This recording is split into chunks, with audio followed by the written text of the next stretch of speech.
I stood in a narrow alleyway outside the inner city of Wanjiang, tucked into a corner where the dim yellow streetlights couldn't reach. A woman stood before me, draped in gold and silver. Her handbag was a limited edition only sold in the inner districts, and her clothes were clearly custom-made. She practically smelled like money. I looked at her and shook my head. I told her she had the wrong idea. I didn't provide that kind of service. I told her I was just a businessman. I'm not a tall man, barely reaching 4 feet. I wore a heavy, oversized yellow robe with a hood that swallowed my frame. The only part of me visible was my face, hidden behind a solid gold mask.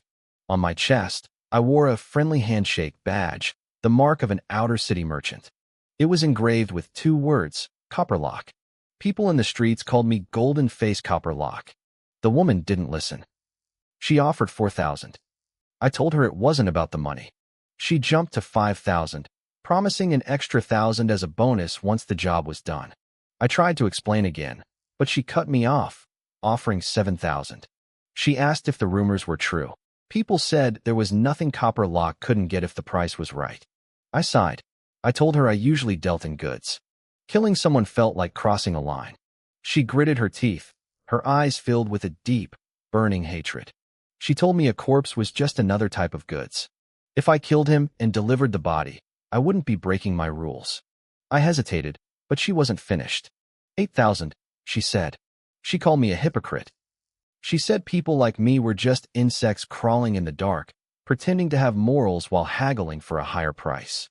She offered 9,000. She promised the target had no background and no one would come looking for trouble. It was a tempting offer. I tilted my head up, letting the yellow light hit my golden mask. The woman flinched. My mask was completely sealed, no holes for eyes or a nose. 2 copper coins were engraved on the forehead, and the mouth was set in a permanent, eerie smile, like a golden Buddha. It looked peaceful, yet deeply unsettling. The mask fit so perfectly to my skin it looked like it had grown there. She looked terrified, but she didn't run. She threw out her final offer, 10,000. She said if I didn't take it, she'd find someone else. I ran my fingers over the smooth surface of my mask.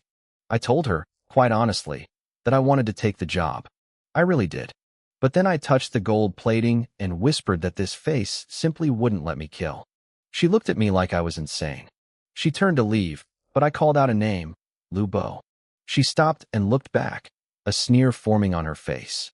She probably thought I was finally giving in to the greed. But then, the air turned freezing. It felt like an iceberg had suddenly materialized behind her. She stumbled forward, gasping, and spun around. A tall, thin figure in a heavy white robe stood there. He hadn't made a sound. His face was covered by a white mask with a jagged crack running from the right eye down to the left cheek. I introduced him as my friend, Sang Biao. I told her he was a professional at this kind of work. The woman was trembling. She knew no one had been behind her a second ago.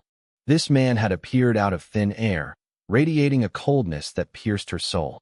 If I made her uneasy, Sang Biao made her feel pure horror.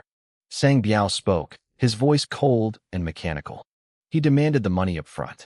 The woman tried to negotiate a deposit, but he cut her off. Money first, then the job. I told her to pay up. My friend would handle it. She scrambled to pull a black card and a photo from her bag, placing them on a pile of junk nearby. She said there was 10,000 on the card, usable at any Union Bank. She gave us the address and the target's photo. Then she paused. She asked if we could make it painless. After all, the man was her husband.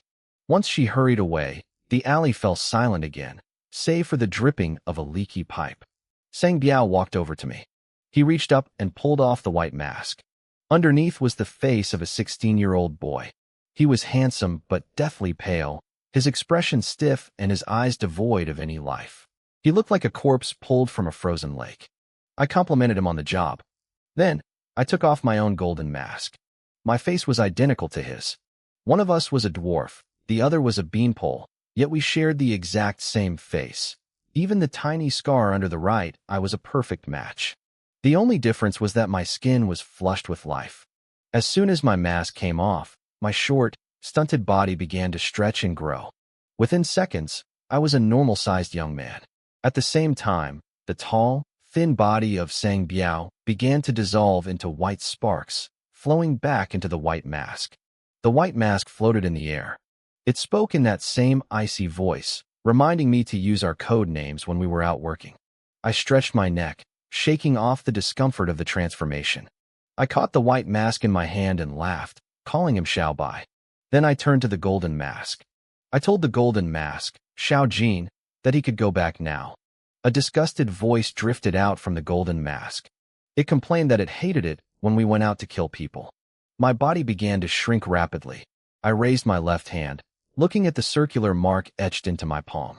It was divided into 8 equal segments. 2 of those segments glowed brightly, while the other 6 remained dim. The golden mask shrank until it was no larger than a soybean. It settled onto the mark and vanished inside. As it did, a miniature icon of the golden mask appeared in one of the glowing slots. I looked at the photograph and the black card sitting on the pile of junk nearby. I couldn't help but mutter to myself. People from the inner city were truly loaded. 10,000 credits just to kill one man. I grabbed the card and the photo and started walking out of the alley. I pulled the white mask back over my face. My body stretched again, becoming tall and unnaturally thin. Let's go, Xiao Bai, I whispered. Time for Tong Yin to go to work. Under the starlit sky, on a rooftop overlooking the city, a young woman and a portly man were locked in a tight embrace. They whispered sweet, romantic words to each other. The scene looked like a lover's tryst, but I knew the truth. This was the cheating husband the wife wanted dead. She was heartbroken and desperate enough to hire a killer. I stood in a dark corner, hidden by the shadows. I was no longer just Tong Yin, I was Sang Biao. My eyes stayed fixed on the man, my target for the night. Then, my gaze shifted to the girl. Something felt off. That girl, I murmured. She doesn't look human. The girl pulled away from the man's embrace, looking up at him with tearful, longing eyes. She told him her boyfriend was a freak who never let her eat enough. She said she was starving. The man's heart melted at her pitiful expression. He told her not to cry. He promised she would eat her fill tonight. The girl's eyes widened. She asked if he was serious, calling him a good man. She buried her head in his neck, sobbing with relief. The man suggested they go inside, but she whispered that right here was fine. He sounded thrilled, thinking he was getting lucky. But as her face stayed buried in his neck, her mouth began to change. Her lips puckered into an O shape and started to stretch. Within seconds, a 20-centimeter-long proboscis grew from her face. It looked exactly like the needle of a giant mosquito. The man was oblivious. He rubbed against her neck, complaining that her skin felt strangely rough. He reached up to touch her face, and his hand hit the long, hard needle. He froze. He shoved her away and looked at her. The sight nearly stopped his heart. The girl was gone. In her place was a monster. You said you'd let me eat my fill, the monster said. Her voice was still sweet and melodic, but the man was pale with terror. He realized he had run into a monster. He tried to run, but his legs turned to jelly. He collapsed, crawling away on his hands and knees. He begged for his life, promising her anything she wanted. The girl walked toward him, her movements graceful and elegant. He screamed that he was a noble from the inner city and had money. He offered to buy her fresh meat or even hunt human awakened for her. He claimed their blood tasted better than his. The blood-sucking flower demon wasn't moved. She leaned over him, her eyes glowing a deep crimson. She brushed a slender finger against his greasy chin and told him she was just too hungry to wait. She told him to become her nourishment. She lunged, her needle-like mouth aiming straight for his neck. Suddenly, she froze. A white figure appeared out of nowhere. I reached out from my white robes and grabbed her proboscis midair. My arm was thin, wrapped in white cloth like a mummy, but the strength behind it was terrifying. She struggled, but she couldn't move an inch. A blood-sucking flower demon, I said calmly. Only a 5th-rank apostle, yet you dare enter a human settlement? How bold. I didn't wait for an answer. I put power into my arm and flung her. She crashed into a nearby wall with a sickening thud, the old concrete cracking under the impact. In this world, we call the mysterious energy from the cataclysm spirit power. Both awakened humans and monsters use it to grow stronger. The ranks go from apostle to master, general, king, and finally, saint emperor. Each rank has 9 levels. As a 5th rank apostle, this demon had absorbed 5,000 points of spirit power. The crash didn't kill her. She scrambled up, ready to scream at me. Before she could get a word out, I was already there. I drove my elbow into her face. The force shattered her nose and sent her flying back into the wall again. "You filthy human," she shrieked from the rubble. "Can't you let me finish speaking?" I didn't give her the chance. I landed another heavy elbow strike right on her mouth. Her proboscis nearly snapped. She flew through the air like a broken kite. She tried to curse me again, but I caught her with a massive swing of my palm. Her skull cracked from the impact, and she was buried under a pile of trash. She tried to push herself up with her hands, but I stepped in. I brought my foot down on the back of her head with unstoppable force. Her face was driven straight into the concrete. Stone chips flew everywhere as blood pooled on the ground. The fat man watched the whole thing, trembling. When he saw the monster was finally still, he crawled over to me, tears and snot streaming down his face. "My savior, thank you. Thank you so much," he cried. "If it weren't for you, I'd be dead." I didn't say a word. I just looked the fat man up and down, my eyes cold behind the mask. Then I moved. I stepped quickly behind him. "My savior," the man stammered, confused by my sudden movement. He tried to shuffle closer to me, probably hoping to suck up some more. He didn't see it coming. A black shadow tore through the concrete floor, whipping across the air with lethal speed. It struck exactly where I had been standing a second ago. Since I had moved, the blow slammed directly into the man's bloated stomach instead. He let out a sickening retch, spraying blood and bits of internal organs onto the floor. His 300-pound frame collapsed like a falling building. I didn't want him to die from the fall. Not yet, anyway.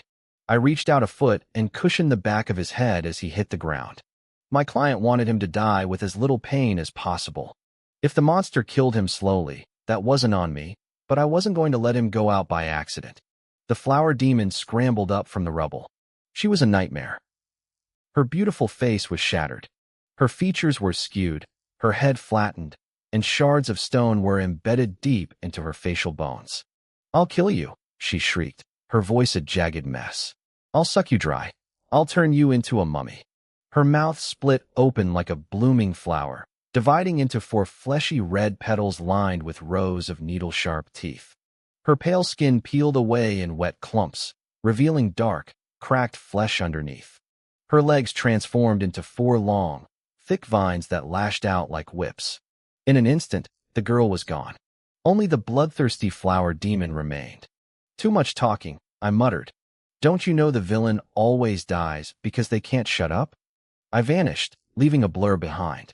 I reappeared in the air right above her. I swung my right leg down like an iron whip, slamming my heel into her head. This time, she didn't fly back. She absorbed the impact, her body trembling as she lunged her claws toward my stomach. I wasn't arrogant enough to take that hit. I stepped back, dodging the swipe, then used her own momentum against her. I grabbed her arm and pulled, spinning her 180 degrees. Now her back was to me. I moved in. My right arm snaked around her neck, while my left hand pressed firmly against the back of her head. I locked my right hand onto my own left bicep. A perfect rear naked choke. "Take a deep breath," I whispered into her ear. "It's normal to feel dizzy." I pinned her thrashing vines down with my feet and squeezed. "You die," she wheezed. She wasn't human, so she wasn't going to pass out easily. Her dark arms clawed at mine, trying to break the hold.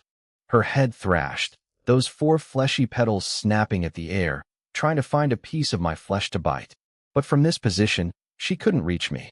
"Your breath is terrible," I growled. The stench coming from her throat was unbearable, like something rotting in the summer heat for weeks. Even through my mask, it made my head spin. I'd had enough. I surged with power, lifted her entire body off the ground, and slammed her head first into the concrete floor with a violent powerbomb. Her neck snapped. The jagged vertebrae pierced through her dark skin, and a spray of foul, green blood coated the floor. The rot smell got even worse.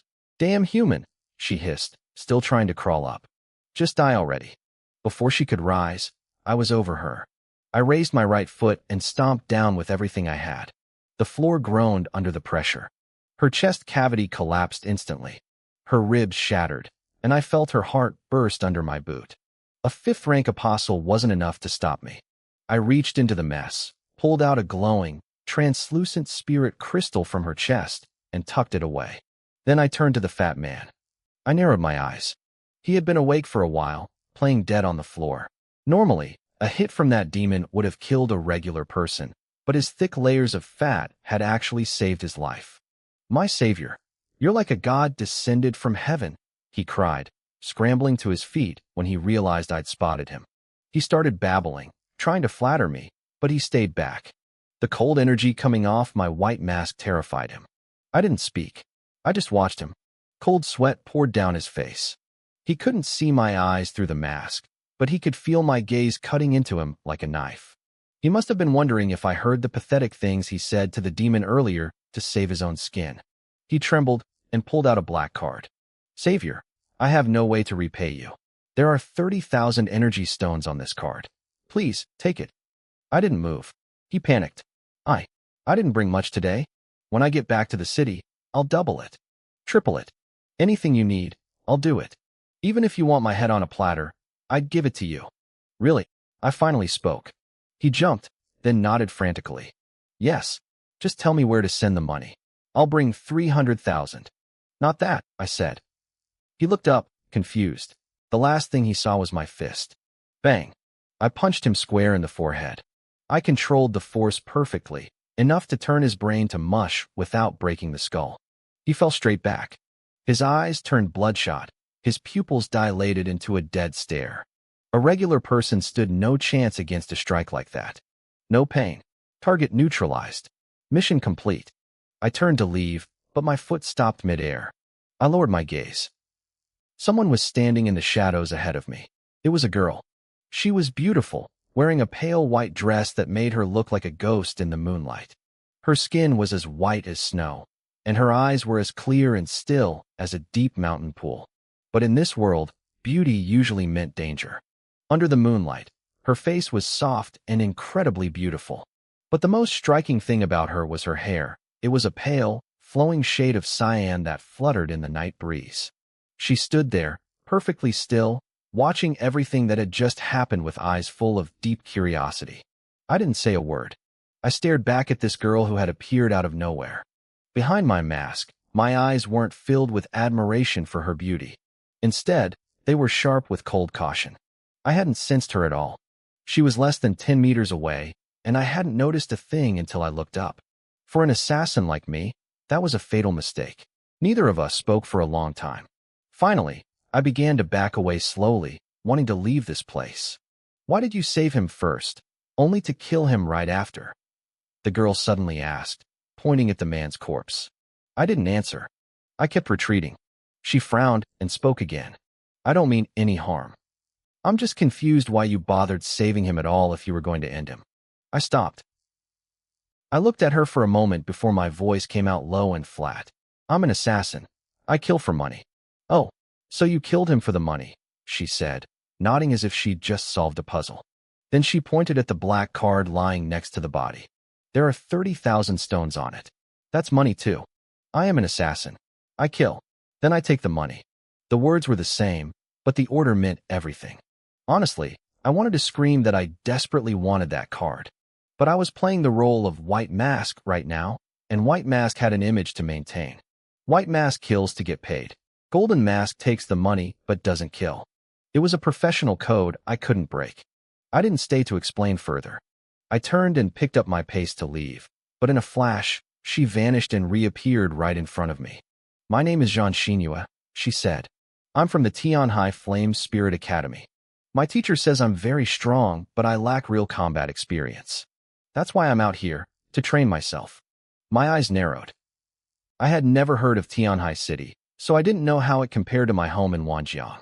But the name Flame Spirit Academy hit me hard. After the Great Catastrophe, the human population plummeted, and we became the weak ones. To fight back, every major city built a Flame Spirit Academy to train awakened warriors. It had been my dream to enter the one in Wanjiang, but life had other plans, and that dream died long ago. "You're strong," Jean Xinhua continued. "Stronger than most people I've met. And you have that killing intent my teacher talked about. Can you fight me? She raised her arm, and a sword shimmering with rainbow light appeared in her hand. It pointed straight at my chest. I stared at the blade. It was beautiful, radiant, and hidden beneath that glow was a terrifying sharpness. Was this a high-tier flame spirit weapon? I'm an assassin, I said coldly. I practice the art of killing, not sparring. I turned again, trying to walk away in a different direction. My gaze turned icy. Did your teacher never tell you that blocking an assassin's path is a very dangerous thing to do? Will you please just fight me once? She asked again, her voice dead serious. Get lost, I snapped. I was losing my patience. White light began to swirl around my hands beneath my sleeves. My killing intent locked onto her. Jean Xinhua felt the shift in the air, but she didn't look scared. She looked excited. She glanced at the dead man again, and her eyes lit up. Wait, aren't you an assassin? You kill for money, right? I want to hire you to kill someone. I don't have time, I said. 1,000,000 stones. My foot, which was halfway through a step, hit the ground instantly. I stopped. I cleared my throat, trying to make my voice sound a bit more professional and a lot more polite. How much did you say? The shift in my attitude was probably too obvious, but 1,000,000 stones was 1,000,000 stones. Who do you want me to kill? I asked. Me, Jean Xinhua said firmly. You want me to kill you for 1,000,000 stones? I repeated, making sure I heard her right. What's the time limit? And do you mean for real? 1 month, she whispered, looking a bit nervous but determined. I stood there for a long time, studying her. Once a contract is made, I don't stop until the target is dead. I understand, she said with a huff. Money first. Then the work begins. Without a word, she flicked her wrist. A gold card flew through the air. I caught it between 2 fingers and checked it. It was a genuine gold card, issued only for accounts with 1,000,000 stone balance. I tucked it away carefully. For the sake of the money, I'll give you a piece of advice, I said, looking at her. An assassin uses any means necessary to get the job done. Stop talking and just come at me, she said, her body glowing with rainbow light. She gripped her sword with both hands, her focus entirely on me. I'm ready. I nodded. Then, I pointed behind her. There's someone behind you. She frowned, looking annoyed. Are you kidding? Do you really think I'm some gullible little girl you can trick with a... Her eyes went wide. She gasped, her pupils dilating in shock. She looked down at her own chest. A string of copper coins, dripping with fresh blood, had burst through her left lung from behind. The pain hit her a second later, and cold sweat poured down her face. She was strong, though. With a burst of speed, she lunged forward, pulling herself off the weapon. She spun around, clutching her chest, and using her spiritual energy to stop the bleeding. That's when she saw him. Standing there was a dwarf, barely 4 feet tall. In his hand was the weapon that had just run her through, the copper coin sword. It's not called the copper coin sword, the dwarf said, sounding very offended. It has a proper name. It's the not-so-righteous money sword. Old Kai, also known as Golden Mask, explained this with a very serious face. Jean Xinhua looked like she was about to explode with rage. The name fit perfectly. Stabbing someone in the back definitely wasn't righteous. She glared at me, standing there in my white robe. We were dressed similarly. It didn't take a genius to figure out we were partners. I told you, I said calmly. An assassin uses any means necessary. I even warned you. She gritted her teeth. This was exactly what her teacher meant when he said the world was a dangerous place. Stop. Enough, she shouted. I'm done. You win. Consider the mission a success. The 1,000,000 is yours. She wasn't stupid. That sword had missed her heart by less than a millimeter. She knew that wasn't luck. A professional assassin doesn't miss by accident from that range. We had spared her life on purpose, but the wound was deep enough that she couldn't fight anymore. She figured she'd just pay the fee and take the loss as a lesson learned. But my next words made her blood run cold. The contract is signed, I said. Unless the target dies, the mission never ends. Are you for real? She panicked.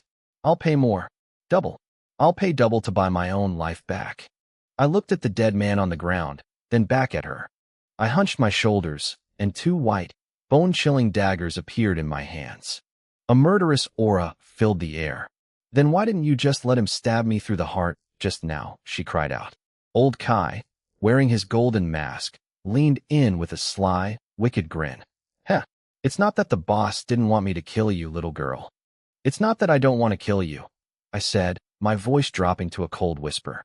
It's just that I'm the one who decides who lives. Jean Xinyue's heart sank. Her body tensed, her right hand gripping her longsword so hard her knuckles turned white. She finally understood what her teacher meant about the world being a cruel place. Suddenly, her pupils shrunk. The white figure that had been standing right in front of her vanished. She stood perfectly still, senses dialed to the maximum, waiting for the slightest ripple in the air. A sharp whistle of wind came from her right. Without hesitation, she swung her blade. This wasn't a normal sword. It was her flame spirit, the seven-colored glazed sword. Even a casual swing unleashed a violent, turbulent wave of energy. Clang! The sound of metal hitting metal rang through the silent night. I was forced back, my sneak attack foiled. But I didn't stop. I spun midair, kicked off a wooden pillar, and lunged again. My daggers were crossed over my chest in a reverse grip. I closed the distance in a heartbeat. I slashed with both hands. My right dagger aimed for her temple, while the left went for her throat. Every move was designed to end her life. Jean Xinyue lacked combat experience, but as a high-level awakened, her instincts were terrifying. She didn't retreat. Instead, she stepped into my guard, thrusting her long sword toward my neck. It was a classic trait. A long weapon has the advantage at range. If I kept going, her sword would pierce my throat before my daggers reached her head. I frowned and pulled back, forced to break off the assault. She wasn't some helpless little girl. She was calm, and beneath that pretty face was a streak of pure ruthlessness. After forcing me back, she didn't give me a chance to breathe. Her sword hummed as she gave chase, engaging me in a flurry of strikes. Sparks flew as daggers met steel. Smart, I muttered, genuinely impressed. She was fighting me head-on to prevent me from using any more assassin tricks. She was playing to her strengths and hiding her weaknesses. But she made one fatal mistake. I wasn't just a sneaky assassin. I was a killer. Die, I warred. I slammed my two daggers together. They merged into a single, larger blade. The white bone turned a deathly, pale shade, and the killing intent radiating from it doubled. This was the Lu Sha dagger, the true weapon of my white mask form. I gripped it tight and lunged with the momentum of a falling mountain. It didn't feel like a dagger anymore. It felt like a giant cleaver meant to split the world. Jean Xinyue snorted and held her sword vertically before her chest to block. She planned to parry the blow and then counter by stabbing me in the gut. But the moment our weapons touched, her expression twisted. The impact was horrific. A massive, crushing force traveled down her blade, splitting the skin between her thumb and forefinger. Her arms went numb. The seven-colored glazed sword nearly flew out of her hand. This wasn't the weight of a dagger. It felt like being hit by a siege hammer. My blade broke through her guard and kept going, aimed straight for her neck. I had deceived her. My thin, wiry frame and small weapon made people think I lacked power. They were always wrong. Jean Xinyue panicked. At this range, she couldn't swing her sword. She gritted her teeth and did the only thing she could. She lunged forward, slamming her body into mine. My white mask form was tall and lanky with a long reach, so I couldn't stop her from closing the gap. We collided hard. I had been an awakened for a year and fought dozens of battles, but I had never been tackled like this. I froze for a split second. Then, I snarled and delivered a diagonal slash, while jumping backward to reset the distance. She did the same, swinging her sword in a wide arc toward my ribs as she retreated. We both ended up several meters apart, our attacks hitting nothing but air. How shameless, I said, looking up at her. Taking advantage of me like that. Jean Xinyue's face went from pale to bright red, then to a freezing cold glare. You deserve to die. She was furious. She was highborn and pampered. She had never suffered this kind of humiliation. In one night, an anonymous assassin had made her look like a fool over and over again. Go to hell, she screamed.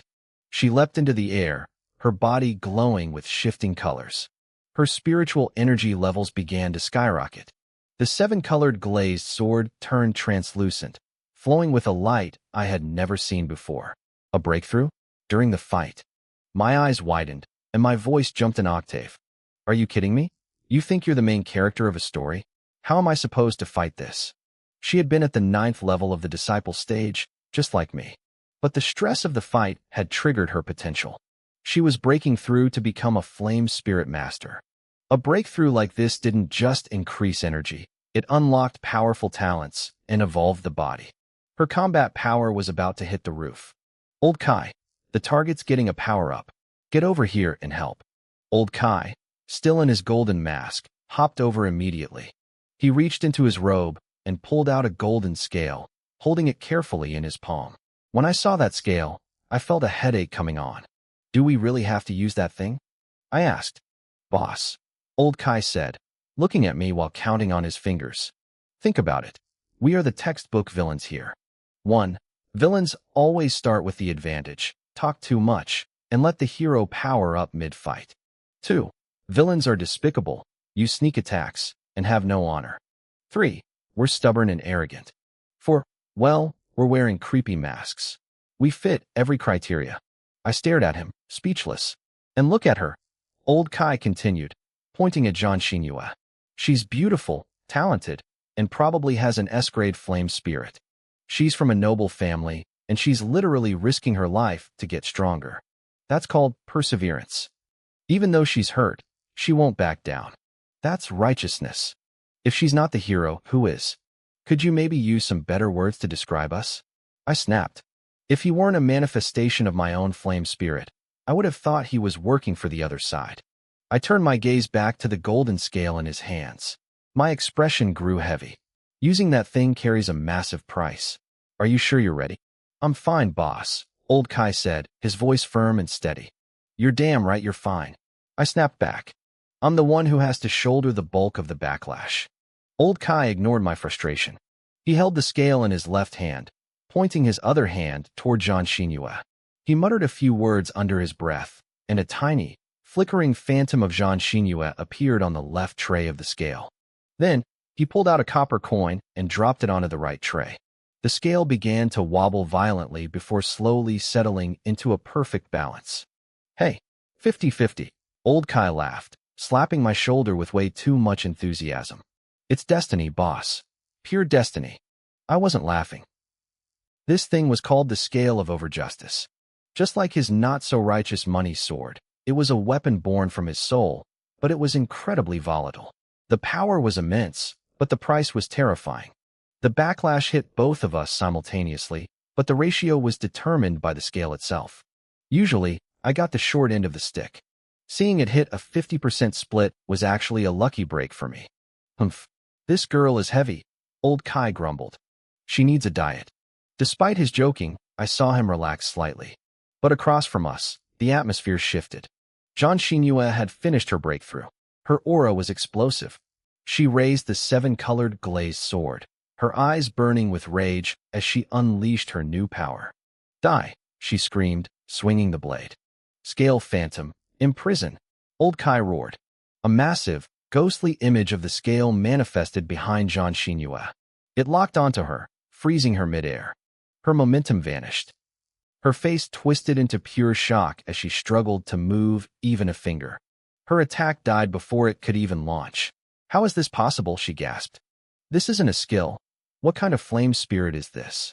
She was from Tianhai City, a place full of powerful awakened, but she had never seen anything that could force a total physical lockdown like this. Judgment! Old Kai shouted. He slammed his money sword into the ground. High above Jean Xinhua's head, a giant spectral blade formed and plummeted toward her. A miracle sequence? Jean Xinhua's eyes widened in terror. In this world, flame spirits were categorized into 4 sequences. The first was elemental, the second was tool, like her sword. But the third sequence was the miracle sequence. They had no ranks because they were beyond comparison. They were myths made real, like the King of Rock's life and death ledger or the Goddess of Light's salvation. Only 36 had been recorded in 1,000 years. The spectral blade crashed down.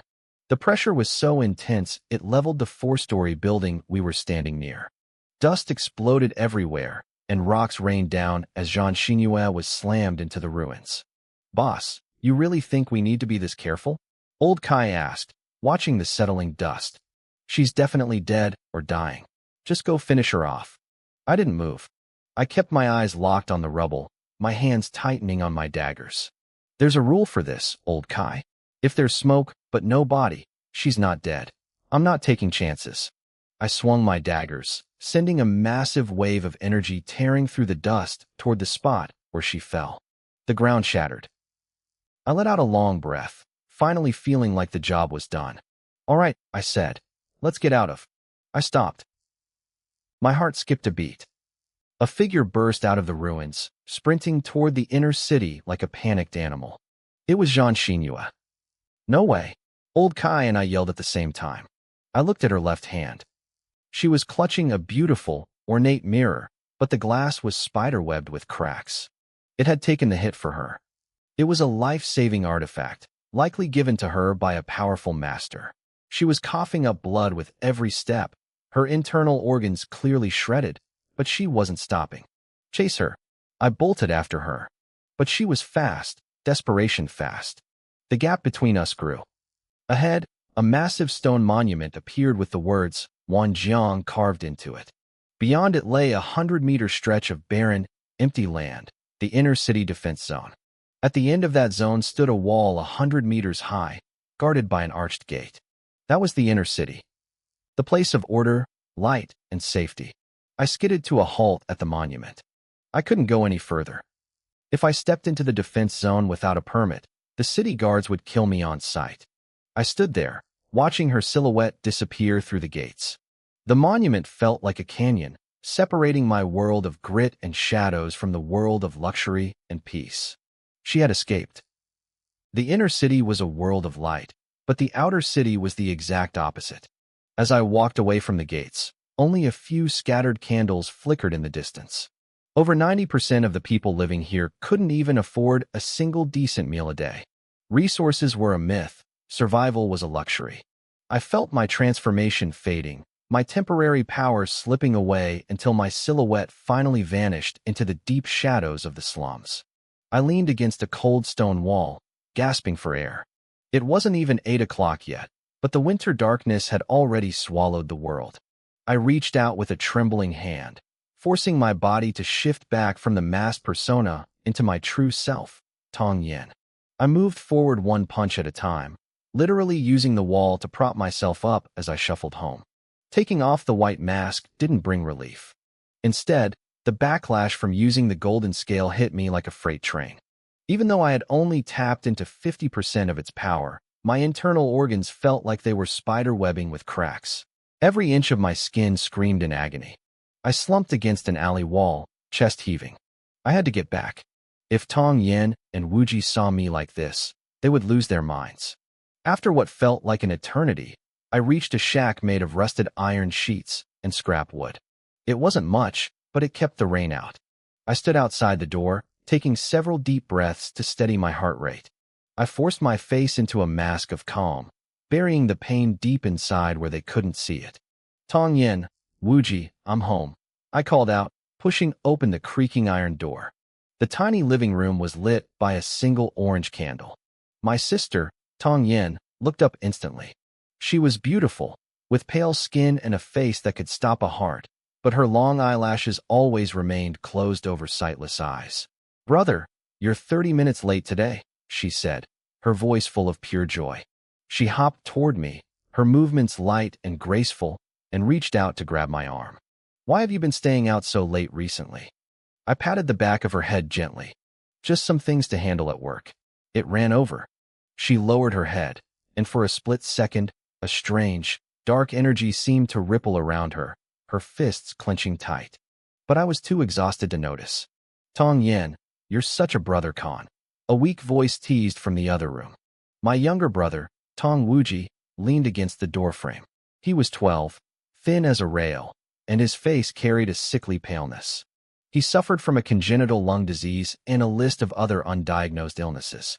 We weren't blood-related, the three of us, but in this hellhole, we were all each other had. Watch it, Wuji, my sister snapped, sticking her tongue out at him. I'm your older sister. Call me that again, and I'll beat you up. All right, you too. I sighed, playing the peacemaker as usual.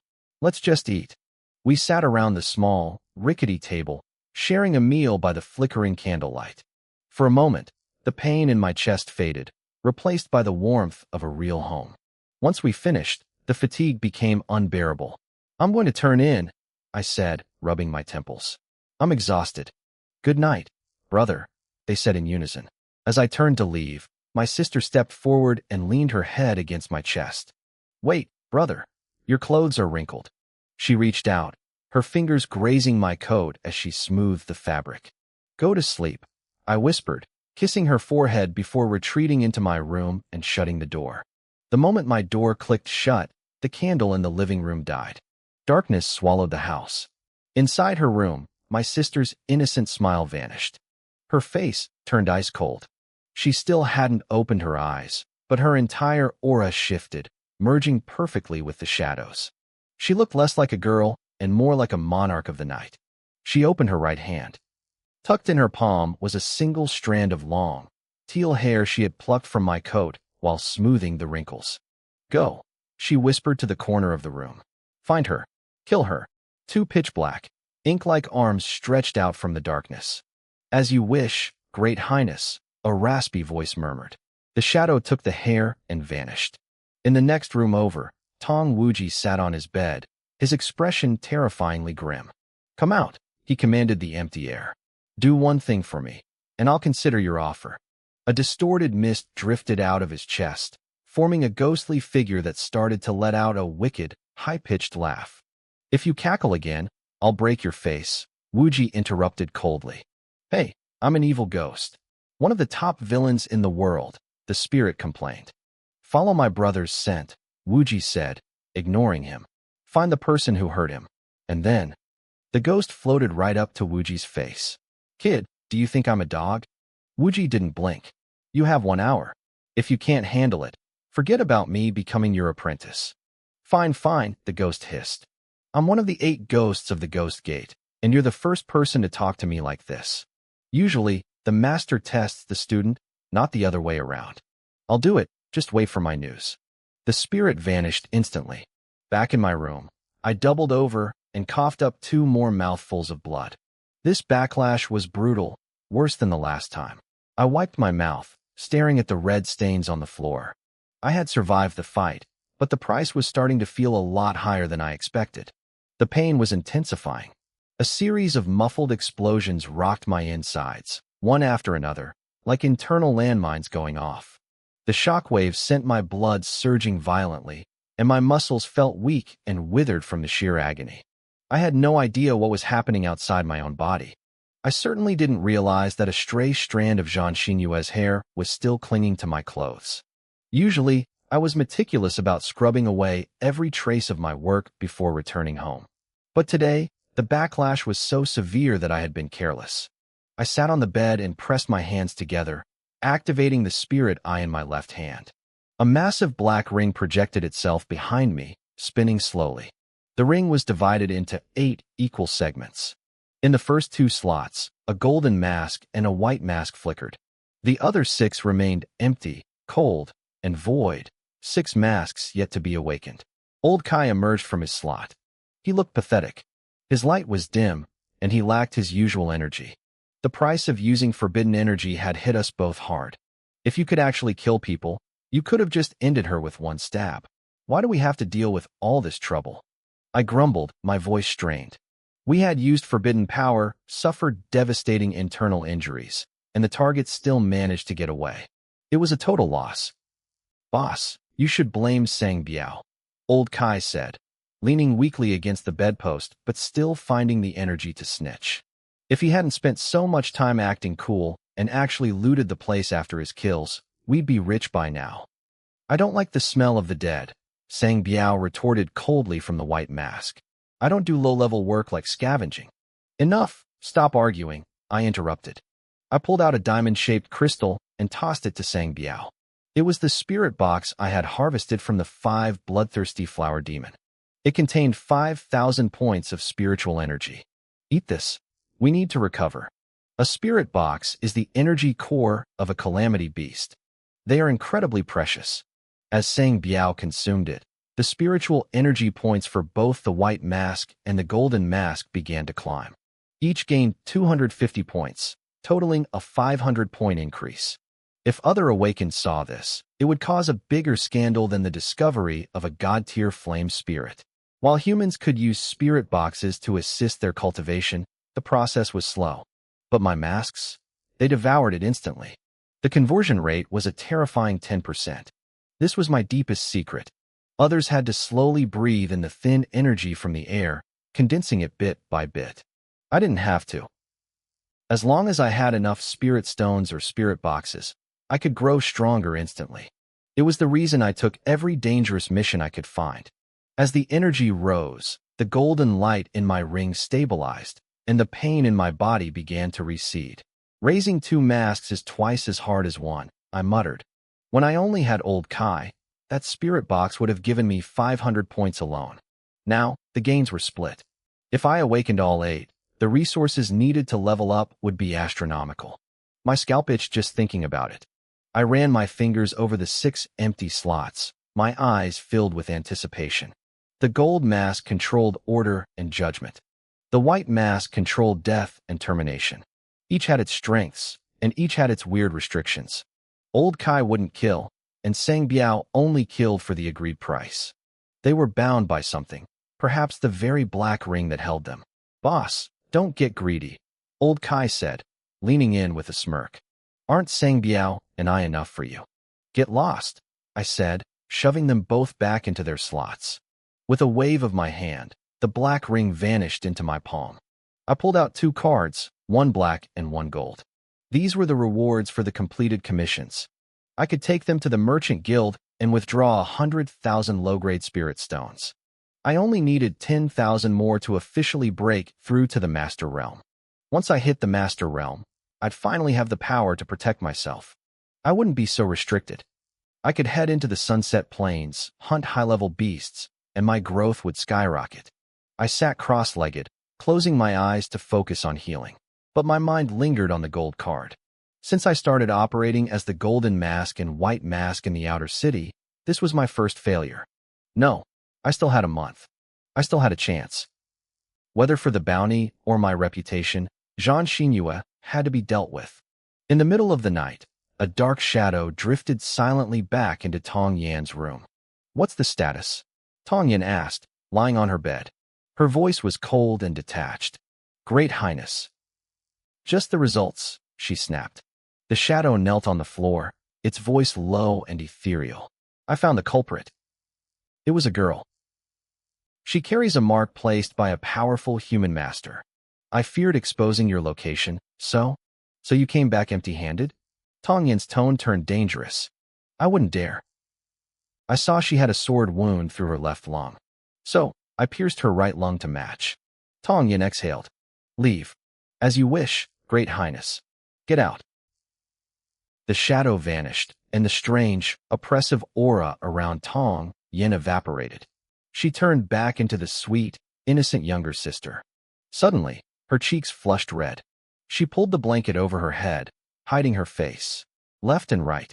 "Brother, we're a matching set," she whispered to herself.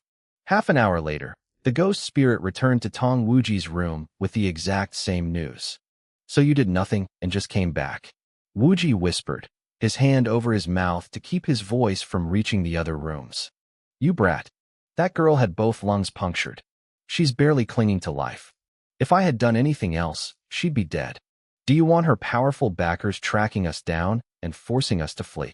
The ghost waved its arms frantically, looking exasperated. Wuji narrowed his eyes suspiciously. "You really didn't do anything?" The ghost let out a lecherous, wicked laugh and leaned in close. "I'm an evil ghost, the top villain in the world. How could I not cause a little mischief?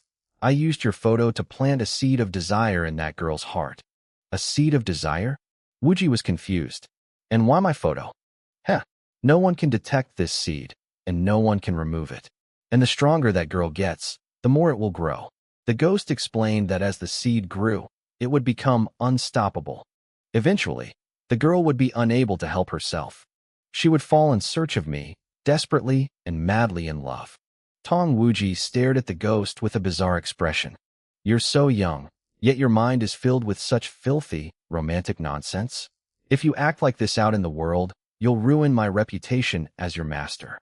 The ghost took on a righteous tone, acting as if he were disgusted by the very idea. Wuji actually felt a bit embarrassed, thinking he had been the one with the dirty mind. He shook the thoughts from his head and asked seriously, "So, what actually happens in the end?" The ghost suddenly reverted to his lecherous self and leaned into Wuji's ear. "She'll be compelled to become your servant." Wuji frowned deeply. Looking at the ghost's sleazy face, he felt a wave of regret. How could he have been stupid enough to think this old thing would ever change? It gave him a massive headache. "You're pretty narcissistic, kid," the ghost added, unfazed. "Clutching your own photo, even while you sleep." He waved a hand dismissively. "Don't worry. Even if it's a photo of you as a child, she won't be able to escape my methods." "That wasn't a photo of me," I said flatly. "That was my brother, Tong Yen." The ghost froze. It looked like he had been struck by a bolt of lightning. He stood there, completely stunned. The next morning, in front of a small tavern called Bright Moon, I leaned against a wall. I took bite after bite of rye bread. This was my breakfast, and this tavern was where I worked. I had been here for 3 years, ever since my father disappeared, working for a meager wage to keep us afloat. "Tong Yen, you're early again," a voice called out. It was Chen Ming, a boy around 16 and my coworker. We were both servers here. "You're early too," I replied with a small smile. Chen Ming had started here before me. Back when I was new and making mistakes, he was the one who always covered for me. I owed him, and since we were close in age, we had become good friends. Chen Ming looked around to make sure no one was watching, then leaned in close. "Listen, Manager Lee, that skin flayer just took on another mistress. Word is he wants to bring her younger brother into work here. But the boss doesn't want more staff. We have to be careful. Don't give him any excuse to fire us." Manager Lee, whose real name was Li Ming, was a piece of work. He was incredibly harsh, docked our pay for no reason, and constantly stole from the tavern to line his own pockets. Everyone called him the skin flayer behind his back. I wasn't actually worried. I was planning to quit today anyway. When I was just a normal person, I needed this job to survive. But since I had awakened a year ago, this tiny salary meant nothing to me. I had stayed only to keep a low profile. Now that I was on the verge of breaking through to the great spirit master realm, I didn't need to be so cautious. But for someone like Chen Ming, this job was everything. In the resource-starved outer city, a steady job was hard to find. If he lost this income, he might survive, but his bedridden mother wouldn't last a week. As it turned out, what we feared most happened. After our shift, Manager Lee cornered Chen Ming. "Manager Lee, I followed the customer's request perfectly. The drinks and the additives were correct. There's no way I made a mistake." Chen Ming's voice drifted out from the back office, trembling with the sound of suppressed tears. "So you're saying the customer framed you?" Lee's voice was cold. "No, I didn't mean." "Enough. Do you understand who drinks here? These are awakened warriors who hunt monsters in the plains. They are powerful people. They could kill you with a wave of their hand. If that gentleman hadn't been merciful, you'd be dead. You've ruined the tavern's reputation. Get out. You're fired." I frowned as I wiped down a table outside. We had plenty of awakened customers, but I knew for a fact that no high-level warriors had come in today. Lee was just using them as a scare tactic to bully Chen Ming. "No. Please, manager. I need this job. Please don't fire me. Everyone in the outer city needs a job. Get out. Manager, I beg you. My mother is sick. I can't lose this. Get out." A loud crash echoed through the office, followed by Chen Ming's scream. After a long silence, Chen Ming's voice came again, much weaker. "Then, at least give me my wages. I worked 14 days this month. That's 7 spirit coins. You dare ask for money? Your mistake hurt our business. I should be charging you for damages. You want wages? Forget it." Another massive thud shook the small building, as if something heavy had been slammed against the wall. Dust fell from the ceiling. I couldn't listen anymore. I pushed the door open and stepped inside. "Pay him his wages," I said. The room was a mess. Shards of porcelain covered the floor. Chen Ming was curled up on the ground like a shrimp, clutching his stomach in agony. Blood flowed from a gash on his forehead. Manager Lee, a massive man, blinked in surprise. "Tong Yen, who told you to come in here?" I said, pay him his wages. Lee stared at me, unable to believe his ears. The owner was never here, so Lee ran this place like a dictator. None of the employees ever dared to talk back to him, let alone a quiet, hard-working kid like me. Pay him his wages, I repeated. My voice was flat, but the temperature in the room seemed to drop. Lee suddenly burst out laughing. He walked over and slapped my cheek mockingly. Kid, are you still dreaming? Do you think playing the hero makes you look cool? No.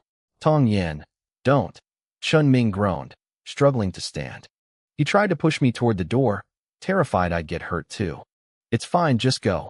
Pay him, I said, my voice turning icy. Who do you think you are? Lee roared. He was livid. No one talked to him like this. He swung a massive hand, aiming a heavy blow at my face. I let out a cold snort. I reached out and caught his wrist midair, my grip like a vice. I squeezed. Li Ming's bones creaked under my grip. A sharp, snapping sound echoed in the quiet room. He let out a pathetic wail, his face contorting as the pain surged through his hand. Let go. It's breaking. Let go, he screamed. I didn't budge. I watched him squirm. Suddenly, Qin Ming reached out, his voice trembling with fear. Tong Yan, stop. Please, just let him go. Don't do this. I glanced at him, surprised he was still defending this man. What are you doing? One of the other employees barked, finally finding his courage. A few of them crowded around the door, sensing an opportunity to suck up to the boss. They started rolling up their sleeves, looking like they were ready to jump in. Let go of the manager right now. You're dead, Tong Yan.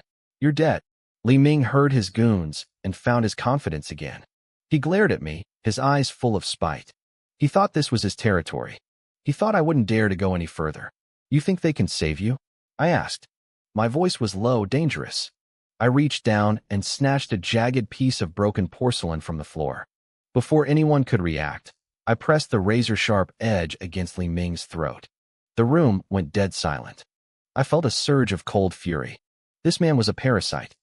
My monthly salary was already a joke, only 15 low-grade spirit stones, and yet Li Ming always found excuses to skim 2 or 3 off the top for himself. Now that I was an awakened, a single commission could earn me thousands. I didn't care about the money anymore, but I cared about the debt. It was time to settle the score. Wait. Tong Yan, let's talk. Li Ming stuttered. He saw the look in my eyes, a flicker of madness he had never seen before. Real terror finally took hold. Let him go, the employees shouted from the doorway. Li Ming's face turned purple. Shut up, you idiots. Can't you see he's cutting me? Shut your mouths. He was right. A thin line of blood was already trickling down his neck. The crowd backed off, silenced by his roar. Chun Ming stepped forward again, his eyes red. Manager, I don't want the wages anymore. Just don't blame Tong Yan. It's my fault. He turned to me, whispering urgently. Tong Yan, stop. I'll just leave. You have a younger brother and sister to support. You need this job. I ignored him. My eyes remained fixed on Li Ming. The money, I hissed. I'll pay. I'll pay right now. Li Ming gasped. He was shaking. 7 stones. I'll give him 7. How much did you steal from him since he started? I asked. Chun Ming blinked, caught off guard. He thought for a second, his voice stuttering. Over 3.5 years, he's docked 74 stones for no reason. Did you hear that? I tightened my grip on Li Ming's wrist. 74. Plus this month's pay. That's 81 spirit stones. You're pushing it. Li Ming snarled, trying to regain some leverage. My big brother is in the Little Knife Gang. I didn't let him finish. I twisted his arm until the bone groaned near the breaking point. He let out a blood-curdling shriek. Did you hear the number? I asked again. Yes. 81. I heard you. He was sobbing now, his lips turning white from the sheer agony. I let go of his hand. He was a big man, but against me, he was nothing but a commoner. He couldn't run. He slumped against his desk, his eyes burning with hatred, but he didn't dare fight back. He reached into a drawer and counted out 81 spirit stones with trembling fingers. Chun Ming took the stones, holding them to his chest like they were made of gold. He looked stunned. He never thought he'd see this money again, let alone the back pay Li Ming had swindled from him. But then, his expression darkened. He knew what this meant for me. It's settled, Li Ming spat, clutching his injured throat. Are you satisfied? I could see him already planning his revenge in his head. That was for Chun Ming, I said coldly. Now pay me mine. 78 stones. I'm done with this place. The room gasped. People looked at me like I was insane. In this city, a steady job was a lifeline. They thought I was being a fool, throwing my future away just to make a point. Fine, fine. Li Ming threw 78 stones onto the desk. Go, get out. Don't you dare regret this. I swept the stones into my bag, grabbed Chun Ming by the arm, and walked out. Just like that, 3 years of working in that dump were over. We walked down to the riverbank in silence. The cool night air felt good. Tong Yen, I'm so sorry, Chun Ming said, looking at the ground. You lost your job because of me. Don't worry about it, I replied, patting his shoulder. You helped me plenty back in the day. Besides, I was planning on quitting today anyway. I looked at the sky. It was getting late. Go home. Your mother is waiting for her medicine. Right? I should go. Let's stay in touch, he said, forcing a small smile. He turned and started walking away. As I watched him go, my heart skipped a beat. A sudden, powerful ripple of flame spirit energy flared up. It was gone in a flash, but it was unmistakable, the kind of vibration only a high-quality flame spirit produces. I stared at Chun Ming's retreating back. Was that him? I tried to sense it again, but there was nothing. Just a normal, tired man walking home. A mistake? Maybe. I stood there for a long time, my mind racing, before I finally turned to leave. But I wasn't going home. Back at the tavern, Li Ming was pacing his office, his neck bandaged and his face twisted in a mask of rage. The other employees had gone home. He was alone, cursing my name into the empty room. Those little rats, he hissed, rummaging through his desk. They think they can humiliate me? I've survived the outer city this long for a reason. He pulled out a small pile of spirit stones, his heart aching at the thought of giving them away. I have to pay that greedy pig in the Little Knife Gang to handle this, he muttered. But it'll be worth it. Tong Yen, I'm going to have you killed. And then, I'll sell your brother to the fighting pits as a blood slave. I'll sell your sister to a brothel. I'll get every single coin back, tenfold. He stuffed the payment into his pocket and stormed out of the tavern, grumbling under his breath. He turned into a narrow, dimly lit alleyway, taking a shortcut. High above, a massive, rusted advertising sign groaned. It had been neglected for years, hanging by a few corroded bolts. Suddenly, the metal snapped. The heavy sign plummeted through the air with a deafening whistle. Li Ming didn't even have time to look up. Crunch!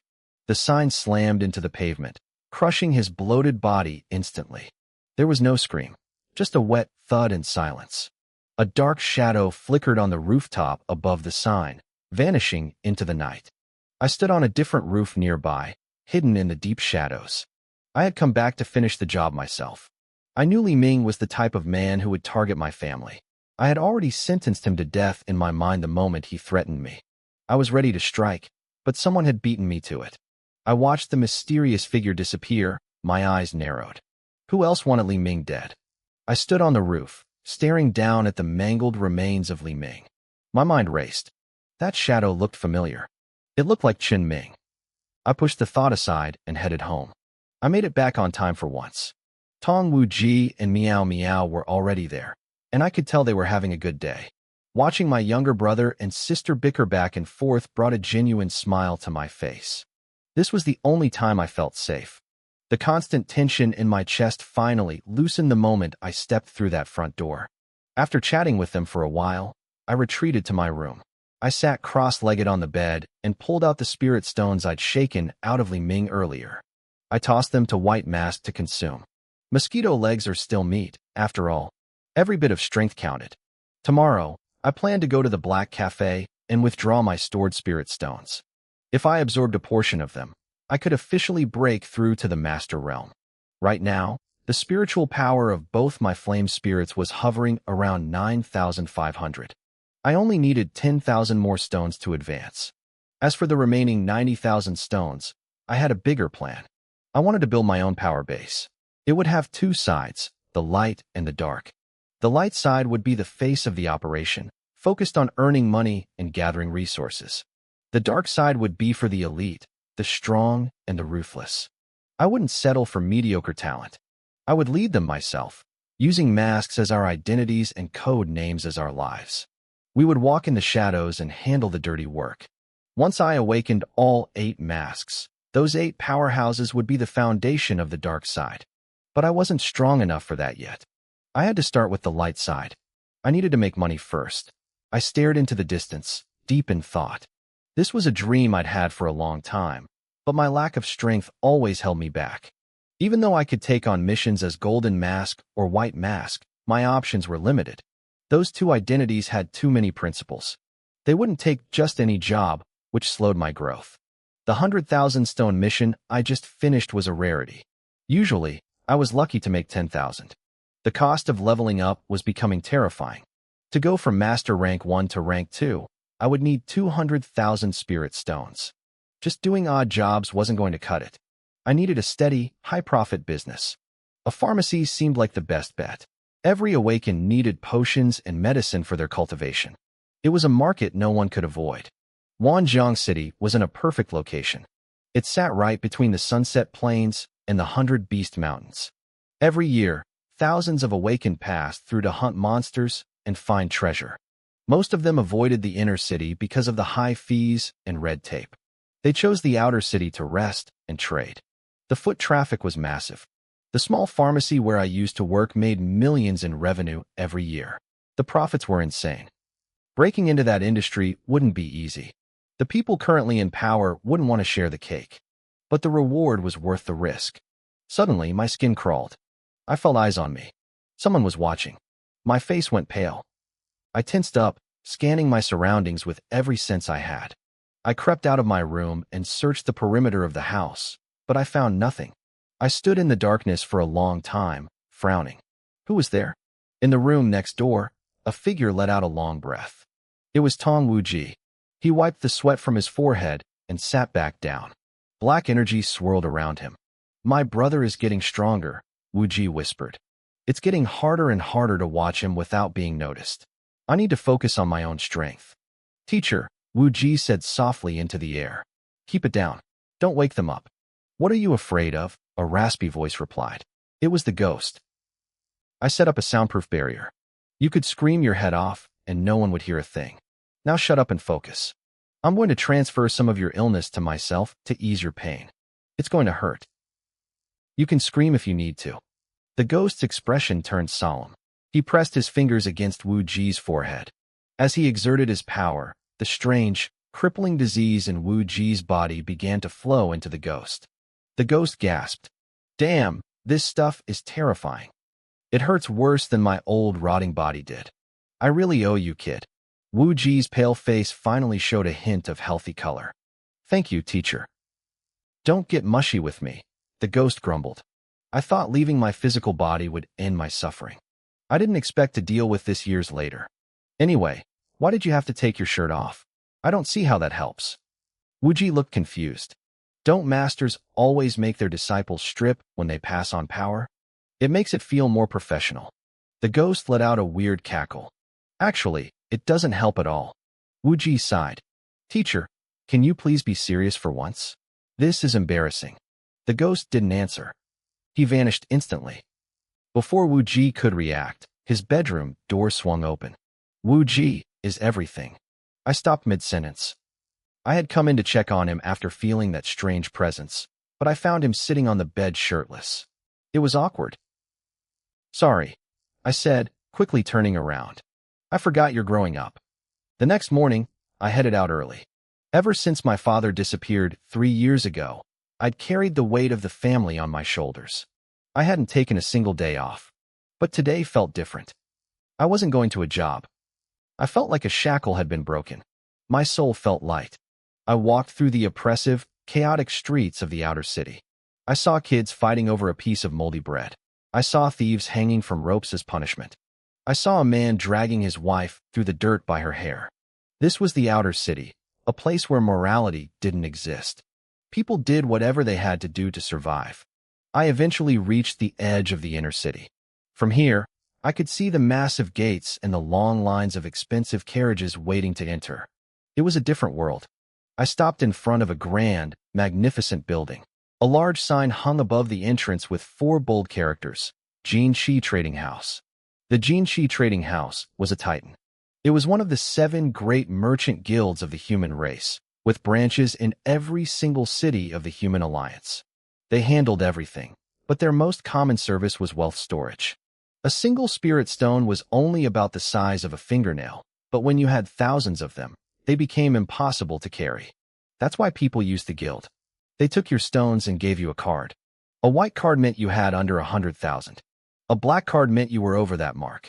If you carried a gold card, you were a millionaire. I stepped through the massive doors into a sprawling hall. Counters lined the room, displaying items that looked like they belonged in a museum of the macabre.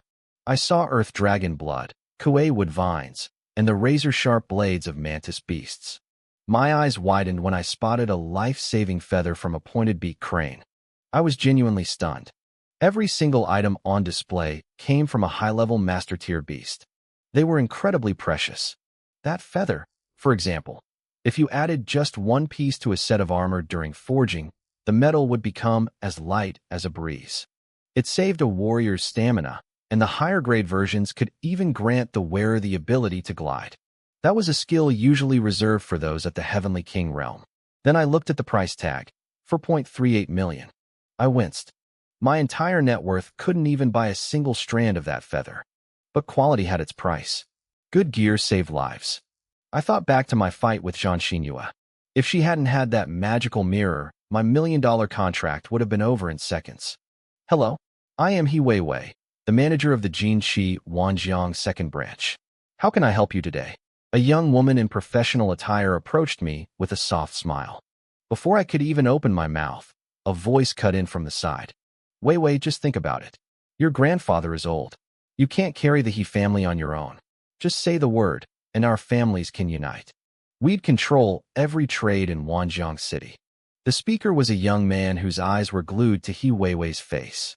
Mr. Bai, please do not interfere with my work, He Weiwei said, her voice dripping with annoyance. We can discuss private matters later. Work? What work? The man scoffed. Family matters are what's important. Besides, what kind of profit can someone from the outer city bring in? You're just wasting your time on trash. He Weiwei's brows furrowed. Bai Xiang, watch yourself. This is a house of business. Once someone steps through those doors, they are a guest of Jinshi. We treat everyone equally. If you want to buy something, stay. If not, feel free to leave. Do not interrupt me again. He Weiwei, I've been patient enough. Bai Xiang's face flushed with anger. His tone turned cold. My offer is more than fair. I said I am working. Leave me alone. Bai Xiang looked like he wanted to explode. He turned his glare toward me. You, get out and wait. We're busy here. Come back when we're done. My face darkened. They were having a lover's spat, and he was taking it out on me? Did I look like an easy target? Before I could snap back, He Weiwei beat me to it. Guards, 2 massive, muscular men stepped into the hall. Mr. Bai is disturbing the peace and harassing our guests, she pointed at him. Escort him out. The guards hesitated, glancing at each other. They didn't move. Don't forget who pays you, He Weiwei snapped, her voice rising. You work for the Jinshi Trading House, not the Bai family. If you don't move, I will report your dereliction of duty to headquarters immediately. That did it. The guards didn't want to lose their jobs. They grabbed Bai Xiang by the arms and started dragging him toward the exit. You bastards. Let go, Bai Xiang thrashed, but he was no match for their grip. He twisted his head back to scream at He Weiwei. Remember this. You'll regret it. Once your half-dead grandfather finally kicks the bucket, the Bai family will swallow these branches whole. You'll have nothing left. They tossed him out onto the street like a sack of garbage. A second later, he walked right back in, smoothing out his clothes with a smug grin. The guards didn't stop him this time. Don't look at me like that, he sneered at He Weiwei. I'm a customer now. You have no reason to kick me out. He Weiwei's hands trembled with rage, but she was powerless. Her family was losing its grip on the city, and everyone knew it. Fine, she hissed. But if you say one more word, I'll be quiet. I'm just browsing, Bai Xiang said, raising his hands in mock surrender. He Weiwei took a few deep breaths to steady herself. She turned to me with a look of genuine apology. I am so sorry, sir. That was a lapse in our service. Please, forgive the intrusion. It's fine, I said. I didn't care about their drama. Can I withdraw high-grade spirit stones here? She blinked, surprised. It wasn't every day someone asked for high-grade stones in this part of town. I'm sorry, sir. We don't carry high-grade stones at this branch. We only have mid-grade available for withdrawal. I wasn't surprised. High-grade stones were rare. They didn't usually circulate in the outer city. Mid-grade is fine. I want to withdraw my full balance. I reached into my pocket and handed her my black card. The room went silent. Both He Weiwei and Bai Xiong stared at the card in shock. Bai Xiong's eyes narrowed as he scanned me from head to toe. He was from a major noble family in the inner city, and even he didn't have a black card. How could a guy dressed in plain, outer city clothes have this much money? Was I a secret member of one of the 8 great underground powers? He Weiwei recovered quickly, her professional mask sliding back into place. Of course. One moment. She took the card with both hands and disappeared into the back office. A few minutes later, she returned with a small tray. On it sat a pile of glowing green crystals, mid-grade spirit stones.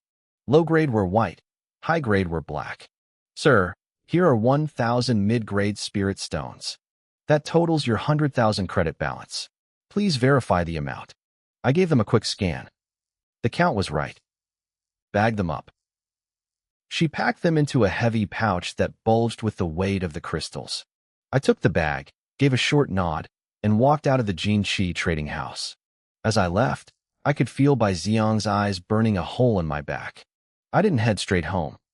I turned into a narrow, quiet alleyway, but after a few dozen yards, I slowed my pace. 3 figures were waiting for me at the other end. It was Bai Xiong and his 2 guards. I didn't stop. I kept walking with a blank expression until I was standing right in front of them. Move. You're blocking the way. Bai Xiong chuckled. Let's get to know each other, friend. Not interested, I said. Move. Come on, don't be like that. I'm just trying to be friendly. Do you want something? I asked, my voice turning cold. Bai Xiong sighed, his fake smile vanishing. He waved his hand, and his face twisted into something ugly and predatory. One of the guards moved behind me, cutting off my exit. Look, kid, Bai Xiong said. I've had a really bad day. And when I'm unhappy, I like to find someone else to make me feel better. Do you understand? I looked at him, then at the guards. So, you're picking a fight with me to cheer yourself up? Bingo, Bai Xiong sneered, his true colors finally showing. You catch on quick. Bai Xiong didn't even try to hide the greed and rage dancing in his eyes. Honestly, he probably didn't need the money I just made. He was just having a bad day. He had tried to pressure a woman named He Weiwei earlier, and she had ignored him completely. He was fuming, and he needed a punching bag. I just happened to be the one standing in his way. I told you to get lost earlier, but you didn't listen, Bai Xiong hissed. Now, I want everything you have. Hand it over, and I might consider leaving your corpse in one piece. Otherwise, I'll turn your flesh into bloodstones and feed them to the dogs. I looked past him at the 2 guards. So, the Jinqi trading house does business and then sends thugs to rob their clients? Aren't you worried about your reputation? Bai Xiong started to snap that he wasn't part of the firm, but he realized I wasn't even looking at him. I was staring straight at his muscle. The guards flinched, their confidence wavering under my gaze. That set Bai Xiong off.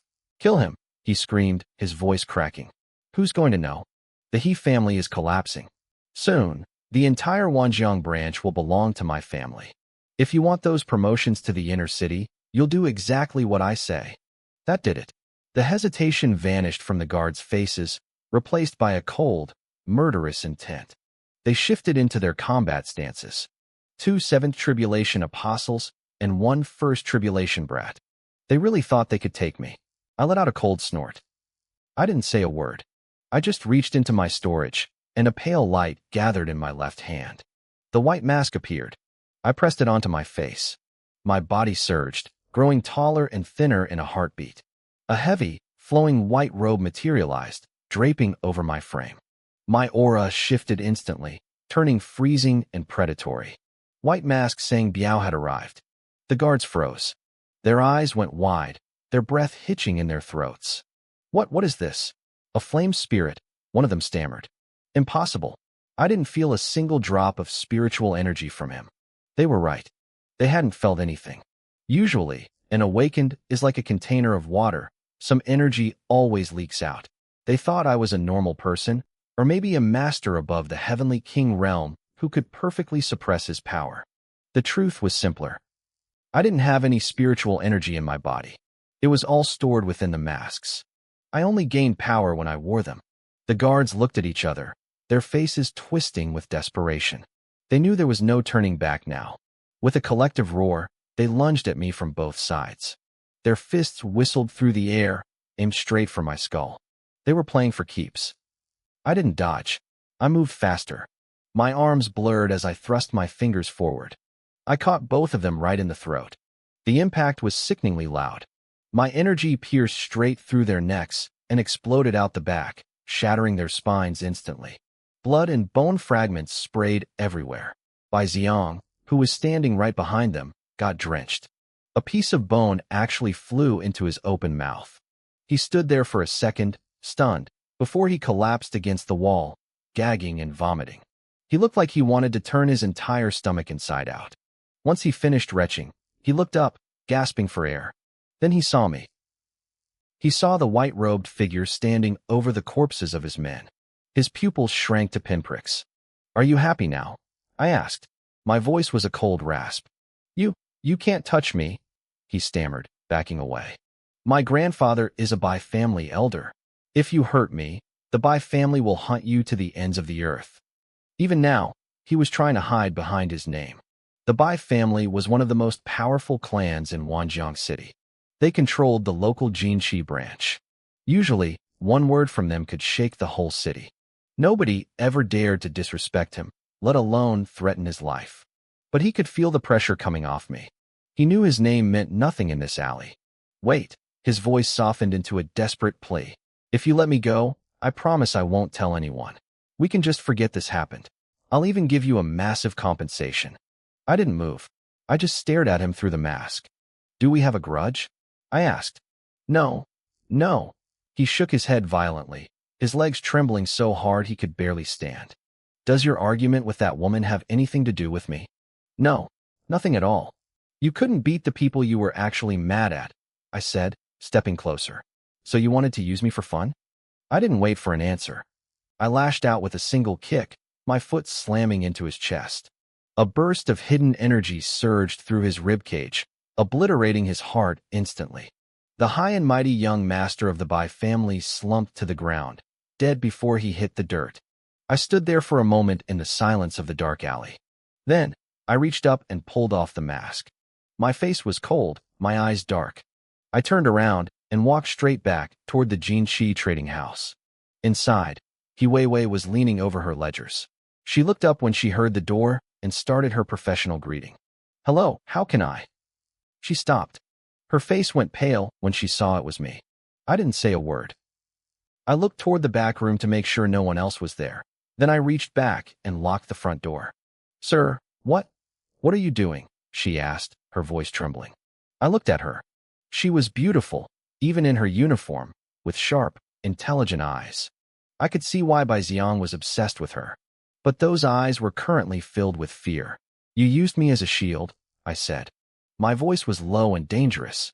I wasn't sure if she had ignored Bai Xiang earlier because of company policy, or if she had intentionally treated me so well just to draw his fire and get him off her back. "I don't know what you're talking about," she said, but her voice lacked conviction. She stared at me, her face losing even more color. She was smart. She realized that if I was standing here, and Bai Xiang wasn't, something terrible had happened. She looked at me like I was a monster that had just crawled out of the abyss. If Bai Xiang was truly dead, the consequences would be unthinkable. The Bai family's rage was a force of nature. You killed him?" Hiweiwei's breath hitched. She hated Bai Xiang, but she never intended for him to die. When I first walked into the shop, she wasn't trying to set me up. She was just annoyed by his persistence and wanted to focus on her work to get rid of him. She hadn't even noticed him taking the guards when he left. By the time she realized what was happening, she had a choice. She could have chased after them. She could have brought the guards back. But she didn't. She stayed silent, thinking she could use this incident to report Bai Xiang to the headquarters for misusing resources. She wanted to suppress the Bai family's influence. She had completely ignored the fact that I was the one caught in the crossfire. She never expected me to survive. And she certainly never expected Bai Xiang to end up dead. "You really killed him?" she asked again, her face ghostly pale. The Bai family protected their own like rabid dogs. If they found out this happened on her watch, the already fragile He family would be wiped off the map. "It started with you," I said, my voice cold and heavy. "It ends with you." If it weren't for those two guards, Bai Xiang wouldn't have dared to lift a finger against me. As the manager, those guards were her responsibility. She was the root cause of this mess, so she had to bear the result. Are you going to kill me?" Her lips trembled. I didn't answer. I lunged forward. I grabbed a heavy stonewood stool from the side and swung it with everything I had toward her head. She was the only witness left. If she died, the Bai family would never find their way back to me. The stool weighed over 10 pounds. At that speed, it would split her skull like a melon. "Ah," she screamed. She didn't expect me to be this ruthless. She was just an ordinary person. There was no way she could dodge. But just as the wood was about to make contact, an old figure blurred into motion. A hand clamped onto the leg of the stool, stopping it dead in its tracks. "Young friend, wait," a calm voice said. He Weiwei collapsed, tears of relief flooding her eyes. "Grandpa, you're here." The old man was dressed simply, his face etched with kindness. He reached out and patted the back of her head. "You silly girl. If I hadn't come, I wouldn't have seen you again." His voice turned stern but remained gentle. "Didn't I teach you to be kind to others? What did you do to provoke this young man? Apologize. Now." "Grandpa, he was trying to kill me." She sounded like a frightened child, all her professional confidence gone. The old man sighed and looked at me. "My name is He Jian. I am the head of the He family. If Weiwei has offended you, I apologize on her behalf. I hope you can find it in your heart to forgive her. May I ask your name?" I didn't speak. I narrowed my eyes, sensing the aura radiating from him. It was massive, like a vast, boundless ocean. But it wasn't a living sea. It felt stagnant, silent, and heavy with the scent of decay. Was he a flame spirit general? He Jian saw my expression and realized how serious the situation was. He pressed his granddaughter for the truth. When she finally confessed everything, his face turned dark as coal. "How could you be so reckless with someone's life?" he barked. "Those who plot against others will eventually be consumed by the world." He Weiwei bowed her head, her face full of shame. "I'm sorry, Grandpa. I was wrong." "Apologize to him," He Jian commanded.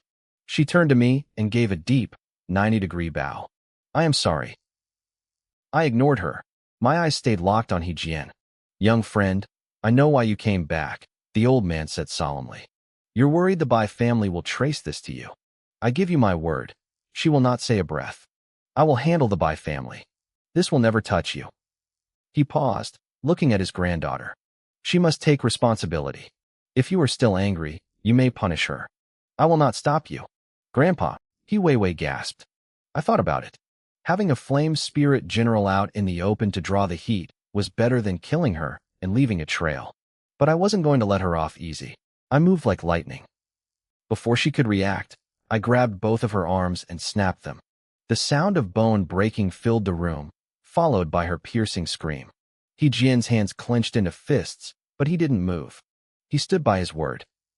I turned to leave, but the old man called out. "Wait, since the grudge is settled, why don't we become friends?" He Weiwei looked at him in total shock.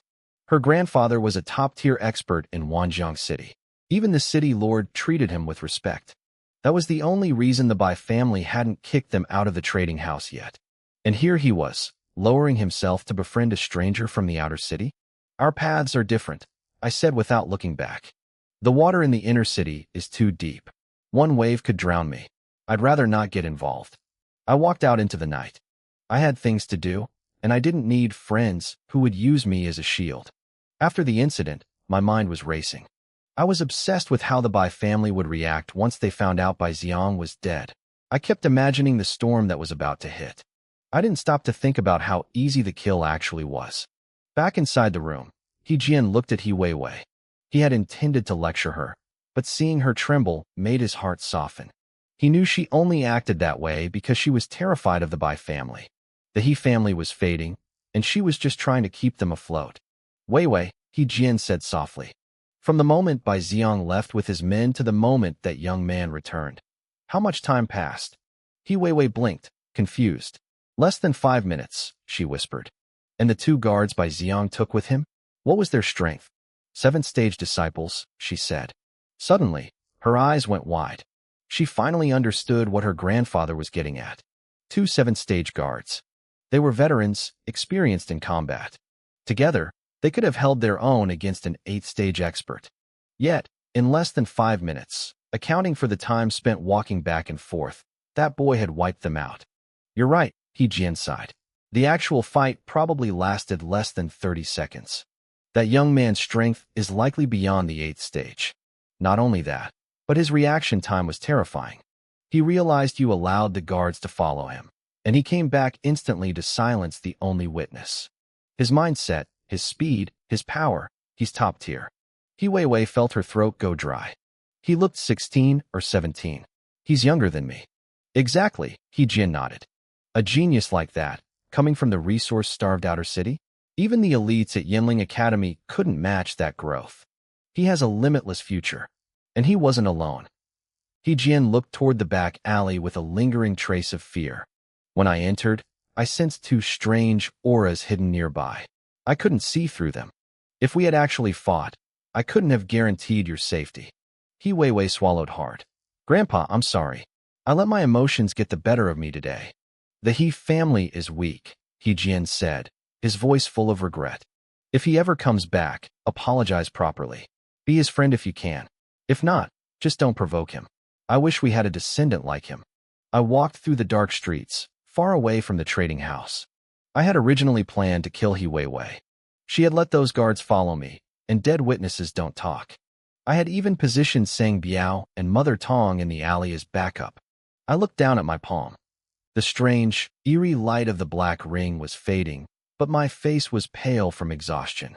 The moment He Jian appeared, I had prepared to trigger the power within the ring.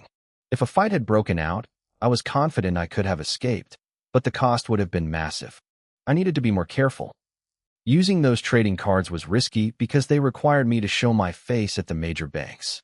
I needed cold hard cash. He Jian's humble attitude and the token he gave me were unexpected. He promised the Bai family wouldn't find me, but I didn't trust promises. In this world, people sell you out the moment the pressure gets too high. I needed to get stronger. I needed more money. I took a deep breath and headed toward a specific part of the slums. I was looking for someone to help manage my interests, a heavy hitter for my operations. But luck wasn't on my side. I spent days searching and found nothing. As the sun began to set, I decided to head home before my sister, Ayen, started worrying. Big brother. A small child blocked my path. His face was covered in mud, but he had big, bright eyes. He looked up at me with a hopeful expression. Big brother, I'm so hungry, he whimpered. Can you give me a little money for some rye bread? Just half a spirit coin. His voice was so innocent it reminded me of my own childhood. I felt a brief flash of pity. I looked down at him and smiled gently. No, I said. I stepped right past him. The boy's face instantly transformed. The innocence vanished, replaced by a hideous, murderous snarl. He pulled a jagged knife from his pocket and lunged at my neck. Without even turning around, I swung my hand back. My palm connected with his face, sending him flying through the air. He hit the muddy ground with a heavy thud and struggled to breathe. Friend, isn't that a bit harsh? Another kid hopped out from behind a pile of trash. He wore a tattered leather hat and gripped a rusty blade. Suddenly, 7 or 8 more kids appeared, all around 11 or 12 years old. They held sharpened stones and makeshift shivs, their eyes locked onto the money pouch hanging from my waist. I looked at the group of children. Their eyes held a level of greed that didn't belong on faces so young. I turned my gaze back to the boy I had just swatted away. He was still writhing in the mud, clutching his face. Are you their leader? I asked, pointing at the one on the ground. The children were clearly a pack, but not one of them moved to help their fallen friend. Instead, a boy wearing a tattered leather hat stepped forward. He was the king of this little gang. His eyes were fixed on the bulge at my waist. I was wearing tight, coarse clothes that did a poor job of hiding the shapes of the 10 spirit coins I was carrying. To these kids, I looked like a massive golden fish waiting to be gutted. The boy king licked his lips. He gave a subtle nod to his crew, and their grips tightened on their rusted shivs and stones. They were ready to pounce. "Give me 10 spirit coins," I said calmly, "and I won't kill him." The group froze. The boy king looked genuinely confused. It wasn't every day the victim tried to rob the muggers. "What did you just say?" he stammered. "You're the boss," I said, my face remaining a mask of indifference. "You should be the one to pay for his life.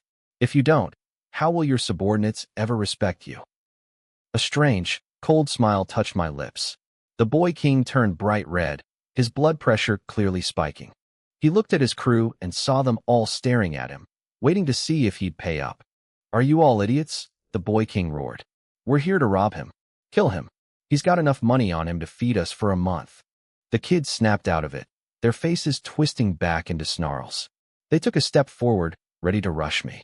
"I'm a man of principle," I said, my voice flat. "I only take what belongs to me. His life is worth 10 coins. Yours are too. Think carefully before you move." My calm demeanor hit the boy king like a bucket of ice water. He saw something in my eyes, something predatory. He hesitated, his hand trembling on his blade. "You're a grown man. Why are you bullying these children?" A girl's voice cut through the tension. I turned to see 2 young women approaching. The one who spoke wore an elegant green dress embroidered with gold thread. Her hair was held up by a shimmering jade pin, and she had a soft, pretty face with 2 deep dimples. The woman beside her was different, tall, cold, and dressed in a striking red gown. My eyes dropped to the badges hanging from their waists. My pupils contracted. I recognized that symbol. They were from Yinling Academy. I had seen the same badge on Zhang Xinyue. "How could you be so cruel?" the girl in green cried out. She rushed over to the boy on the ground and helped him up. When she saw the massive, purple handprint on his cheek, she glared at me with pure hatred. She placed her hand over the bruise, and a soft green light began to glow. Within seconds, the swelling vanished. An elemental healing spirit language? I was impressed. You didn't see that kind of rare talent outside of a prestigious place like Yinling Academy. "Aren't you ashamed of yourself?" she snapped, standing up and putting her hands on her hips. "Hitting a child like that." I stared at her. She seemed to be missing a few brain cells. The kids were still literally holding knives, yet she chose to ignore the reality of the situation. This wasn't just kindness, it was a total lack of common sense. I ignored her and looked back at the boy king. 10 coins, I repeated. "Now." The girl in green looked like she was about to explode. She had clearly never met someone so shameless in her life.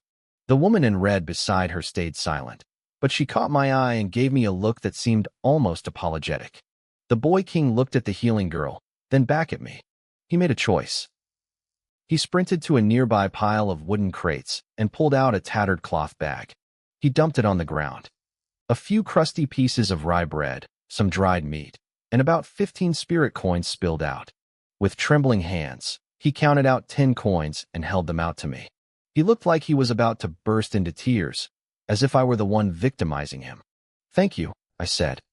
I took the coins, tucked them into my pocket, and turned to walk away. Behind me, the wailing started immediately. "Big sister, you have to help us," the boy king sobbed to the girl in green. "That bad man hurt our friend and forced us to pay him. He comes here all the time to beat us. If we don't give him money, he says he'll kill us. We're going to starve." I didn't look back. I had things to do. I stopped in front of a building with a sleek, all-black facade. This was my destination, Black Moon Bar. I pushed the door open and walked to the counter. "What can I get you?" the bartender asked. "Black beer with a dash of red grass extract," I said. "Make it concentrated." A moment later, a bubbling dark beer was placed in front of me. Droplets of deep red liquid swirled in the foam. Red grass was a common herb from the Sunset Plains. Its extract was pure energy. A few milliliters could sustain a grown man for an entire day. In this world, bars like this were actually pharmacies in disguise. They sold alcohol as a base, but the real product was the spirit language extracts mixed inside. I took a sip. The extract was incredibly bitter, but I could feel the energy beginning to surge through my veins. I needed my strength. The real work was just beginning. Some people added spirit language extracts to their drinks just for the flavor. Over time, it became a habit, which was exactly how these bars gained such high status. The man I killed the other night was a bloodflower demon. His long, blood-sucking proboscis could be refined into a potion to improve blood circulation and clear energy blockages. Those were just the common effects. Higher-level extracts could unlock an Awakens' hidden potential or speed up the condensation of spiritual power. The possibilities were endless. I wanted to break into this business, but I had 3 major problems to solve: staff, location, and the potions themselves. The hardest part was the staff. I didn't mean waiters or cleaners. I needed someone powerful enough to hold down the fort. In the underworld, bars, brothels, and the black market arena were the 4 major curfew dens. The profits were staggering. For a commoner to try and grab a slice of that pie was a pipe dream. I needed a face for the business, someone with a reputation and status. I already had someone in mind. Tonight's tab is on me. Master Zhao is paying for everything. A flippant voice drifted in from the door. A group of young men stumbled in, swaying from side to side, each with a glamorous woman clinging to his arm. The patrons in the bar erupted in cheers. Nobody turns down a free drink. Potions weren't cheap. The red shoes drink I just ordered cost 3 spirit coins. That was enough to feed a family of 3 in the outer city for half a month. The waiter rushed over, bowing low. Master Zhao, right this way. Your private booth is ready, just as you requested. The man they called Master Zhao was reeking of alcohol. His eyes were glazed over. He looked like he'd already finished one party and was looking for a second round. Strangely, while his friends were all draped in women, he was alone. He patted the waiter's face and pulled a handful of green spirit coins from his robe, stuffing them into the man's hands. The waiter's face practically split with a grin. Thank you, Master Zhao. You're too generous. He led the group toward the back. I watched him silently. My eyes didn't leave him for a second. The outer city was massive, ruled by various factions, but 8 stood above the rest. One of them was the Madblade sect. This man was Zhao Wenxuan, the son of the sect leader. To the world, he was a useless, spoiled brat who spent his days drinking with lowlives. But he had a quirk. He loved the nightlife, but he never touched the women. People whispered that he had some kind of physical problem, but no one dared say it to his face because of his father's power. Zhao Wenxuan was exactly the man I needed to guard my shop. I didn't rush. I sat there and finished my drink. Around 6 o'clock, I glanced at the pitch-black sky outside. I figured Zhao Wenxuan and his crew were sufficiently drunk by now. I stood up, walked out, and ducked into a dark alley. Xiao Bai, come out, I whispered. The spirit emerged. Boss. When we're working, use my code name. Sang Biao, I interrupted. I pulled a small bag from my waist and counted out 100 mid-grade spirit coins. Eat these. The white-masked eye spirit hovered in the air, staring at me coldly. But when it saw the pile of coins, its attention shifted instantly. It lunged forward, a slit opening where its mouth should be, and swallowed the coins whole. 100 coins meant 10,000 units of spiritual energy. Even with a 10% absorption rate, it would yield 1,000 units of pure power.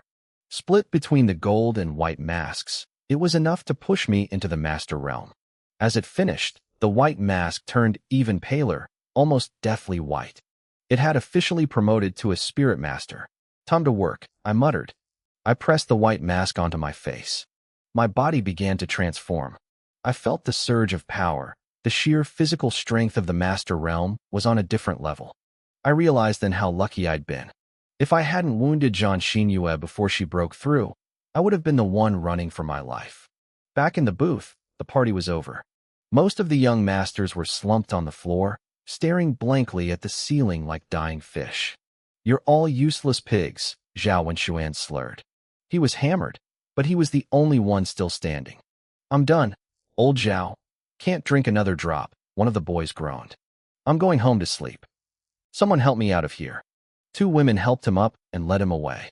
One by one, the others followed. Hey, old Zhao, you want this one?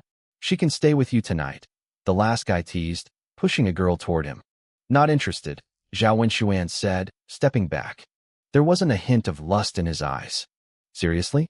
Are you? Or do you actually like one of us? The boy mocked, backing away playfully. Fuck off, Zhao Wenxuan barked. I'm a romantic. I'm waiting for true love. Oh, listen to him. 18 years old, and still waiting for pure love. The boy laughed, grabbing his girl and heading for the door. Let's go. Leave the pure love brother to his dreams. Zhao Wenxuan was left alone amidst a sea of empty bottles. He took one last swig of spirits, then stumbled over to the window. He pushed it open, letting the cool night breeze hit his face. He looked up at the lonely moon, feeling sentimental. Damn it, he whispered. I just want a sweet, simple romance. Why is it so hard? He tossed the bottle aside, spread his arms wide, and shouted at the sky, God, just send me one girl who makes my heart skip a beat. Suddenly, a massive black shadow dropped from above. It blocked his entire view. He was face to face with something terrifying. Zhao Wenxuan's pupils shrunk.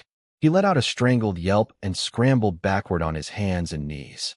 Once he got some distance, he finally saw what it was. It was a pale, white mask. It wasn't attached to a normal person. It was on a figure as thin as a bamboo pole, hanging upside down from the window frame like a giant bat. I had been inches from his face. I think I nearly scared the life out of him. Under his terrified gaze, I flipped my lanky body through the window and landed inside the room. I took a step toward him. No. Zhao Wenxuan scrambled back. I wanted a girl who makes my heart skip a beat, not a monster who makes my heart stop. He looked like he was about to cry. I could see the regret all over his face. He probably wished he hadn't made that stupid wish at the moon. Zhao Wenxuan, I said, my voice muffled by the mask. When he heard me say his name, the floodgates opened. Tears and snot started streaming down his face at the same time. Please, no, he wailed, shrinking into a ball until his back was pressed hard against the wall. And you're a male monster? That's even worse. I stood there, completely speechless behind the white mask. What was this guy even thinking? Was my appearance really that traumatizing? Maybe I should have worn the golden mask instead. Don't come any closer, he shrieked. I'm not doing it. I'm not dating a man. If you want to get at me, go kill my brother or my father instead. He was trembling in the corner, hugging himself tight. I realized he had completely misunderstood the situation. I reached out, grabbed him by the collar, and hauled him up. I gave him 2 quick slaps across the face. Wake up, I snapped. I'm not here to date you. Zhao Wenxuan let out a massive sigh of relief. He patted his chest, looking like he had just escaped a fate worse than death. Then, he squinted at my mask again, his voice trembling slightly. Then, why are you looking for me? If I didn't have a reason, would I be here? I felt a bit frustrated. This guy was nothing like I had imagined. But why like this? You didn't have to be so scary. Zhao Wenxuan finally relaxed. He walked over to the table, grabbed a bottle of spirits, and took a massive gulp. He held it out toward me. Want a drink? I shook my head. He shrugged, took another swig, and collapsed onto the sofa. The tension left his body completely. Are you here to kill me? He asked casually. It's pointless, really. I'm just a waste of space who eats and drinks all day. Nobody cares about me. Killing me won't hurt the Mad Blade sect at all. If you want to make them bleed, go chop my brother or slaughter my old man. I didn't say a word. I just stared at him. This guy was a total freak. He was terrified of a misunderstanding, yet he talked about his own death like it was a weather report. He was only 18, but he smelled like a man who had already died inside. I started to doubt my own judgment. We sat in silence, just staring at each other. The atmosphere turned incredibly awkward. Fine, Zhao Wenxuan said, breaking the silence. Just tell me what you want. You clearly aren't here to kill me, and I can't stand this staring contest. I walked over and looked him straight in the eyes. I'm here to ask you to be the boss. Me? Zhao Wenxuan froze. His eyes went blank. He pointed a finger at his own chest. Am I so drunk that I'm hallucinating?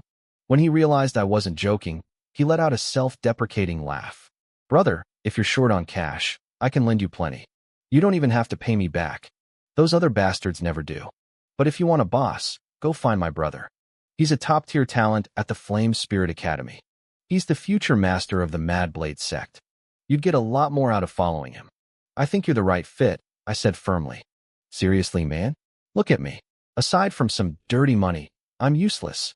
The sect won't even send guards to watch me. If I died in the street, they probably wouldn't even bother to pick up my corpse.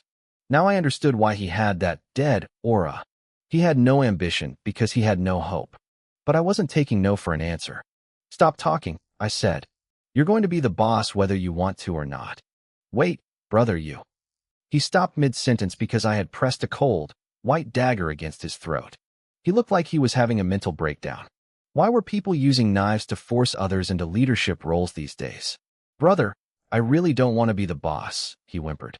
He meant it. He wasn't a fool. He knew that being a boss for a mysterious figure like me meant being a shield, a target for whoever I was planning to fight. If things went south, the Mad Blade sect wouldn't lift a finger to save him.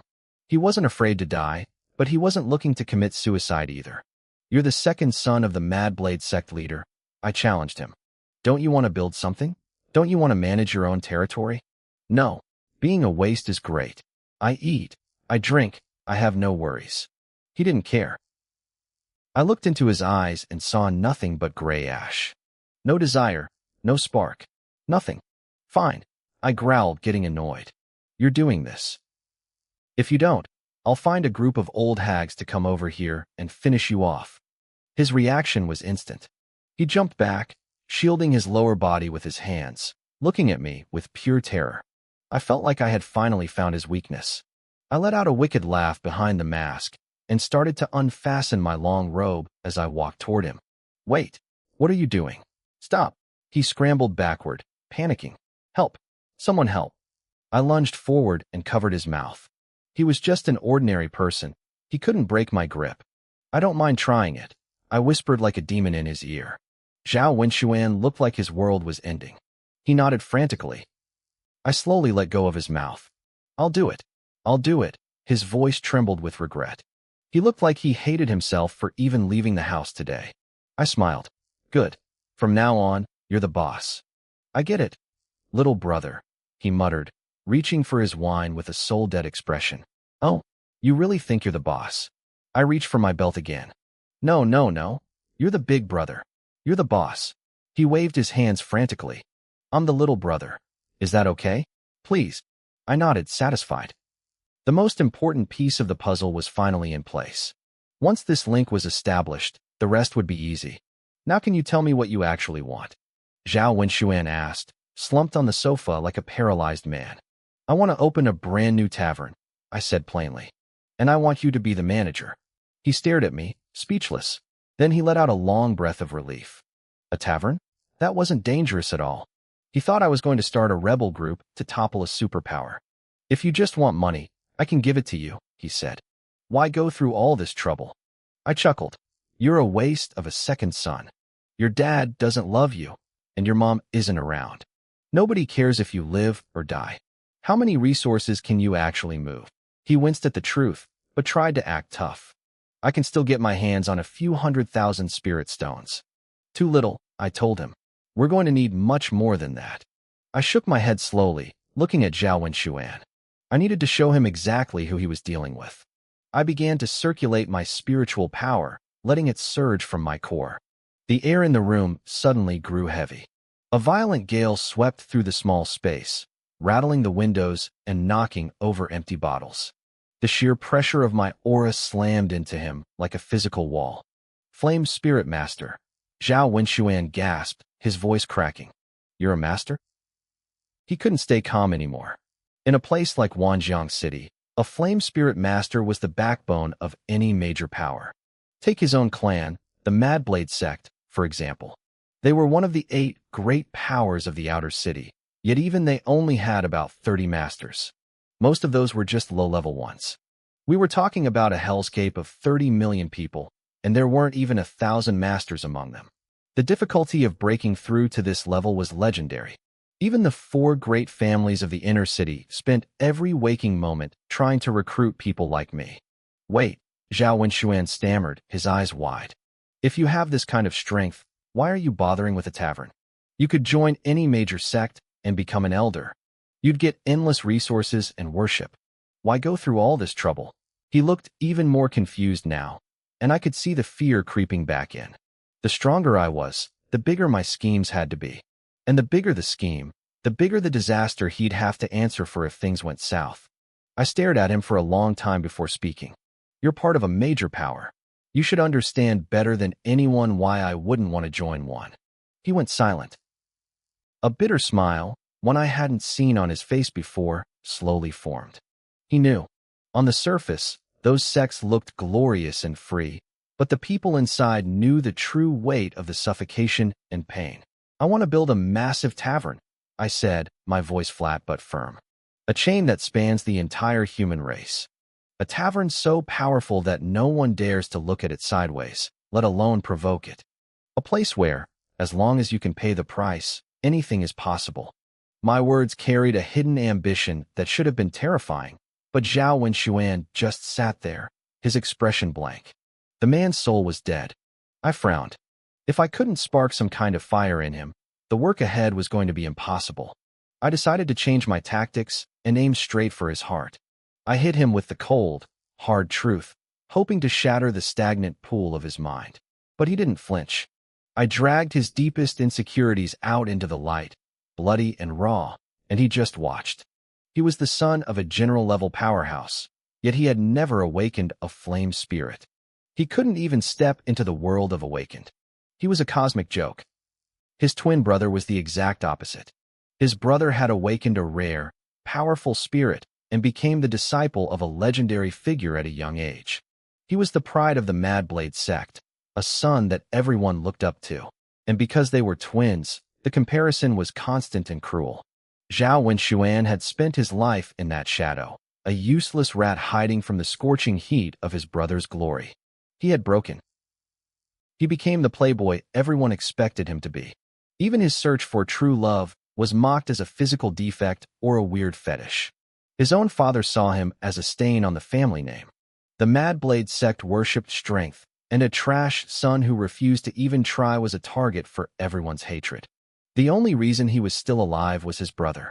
His brother adored him, gave him everything he asked for, and promised to slaughter anyone who dared to touch him. That weird protection only made Zhao Wenxuan more twisted and hollow. So you saw through me, Zhao Wenxuan said, pain finally flickering in his eyes. He grabbed a bottle and chugged the whole thing, coughing as the alcohol burned his throat. So what? Does working hard matter? I'll never escape being Zhao Wenji's brother. Even if I do something great, people will just say I'm almost as good as him. If the result is the same whether I try or not, why bother? I'd rather just be a happy waste of space. Are you actually happy? I asked. Yeah, he said, throwing his hands up. Why wouldn't I be? I have money, I have company. People struggle just to eat and drink, and I get to do that without trying. Who cares if they laugh at me? I'm used to it. I scratched my head. It was hard to argue with that kind of logic. Dealing with a dead soul was a real pain. I decided to use my last card. Don't you want to find a girl who actually makes your heart race? His eyes sparked for a second, then went dull again. I know what you're going to say. If the tavern gets big, my status goes up, and I'll meet more people. But why do you think we'll succeed? You're a master, sure. You can open a shop and get a small slice of the pie. But the moment you try to grow, the others will crush you. The inner city families, the outer city sects, they won't let you. Reality is a pile of trash, man. The more you chase something beautiful, the more it makes you sick.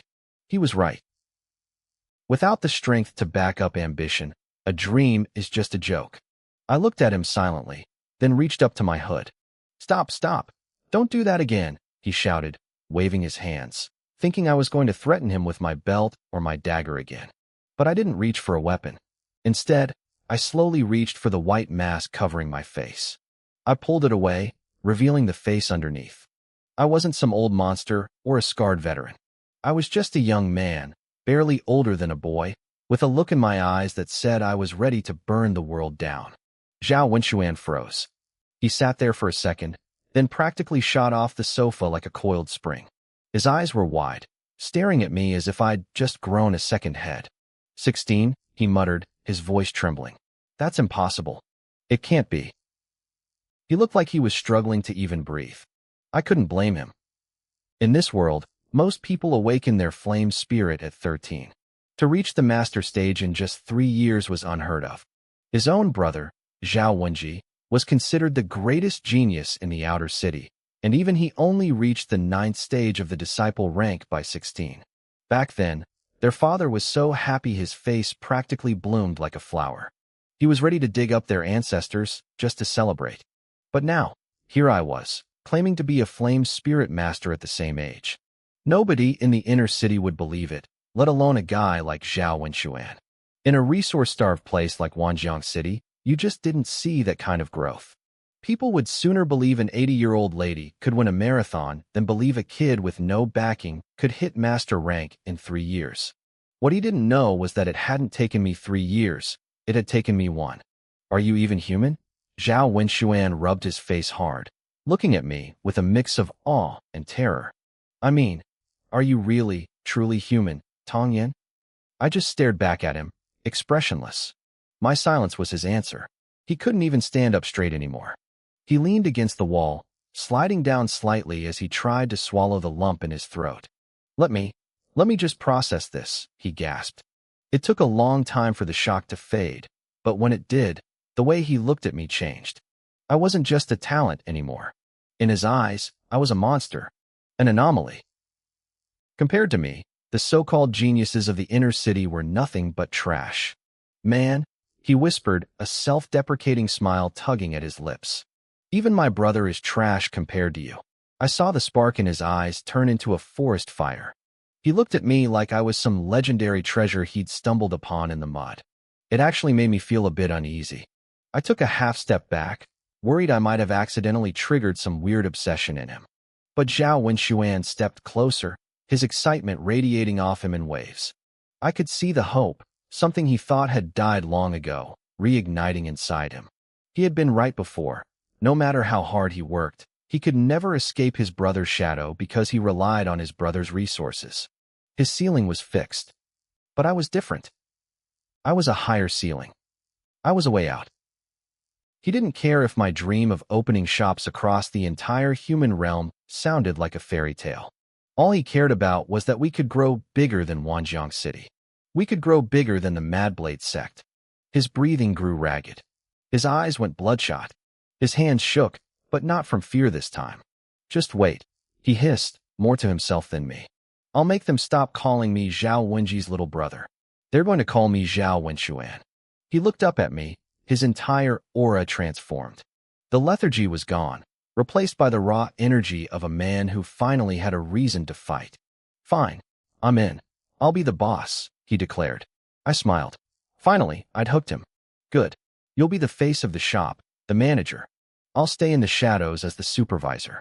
Remember, as far as the world is concerned, this is your project. You're the sole person in charge. He nodded quickly. He wasn't stupid.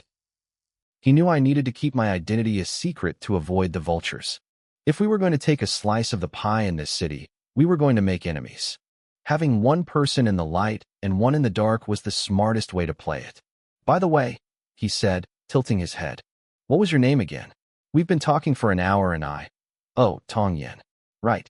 Good name. Suddenly, he grabbed my arm and started dragging me toward the door. Let's go, he shouted. Go where? I asked, completely confused. To find a spot. A place for the shop. I groaned. 5 minutes ago, he was ready to give up on life, and now he was more hyper than a kid on a sugar rush. I pointed out the window at the pitch-black sky. Brother, it's late. It's dark. Let's do this tomorrow. It's not even 7, he argued. How can you sleep when you have dreams to achieve? Tomorrow, I insisted, shaking my head. Same place. I'll come find you.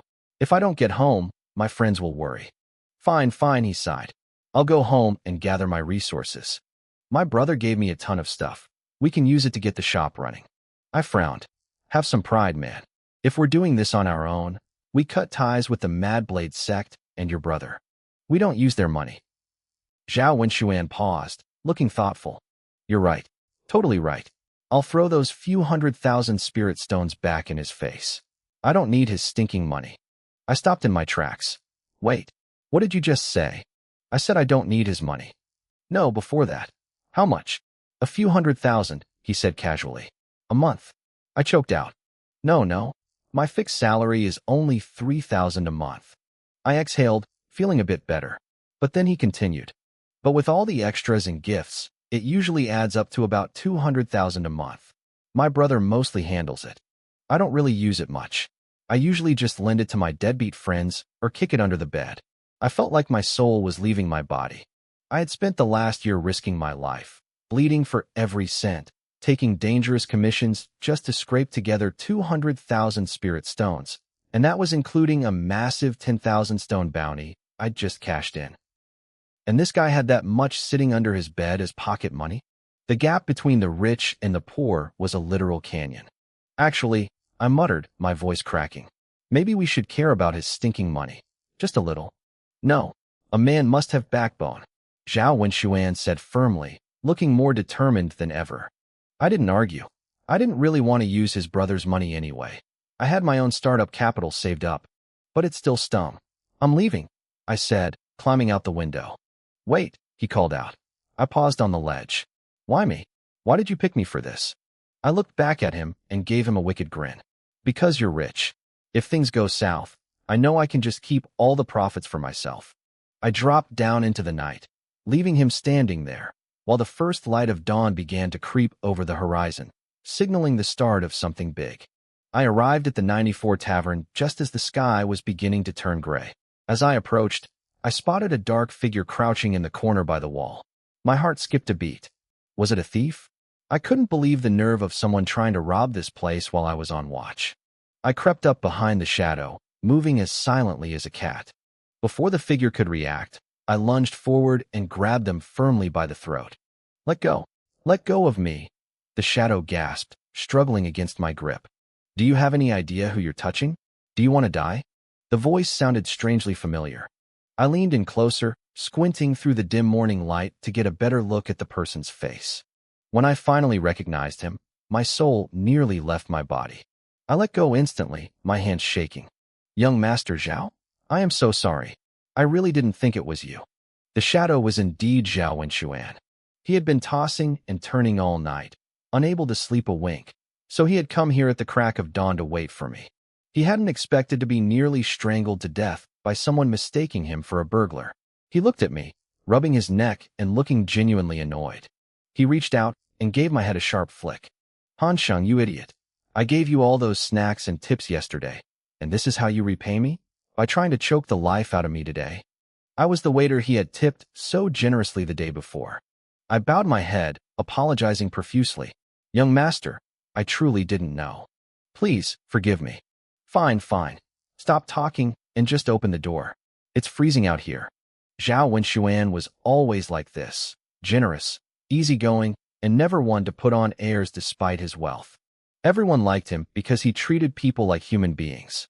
I quickly unlocked the tavern and ushered him inside. Young Master Zhao, the usual private room? How much wine should I bring up? Yeah, the usual. He paused, his face falling as he remembered he was currently penniless. Actually, never mind. I'll just sit here for a while. I blinked, confused. This wasn't like the Zhao Wenxuan I knew. Something was definitely wrong. I decided to bring him a cup of his favorite wine anyway, on the house. Young master, I said, leaning in with a smile. You've always looked out for me. I've wanted to buy you a drink for a long time, but I never had the chance. Would you do me the honor of letting me fulfill that dream today? I was only 15, 2 years younger than him, but working in a tavern had made me sharp. I could tell when a man was troubled. Zhao Wenxuan looked touched. He stared at me for a moment, and I could see the gears turning in his head. He realized that if he was going to start his own business, he needed reliable people. Hansheng, he said seriously. Yes, young master. I stood straight, listening intently. Do you want to come work for me? My heart hammered against my ribs. I almost fell to my knees right there. Yes, I do. Wait, he cautioned. Following me might be dangerous. Are you afraid to die? I'm not afraid, I said, my voice firm and ringing with conviction. As long as I can follow you, death means nothing. I felt like I had finally hit the jackpot. This was my chance to move up in the world. Zhao Wenxuan nodded, satisfied. Good. When your manager gets here, quit. From now on, you follow me. And call me boss. You got it, boss. Around 7 o'clock, Tong Yin arrived. He looked surprised to see Zhao Wenxuan sitting there so early. Tong Yin was used to early mornings because of his past work, but he hadn't expected a rich young master to beat him to the punch. "Big brother, you're here." Zhao Wenxuan greeted him with a grin. He pulled me forward. "This is my new recruit, Han Sheng. He'll be helping us out at the tavern. Han Sheng, this is your other boss. Greet him." "Boss," I said, bowing respectfully. Tong Yin looked me dead in the eye. "I'll only tell you one thing. Following us is dangerous. You might die. If you want to back out, do it now. You can go back to your quiet life. But once you walk out that door with us, there is no turning back." Zhao Wenxuan watched me, waiting for my answer. I clasped my hands and bowed deeply. "I will follow both bosses to the death. I won't regret it." Tong Yin didn't take me home with them that day. Instead, he told me to stay and handle my resignation. He and Zhao Wenxuan had bigger things to worry about: the location of our new business. Location is everything. If you don't have foot traffic, it doesn't matter how good your wine is. Tong Yin had been thinking about this for a long time. The outer city was packed with taverns every few hundred meters. The competition was brutal. If we wanted to make real money, we had to take a risk. "Big brother, are we leaving the outer city?" Zhao Wenxuan asked, noticing the direction we were walking. His brow furrowed. "It's dangerous out there." The outer city didn't have the massive walls of the inner city, but it was crowded enough that people could protect each other. Once you left the settled areas, you were fair game for roaming mutated beasts. "Yes," Tong Yin said firmly. He wanted to build the tavern outside the city, right on the main path explorers took to reach the Sunset Plains. It was a brilliant, if terrifying, strategy. We would be the last stop for people heading into danger and the very first stop for those coming back alive. Explorers returning from the plains were usually stressed, exhausted, and loaded with loot. They would pay anything for a drink and a place to relax. "Isn't that too risky?" Zhao Wenxuan asked. Even he was shaken by the idea. "We'll be completely exposed. People with bad intentions will notice us immediately." "Risk and opportunity go hand in hand," Tong Yin replied. "To make big money fast, we have to walk the edge. The more money we make, the stronger I get. The stronger I get, the safer the tavern becomes. It's a perfect cycle." Zhao Wenxuan didn't hesitate any longer. "Fine. Let's do it." We officially stepped past the boundaries of the outer city. Tong Yin pointed toward a mountain about 2 kilometers away. It was about 700 meters high and had no name. "That's the spot," Tong Yin said. Zhao Wenxuan looked at the mountain and nodded. It was perfectly situated at a crossroads. To the east lay the vast Sunset Plains, and to the west were the 100 Beast Mountains. "It's a great spot," Zhao Wenxuan admitted. "But a mountain like that won't be empty. There are definitely beasts up there." "I've already scouted it," Tong Yin said calmly. "There's a pack of iron-armored apes living there. Their strength is mid-tier. I'll handle them." Zhao Wenxuan's eyebrows shot up the moment I mentioned the name of the beasts. He had heard of the iron-armored apes. They were pack hunters that lived in large groups. If they saw a single drop of blood, they would go into a violent frenzy. They were notoriously vengeful and incredibly difficult to shake off once you provoked them. That was exactly why no one had dared to claim that mountain yet. He looked at me, doubt written all over his face. "Can you really handle them?" "Leave it to me," I said. He didn't have much of a choice but to trust me. There was no turning back now. Once the arrow is fired, it doesn't come back. Since we had chosen this path, we would walk it to the end, life or death. After we settled on the location, we dove into the finer details. I insisted on using the best construction materials available. Strength and durability were the priorities. I knew that once we opened, there would be fights. People would get rowdy, and things would get broken. It was better to build it like a fortress from the start. "Don't worry, I'll handle the materials," Zhao Wenxuan said, his confidence returning. "I know a guy who deals in high-end supplies. He can even get his hands on the same stone used for the inner city walls." "Are you sure?" I asked. "We don't have much capital yet. We'll have to buy on credit. Can you pull that off?" I had originally planned to use my status as a master realm expert to pressure the suppliers, but Zhao Wenxuan just smirked. "Who do you think you're talking to?" he asked, looking quite proud. "I've spent years throwing money around this city. I've lent money to almost every one of those suppliers. Most of them never intended to pay me back, and I never pressed them. But now I need a favor. I'll dig every single one of them out. Good, I nodded. You handle the materials and the general staff. Secure the initial alcohol supply too. Sign contracts and tell them we'll settle the bill later. I'll take care of the funding, the potions, and the security. When it came to the staff, I told him we could be flexible with the waiters and cleaners, but I wanted to personally vet the shadow staff, the people who would actually protect the place. I already had someone in mind, Chen Ming. 3 months, I told him. We only have 3 months to get everything ready. With the location and logistics settled, my biggest hurdle was the potions. To attract customers in a place like this, our products had to be top tier and unique. But we were broke. We didn't have the cash to stock up on rare ingredients yet. I decided to push that problem to later and focus on recruitment. I left Zhao Wenshuan and headed straight for the address Chen Ming had given me. It was still early, and I wanted to see if he was as simple as he appeared. The house was a wreck. It was a dilapidated shack in a crumbling part of town. I stood outside and listened, but I couldn't hear a sound coming from inside. I checked the house number again. This was definitely it. The door wasn't even locked. I hesitated for a second, then pushed it open. The interior made me frown.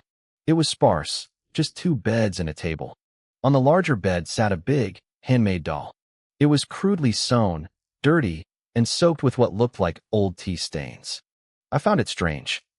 A grown man like Chen Ming kept a doll. I looked around further. Chen Ming had told me his mother was bedridden with a strange illness and survived only on expensive medicine. She shouldn't have been able to leave the house, yet the place was empty. No mother, no Chen Ming. The smell of medicine was thick, though. A blackened medicine pot sat on a wood stove, clearly used for a long time. Everything he told me about his life seemed true, but where were they? The more I looked, the more I realized Chen Ming wasn't simple. That shadow I saw the night I killed Li Ming? It was almost certainly him. He had managed to beat me to the scene despite me leaving immediately after we parted. That meant he was fast, and likely an awakened who had been hiding his strength for a long time. Why play the coward? I thought back to how he had begged for mercy that day, looking so pathetic. If he was just trying to hide his identity while working at the tavern, I could understand that. I was doing the same thing. But he had taken it to an extreme, letting Li Ming bully and humiliate him without a word. I couldn't have done that. The deeper the endurance, the deeper the scheme. Chen Ming, what exactly are you planning? I waited for a while, but when no one returned, I stepped out and quietly shut the door. Across from Chen Ming's shack, inside a ruined building, 3 figures were hiding in the shadows. They were peering through cracks in the wall, watching the street. Xiao-san, go back and report this to the higher-ups, the leader whispered. Lao Air, you follow that guy. I'll stay here and keep watch. The leader waited for a response, but the room stayed silent. Are you deaf? He hissed, turning around. Still nothing. He stood up, furious. I said. He stopped dead. Standing right in front of him was a man wearing a terrifying white mask. His anger turned to pure shock. Who are you? His eyes drifted down to the stranger's hands, and his heart nearly stopped. The masked man was holding 2 bodies by their necks. They were his teammates. Their heads had been twisted completely around, their dead eyes staring straight at him. The leader tried to scream, but I lunged forward and clamped my hand over his throat. The sheer force of my grip cut off his voice instantly. Don't scream, I whispered. Unless you want me to twist your neck too. Understand. The man turned pale and nodded frantically. I ask you answer. 1 wrong word, and you're dead. Got it. I got it, he stammered. I looked at him, my voice cold. Who are you, and why are you here? I had sensed someone watching me the moment I stepped out of Chen Ming's house. To avoid scaring them off, I pretended to leave, then circled back and climbed into their hiding spot from behind. I found 3 of them monitoring the house. I had killed the first 2 silently before they even knew I was there. In the corner of the room, I saw another body, the original owner of this apartment. It hadn't started smelling yet, meaning these guys had moved in within the last day or 2. Chen Ming had only been gone for a day, and he was already being hunted. We're from the small knife gang, the man choked out. We were ordered to watch this house. If anyone showed up, we were supposed to report it. The small knife gang? I was stunned. They were one of the 8 major powers in the city. Was this because of what happened to Li Ming? Why are you watching this place? I asked. I don't know. Where is the owner of that house? I don't know. I tightened my grip, feeling a headache coming on. What do you know? Nothing. I swear I know nothing. I stared at him. Seriously? This guy was useless. Are you playing games with me? My face darkened. I didn't wait for an answer. I grabbed the man's right arm and squeezed. The sound of bones snapping echoed in the small room. He let out a strangled cry of agony. I don't want to hear "I don't know" again, I said, my voice dropping to a dangerous whisper. Do you understand? His face turned ghostly pale. He trembled so hard I thought he might shake apart, sweat soaking through his clothes. I understand. Who sent you? I don't know. I almost laughed out of sheer frustration. Again, I really don't know, he sobbed, the words tumbling out in a rush. The order came directly from the small knife gang's mission hall. It wasn't assigned by a specific person. We were just told to report back to the hall the moment we saw anyone. I swear, I have no idea who actually put out the hit. What else? I demanded. What else do you know? Nothing. That's everything. I looked at him, then at the dead body in the corner. Then you're useless to me. Before he could even process the words, I flicked my wrist. A sharp crack followed. His neck snapped like a dry twig. He was a third-stage disciple, but in my hands, he was no different from an ant. I stood by the window, staring down at Chun Ming's house, my mind racing. Li Ming had mentioned his big brother was in the small knife gang. Was this revenge for Li Ming? But how could they know Chun Ming was the killer? And if they were looking for revenge, shouldn't I have been their first target? Then I thought about Chun Ming. I thought about how he had endured all that abuse, how desperately he had clung to that low-paying job at Bright Moon 94. If he was a powerful awakened, he didn't need the money. He was there for a reason. He was hiding in plain sight, waiting to get close to someone. My eyes widened as the pieces clicked together. The boss, the owner of Bright Moon 94. It made perfect sense. Chun Ming had a grudge against the boss. He took the job to find an opening to kill him. But the boss almost never showed up at the shop, so Chun Ming stayed in the shadows, waiting for years. Then Li Ming ruined everything by getting him fired. Driven to desperation, Chun Ming must have launched a reckless, frontal assault.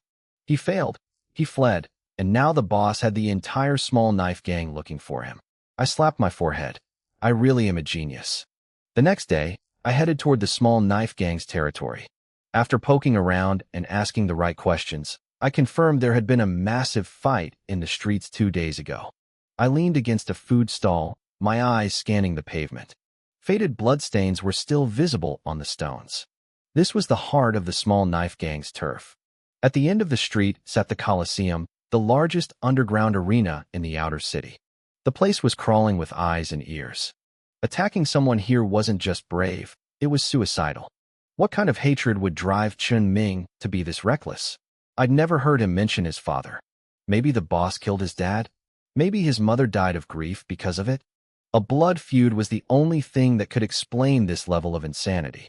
I spent the next 3 days there, arriving early and leaving late, acting more punctual than I ever did at my actual job.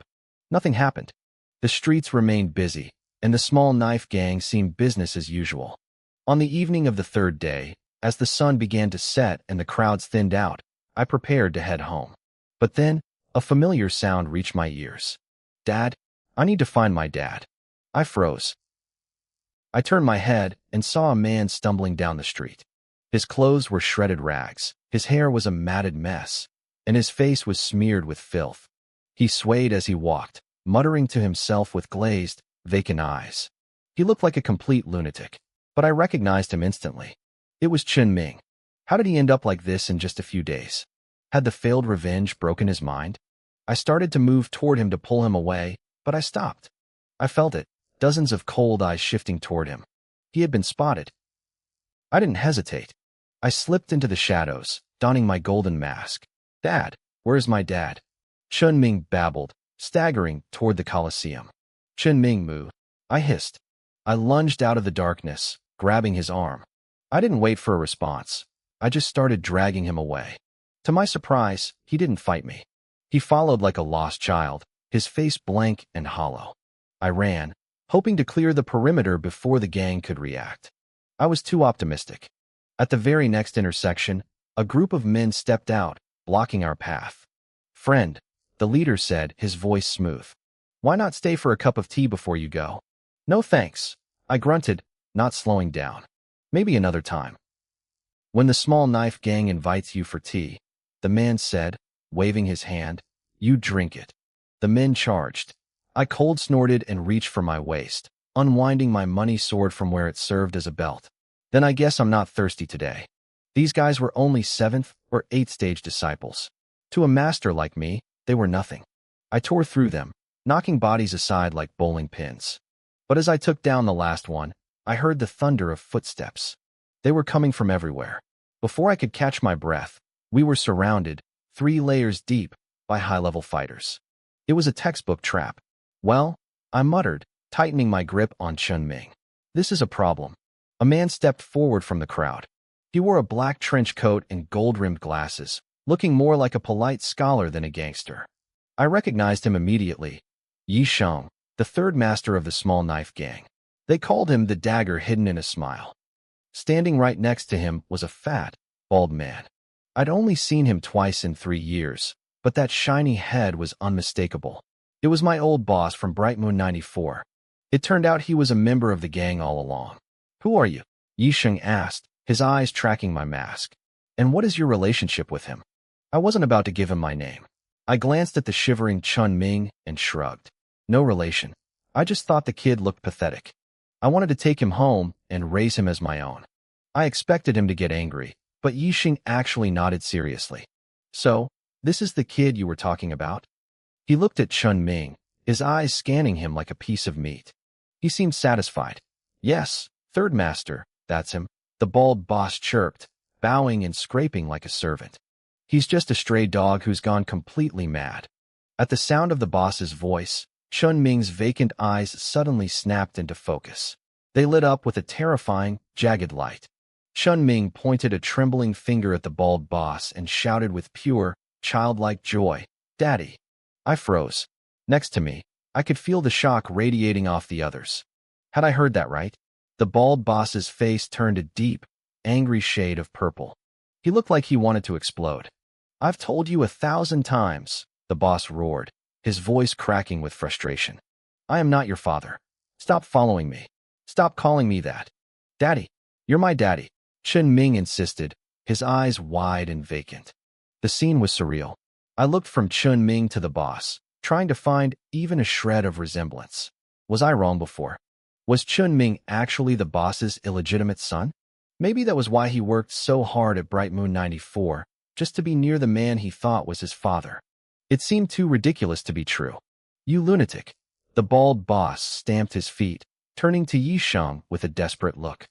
3rd master, this is the maniac I told you about. He's an orphan.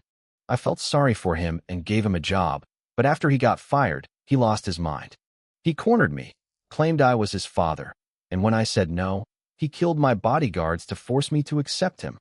I felt a chill run down my spine. Force someone to be your father at knife point? That was a special kind of crazy. But wait, orphan? Chun-Ming had always told me about his sick mother waiting for him at home. If he was an orphan, who had he been talking about all this time? I realized then that I had never actually seen his mother. I'd only seen the inside of his cramped, empty apartment. He had been lying to me from the start. Yi Sheng, the man with the hidden smile, stepped forward. He reached out a hand toward Chun-Ming, his voice dripping with fake warmth. I'm your father, Ming. I've been waiting for you for so long. Come here to Daddy. Chun-Ming tilted his head, looking at Yi Sheng like he was a strange insect. You're not my daddy.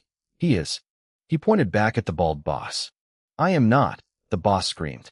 I only have a daughter. I'll show you the family photos if I have to. I'm your father, Yi Sheng repeated, his smile never wavering. He sounded disturbingly sincere. No, Chun-Ming said flatly. It was a mess. One man was desperate to be a father, one was desperate to stay a stranger, and the kid was caught in the middle of a delusion. The gang members stood around, confused, not daring to speak while their leader played this bizarre game. I really am your father, Chun-Ming, Yi Sheng said, pushing his glasses up his nose. Let's go home. He started walking toward us. Chun-Ming backed away, his face twisting with rejection. Yi Sheng stopped. The smile finally died. He slowly took off his glasses and tucked them into his pocket. Then, without a word of warning, he swung his hand. A wet thud echoed through the alley. Yisheng's palm slammed into the top of the bald boss's head. The force was so immense that the boss's entire head was driven straight down into his chest cavity. The body collapsed like a sack of stones. I winced. 1 second Yisheng was smiling. The next he was a cold-blooded killer. He pulled out a silk handkerchief, wiped his hand clean, and turned back to Chen Ming with that terrifying grin. There, Yisheng said softly. Now I'm your father. Let's go home. Chen Ming didn't move. He stared at the headless corpse of the boss, his eyes glazed over. For a long moment, there was silence. Then, his eyes snapped into focus, turning sharp and terrifying. You killed my daddy, Chen Ming shrieked. You killed him. A violent, bloody red light erupted from Chen Ming's body. The air around him vibrated with power.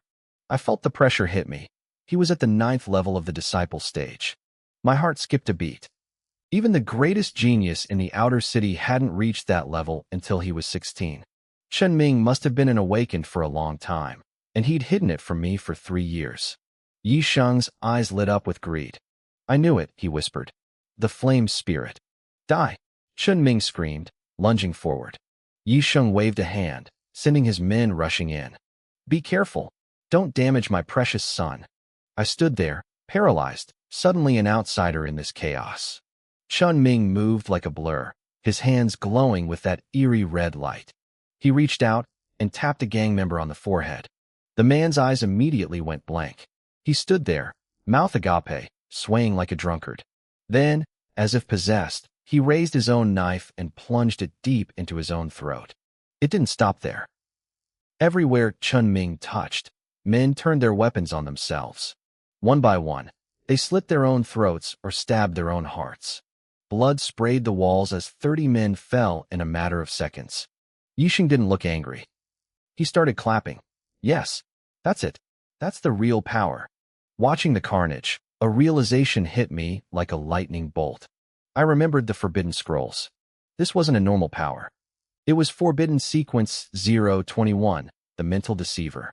The forbidden sequences were just as strong as the divine ones, but they came with a terrible price. They broke the user's mind. They caused personality loss, uncontrollable rage, or complete insanity. Chen Ming was a textbook case of a split personality. His normal side truly believed he was just a regular guy who needed a job and had a mother to take care of. He wasn't pretending to be weak. He actually thought he was weak. But the moment his mind snapped, the deceiver took over. And right now, the deceiver wanted blood. Chen Ming was a simple man. He had a sick mother who needed expensive treatment, so he worked himself to the bone. But when Li Ming fired him, his mental world didn't just crack, it shattered. He snapped into a completely different persona, and in that state, he killed Li Ming without a second thought. For some reason, his broken mind then started seeing his boss as his own father. That's why he had come back here. But now, Yisheng had slapped that father to death. The trauma triggered Chen Ming's unstable mind once again. He went into a full-blown killing frenzy. Within minutes, every single one of the 30 members of the small knife gang lay dead on the floor. Only Yisheng remained. Perfect. Truly perfect, Yisheng said, stepping over the corpses. He stared at Chen Ming with greedy eyes, like he was looking at a priceless treasure. An insane forbidden flame spirit user was a dream come true. If he could control Chen Ming, he'd have a peerless human weapon. With a blade like that, the small knife gang could finally move from the slums into the inner city. Yisheng's smile widened. He waved a hand behind him. All right, come out now. Stop watching and take him down. As for the kid next to him, he looked at me, his grin turning nasty. Kill him. He saw things he shouldn't have. He waited for his hidden guards to strike, but the alley stayed silent. No one moved. No one appeared. What's wrong? Are you all deaf? Yisheng's face darkened. He shouted again, but the silence was deafening. I could see the sudden weight of dread sinking into his chest. Don't bother yelling, I said, leaning back casually. While you were busy acting like a big shot, my partner already took care of them. Right on cue, White Mask walked out from a side alley. He was calmly wiping blood off his Lu Sha dagger. Before I had even decided to take Chen Ming, I knew we were being watched. I had sent White Mask ahead to scout. Yi Sheng was cautious.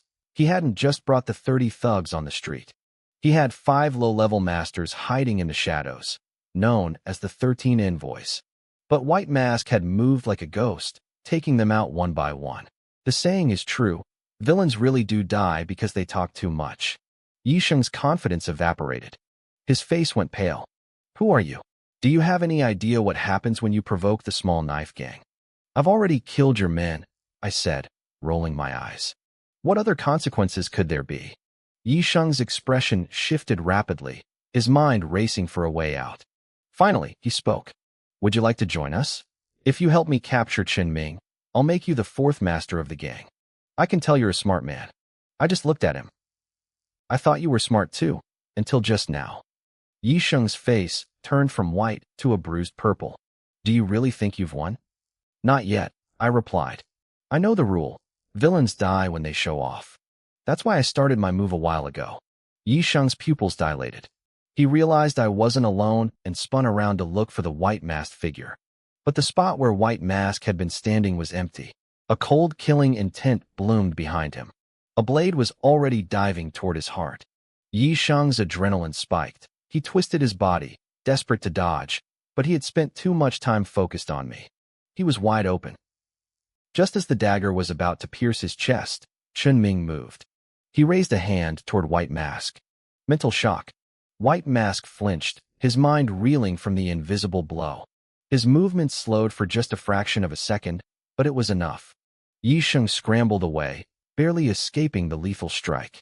White Mask glared at Qin Ming, his killing intent shifting toward the boy. He is mine, Qin Ming muttered. His eyes were swirling with strange, hypnotic patterns. I hadn't expected Qin Ming to be the one to save Yi Sheng. I sighed and looked at White Mask. Let him handle it. Just stay close and watch his back. White Mask retracted his dagger, though his eyes remained cold. Yi Sheng might have been the 3rd master of the gang, but he was only a level 2 master. He had brought 5 low-level masters to capture a 9th-stage disciple like Qin Ming, which should have been easy, but he hadn't accounted for us. Now he was alone. You killed my papa, Qin Ming whispered. His head tilted at an unnatural angle, drool leaking from the corner of his mouth. Yi Sheng saw that we weren't stepping in. A plan formed in his desperate mind. If he could just grab Qin Ming and use him as a hostage, he might be able to force us to let him go. He lunged forward, his hands clawing at the air. Die! Qin Ming raised his right hand, and a thick crimson mist surged toward Yi Sheng, trying to invade his mind. Humph! Yi Sheng snorted. He felt the mental pressure, but as a level 2 master, his will was stronger than Qin Ming's. He whipped up a gale of wind, blowing the mist away.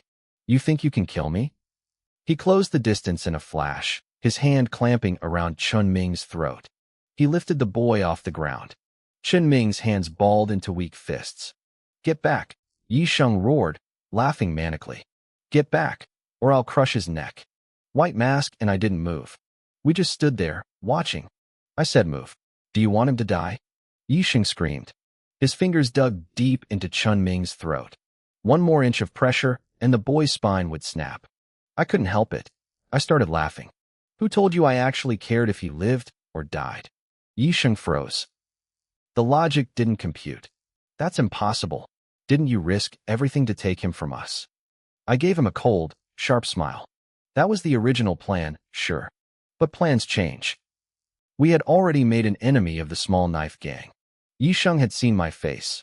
Well, my mask, and he knew too much. If I let him live, he'd bring an army down on me later. I couldn't have that. Yi Sheng had to die here. As for Qin Ming, he chose this path. If he died, he died. I had already done more than enough for him as a friend. Yi Sheng saw a White Mask circling behind him again. He realized I wasn't bluffing. I really didn't care. His face twisted in a mask of pure rage. Fine, then I'll kill him first. Let's see if you can stop me from leaving after that. Yi Sheng was desperate. This was small knife gang territory. If he could just make enough noise, reinforcements would come swarming in to save him. I could see the regret etched into his face. He was probably cursing himself for letting Qin Ming slaughter those 30 men earlier. If they were still alive, they could have stalled us. But there are no regret pills in this world. Yi Sheng's expression turned vicious. He put everything he had into his right hand, intending to crush Chun Ming's throat in one final act of spite. But his arm didn't obey.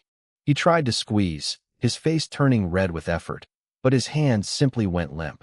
He watched in pure horror as his own arm slowly drifted away from the boy's neck, completely out of his control. He turned his head to look at Chun Ming. The boy was staring back. His eyes were hazy, vacant of any reason or sanity. Even though he had just been dangling in the air by his windpipe, there wasn't a single trace of pain on his face. He just looked at Yi Sheng and grinned. "Choke to death," Chun Ming whispered. It was like Yi Sheng had been struck by an invisible force. His own hands flew to his own neck, gripping tight. He began to squeeze his own throat with terrifying strength. I stood back, watching the aura around Chun Ming explode. He had done it. Just like Zhang Xinyue, he had triggered a breakthrough to the master stage in the middle of a life-or-death crisis. Old Kai was right. We really were the villains of this story. The hero always finds a way to level up and kill the bad guy at the last second. Chun Ming's spirit quality was incredibly high. Even though he was technically at a lower cultivation level than Yi Sheng, his mental power was enough to completely dominate the man's will. Yi Sheng's veins bulged against his forehead.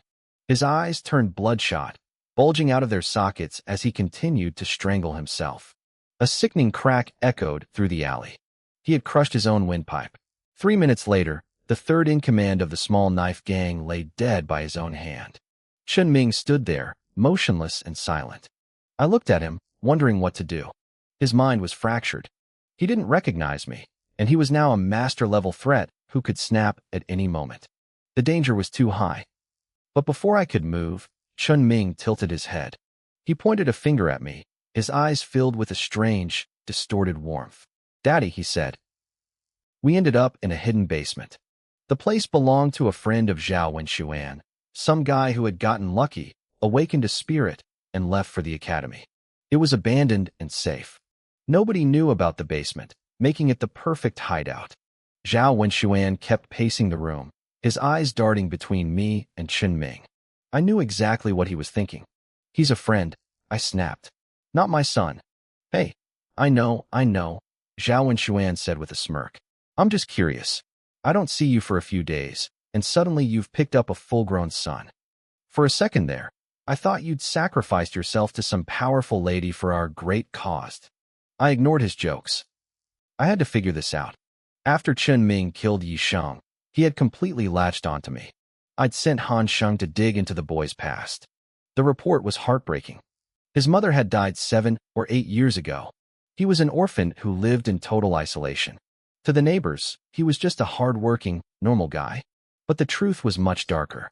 Chun Ming had awakened his spirit a long time ago. The mental strain of his power, combined with his desperate loneliness, had caused a total psychic break. He had built a fantasy world where his mother was still alive, just sick in bed. That doll I saw in his room, that was his mother. He spent every day feeding it medicine, which explained the black stains on the bed. When he lost his job, the fantasy collapsed. Without money, he believed his mother would die. That stress made him snap and kill Li Ming. With his mental world empty, he desperately searched for a replacement for the family he lost. He chose the owner of the Moon 94 bar because the man had been kind to him. When Yi Sheng killed the boss, I was the only one left. I was the friend who stepped in. In his broken mind, I was the new father figure. It was ridiculous. I felt like a fool for imagining some grand conspiracy involving his parents. But I couldn't take him home. If he lost control around Lin Yin or the others, I would never forgive myself. Then, an idea struck me. If Chun Ming could trick himself into being a normal person before, maybe he could do it again. His power allowed him to manipulate minds, including his own. I just needed to give him a new reality to believe in. I knelt down in front of him and gripped his arms firmly. "Chun Ming," I said, my voice serious. "I am your father. You're sick right now. I need you to get better so you can work with me. Do you understand?" Zhao Wenxuan stared at me like I was the one who had lost it. But then, the vacant, glassy look in Chun Ming's eyes started to fade. The drool stopped. He slowly nodded, repeating my words. "Get better, work together." It actually worked. Over the next 3 days, I stayed in that basement, watching him recover. In his new consciousness, he was an awakened working for his father. His speech, his movements, and his intelligence all returned to normal. Aside from the fact that he called me Dad, he was indistinguishable from any other sane awakened. Zhao Wenxuan was baffled by the transformation. He spent hours chatting with the kid, but Chunming wouldn't listen to anyone but me. Hey, Zhao Wenxuan said, leaning against the wall. Maybe you should tell him to call me uncle. I looked at him and smiled thinly. You sure about that? Don't say I didn't warn you. He's a master-level fighter. If he ever snaps out of this and realizes you were taking advantage of him, do you think you can survive the hunt? Zhao Wenxuan puffed out his chest and slapped his heart. Please, there isn't a single thing in this world that Zhao Wenxuan can't handle. Zhao Wenxuan's bravado withered instantly. On second thought, he realized that human relationships should be built on a foundation of fairness. He decided he didn't want to be Chun Ming's uncle after all. Since we started this business, Zhao Wenxuan had become a different person. He was cautious to a fault. If there was even a hint of danger, he would run in the opposite direction. He claimed a man with such a great mission shouldn't stand near a falling wall. I rolled my eyes at him. Han Sheng is a good worker, I said. A real workhorse. Train him well so he can handle things on his own later. It'll take some weight off your shoulders. Zhao Wenxuan looked proud at the mention of Han Sheng. He was the one who had recruited him, after all. We moved on to discussing the progress of our new shop, the 9-4 Tavern. I had already ordered high-quality spirit stones for the construction and scouted a few capable people to staff the place. You're the boss, Zhao Wenxuan said, stretching lazily. You decide. I planned to split the tavern into 2 parts, the Light Temple and the Dark Temple. The Light Temple would be the public face, selling wine and medicine. The Dark Temple would be a hidden commission center. If you had the money, you could post any task there. I told Zhao Wenxuan he would have full control over the Light Temple. He could hire whoever he wanted and buy whatever wine he liked. I didn't have the energy to micromanage him. The Dark Temple, however, was mine. I would only recruit freaks, the powerful, and the elite, people like Chunming. I wanted quality over quantity. You think I'm just giving you a status report? Zhao Wenxuan suddenly snapped, pulling a stack of papers from his coat. They were all IOUs. The money is gone, Great Emperor. He had ordered building materials that were the same grade as the inner city walls. They were incredibly expensive. The deposits alone cost tens of thousands of spirit stones. Between that and the wine suppliers, our 90,000 spirit stones had vanished in an instant. I nodded. It was time to get back to work. Give me a few days. I'll get the funds. No rush, Zhao Wenxuan said. We only need to cover the deposits for now. Just don't do anything too reckless. If you die out there, I'll have to deal with the debt collectors myself. As the sun began to set, I prepared to leave. I patted Chunming on the shoulder. I'm heading out now. I know, Dad, Chunming replied with a smile. I'm not a child. I felt a pang of guilt. I couldn't exactly kill myself to give him a new father, so I had to keep the act going. I just hoped I could find a way to restore his true mind eventually. I got home at 8 o'clock. The food on the table was untouched. My younger siblings, Lin Yin and Lin Wuji, were waiting for me again. I sighed, touched by their stubbornness. At the table, the two of them started bickering immediately. Yin, Wuji, stop for a second, I said. They both froze and leaned in. A friend of mine is opening a new shop and asked for my help. I'll be gone for a few days. I'll prepare enough food for you tomorrow. You need to stay home and be good. I planned to clear out the iron-armed baboons and head into the sunset plains to hunt beasts. I needed materials for the tavern's medicines, and, more importantly, I needed cash. Brother? Lin Yin gasped. Her eyes welled up with tears. Are you abandoning us? Wuji stared at me, his pale face turning even whiter. What are you thinking? I laughed, though my heart ached at her expression. I rubbed her head gently. The shop is far away, and there's a lot of work. I just won't have time to travel back and forth every day. Can't you just stay? She whispered, clutching my sleeve like she was afraid I'd vanish. I couldn't stand seeing her cry. I gave in. 3 days. I'll only be gone for 3 days. I promise I'll be back then. Okay, she pouted. You have to come back. I turned to Wuji. You're growing up, Wuji. While I'm gone, you have to protect your sister. Don't worry, big brother, the boy said, his face dead serious. He looked like he wanted to beat his chest in a show of strength, but his frail body wouldn't allow it. Who needs your protection? Linyan snapped, back to her usual self. You can barely take care of yourself. I wouldn't even look at you if brother hadn't told me to. Wuji shot back. You want a beating? She threatened. I watched them go at it again, smiling. At least things were normal at home. Sure, don't scream. I stood on the mountain where the tavern was to be built. A third-stage, soul-confusing flower demon tried to ambush me. I crushed it under my boot and picked up its spirit core. Its petals could be used for sleep medicine, but I didn't care for it. You're getting picky, boss, old Kai said, floating beside me in his golden mask. Remember when we started? We scoured the whole outer city for 300 spirit stones just to find a lost dog. I rolled my eyes under my white mask. That was your fault.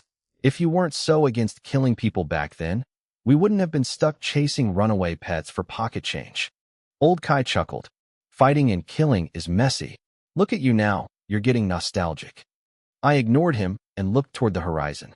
The faint sound of savage roars drifted through the air. A little further ahead was the territory of the iron-armed baboons. I held my breath and felt out the auras ahead. I took a sharp breath. There were 37 of them. 8 were at the master level. Even the big 8 factions in the outer city only had about 30 master-level fighters each. When these baboons went berserk, their power skyrocketed. Wiping them out would be as hard as crippling one of the major gangs. No wonder everyone left this place alone. I locked my eyes on a target to the northwest. Let's start with that one. I could see a pitch-black cave in the distance. A thick, heavy wave of spiritual energy drifted from the entrance. It was a master-level aura. I narrowed my eyes and picked my target. Moving like a shadow, I crept forward, closing the distance in seconds. They were all asleep. I reached the mouth of the cave and found 2 smaller baboons lying there, snoring loudly. These iron-armed baboons had white fur and long, iron-gray arms. They were massive. Even the juveniles stood 3 meters tall. I couldn't believe how soundly they slept. I was practically standing on top of them, and they didn't even flinch. I wasn't about to waste an opportunity like this. I drew my Lu Sha dagger, moved in close, and swung. I moved with lethal precision, taking them out before they could even wake up. I turned and headed deeper into the cave, only to come face to face with the master-level baboon. It was just walking out, rubbing its blurry eyes with its massive hands. Its nose twitched. It smelled the heavy scent of blood and probably thought it was a fresh kill brought back by the others. Before it could process the thought, I lunged. I hit it with such force that it flew back into the cave. It felt a sudden chill at its neck as my blade sank in. It tried to scream, but I clamped my hand over its jaws, sealing its mouth shut. Shoo, don't scream. It'll be over soon, I whispered. I twisted the Lu Sha dagger deep into its throat, shredding its windpipe and spine. The agony finally made the beast realize it was under attack. It tried to fight back, but its body wouldn't obey. Before it could even register the loss of sensation, I sliced its head clean off. Damn, that reeks, I muttered, tossing the head aside. The cave smelled like a locker room left to rot in the sun. I nearly gagged. I quickly dug the spirit core out of its heart, ready to leave, but a glint of light caught my eye from the back of the den. I held my breath against the stench and started digging into the dirt. I pulled out a thick, glowing vine. After shaking off the mud, I saw a dull, metallic gray luster. It was an apostle-level iron-gray root. Suddenly, it made sense. No wonder these baboons had such hard fists. They were literally sleeping on top of this stuff. Most plants that mutated became mindless monsters, but a few turned into rare herbs. This root was a treasure. If used long-term, it could increase muscle density and strengthen the body. For power-type awakened, it was the perfect supplement. I couldn't stop smiling. Where there's one root, there's usually a whole network underground. My tavern was going to need a steady supply of medicines, and I had just stumbled onto a gold mine. I dragged myself out of the cave and took a deep breath of fresh air. After harvesting the cores from the 2 smaller baboons at the entrance, I sat down to process the root. It was too bulky to carry around. Refining it was simple but tedious. I had to use my spiritual power to extract the medicinal essence. Even with my master-level strength, It took nearly an hour to process the apostle-level root. By the end, I had 7 drops of gray liquid.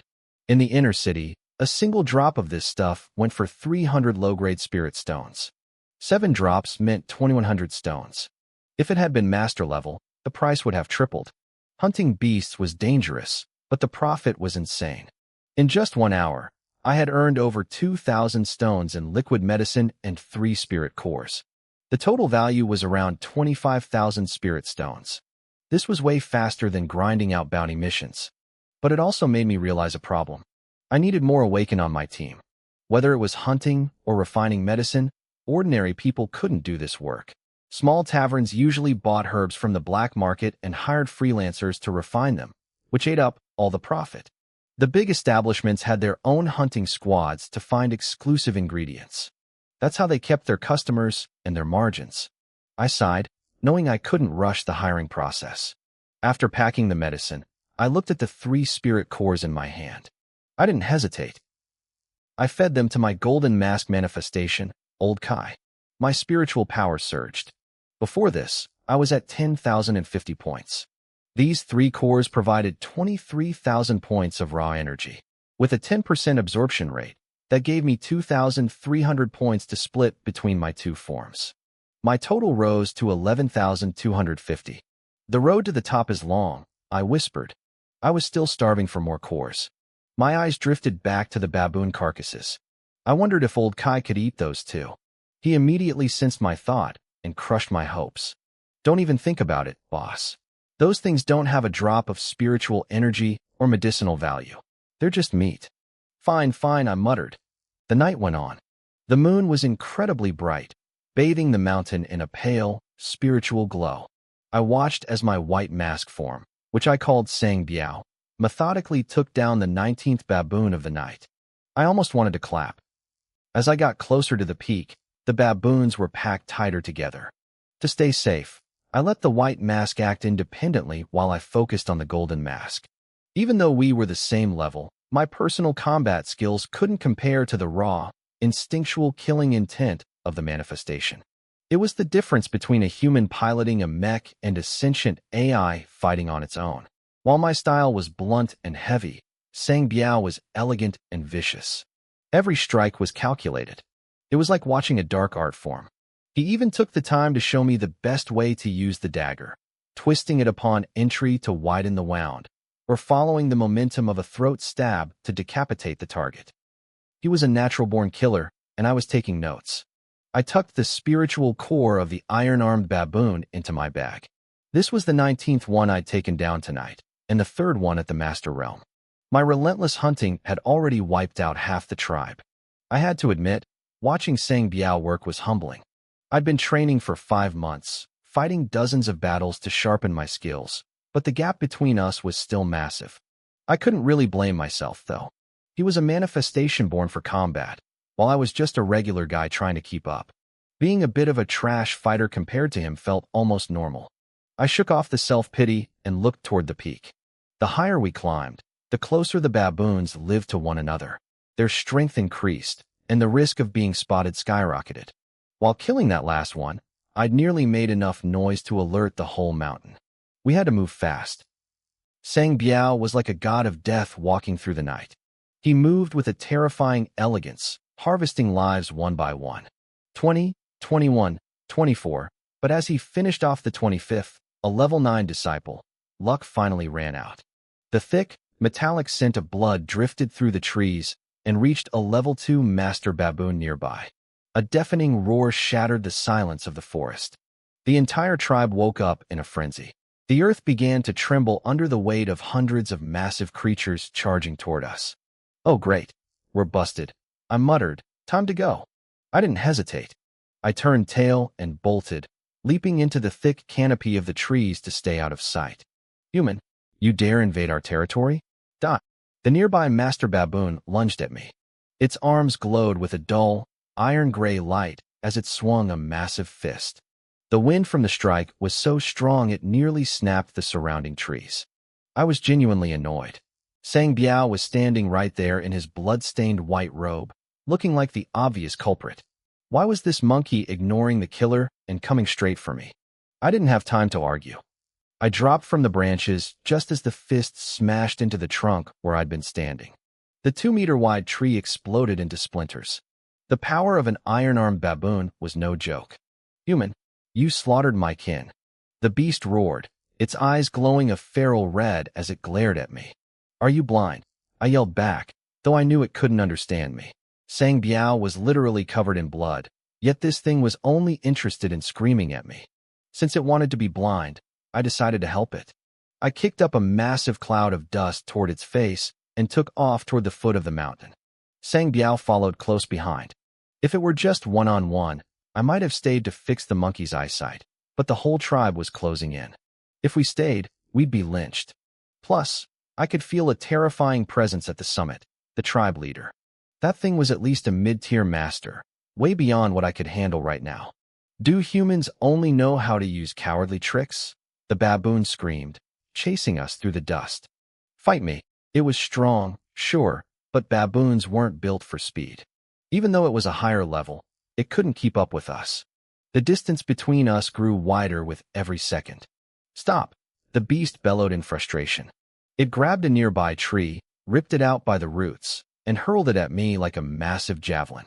I felt the air shift behind me and ducked, the tree whistling over my head.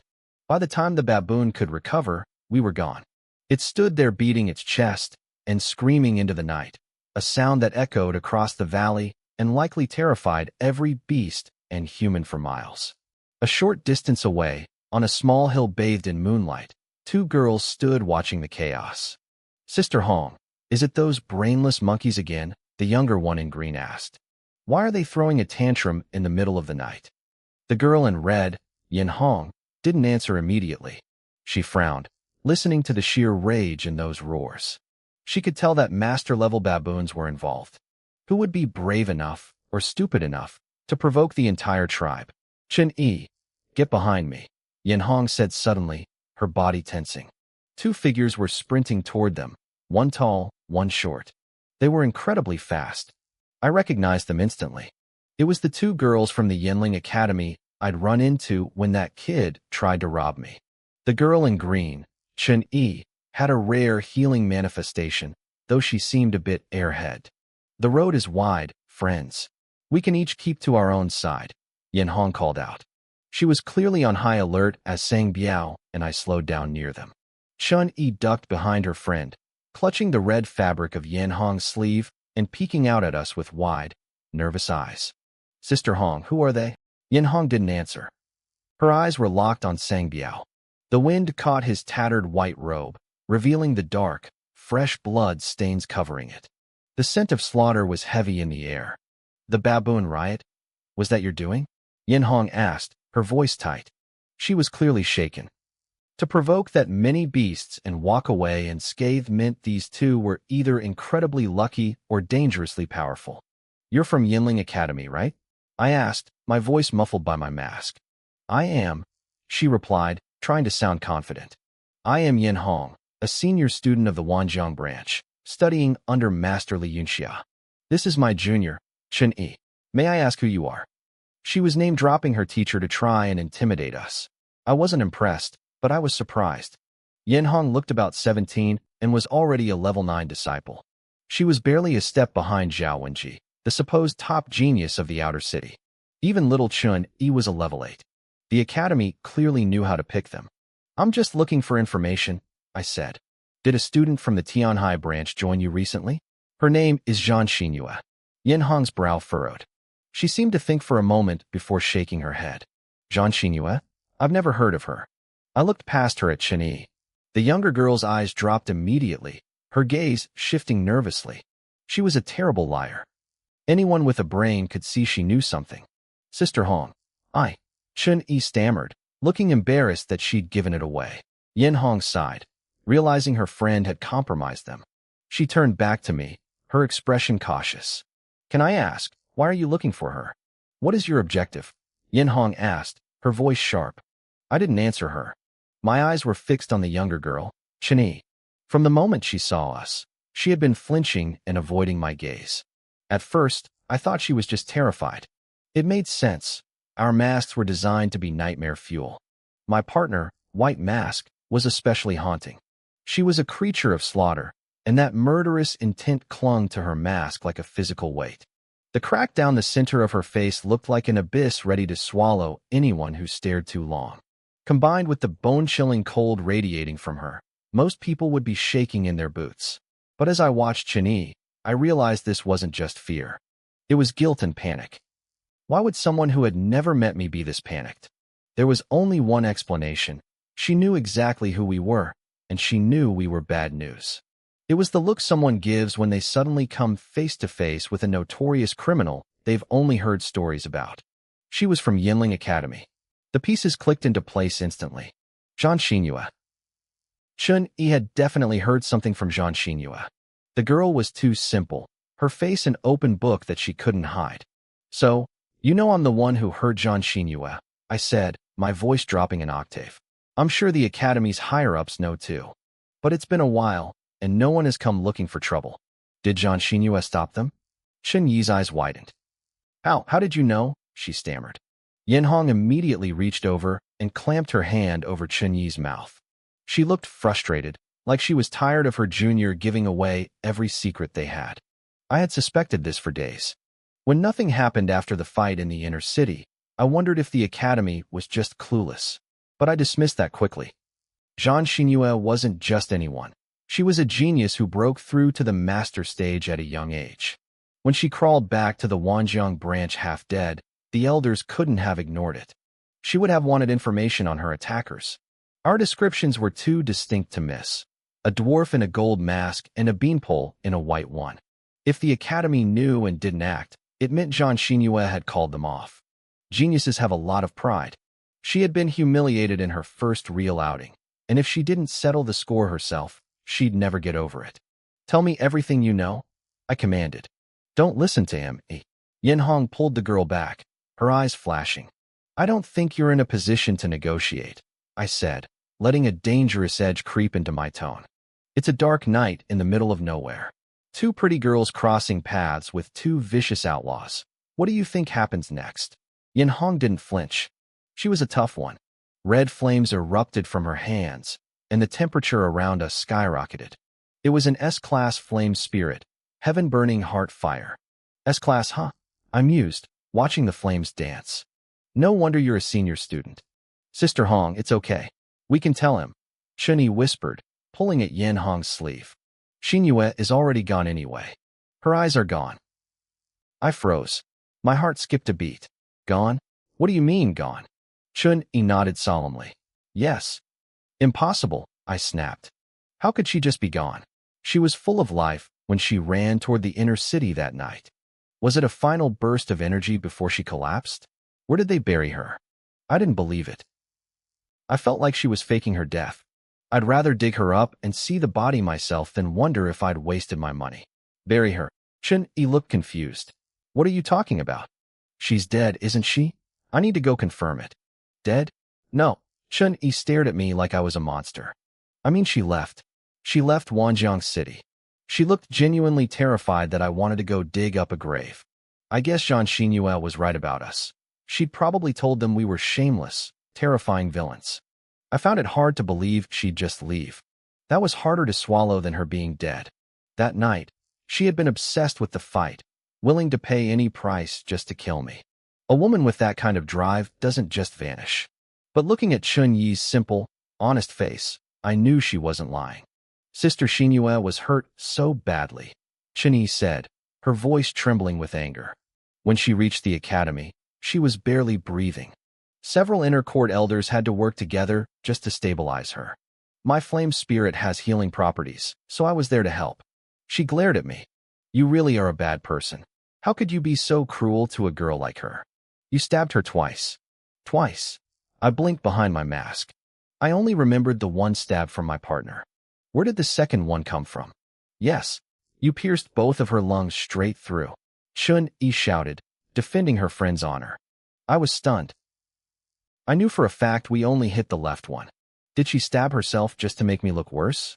The next afternoon, Chun-Yi continued, her eyes lighting up with awe. Some very powerful people arrived. Even the headmaster went out to greet them personally. They were Xinyue's elders.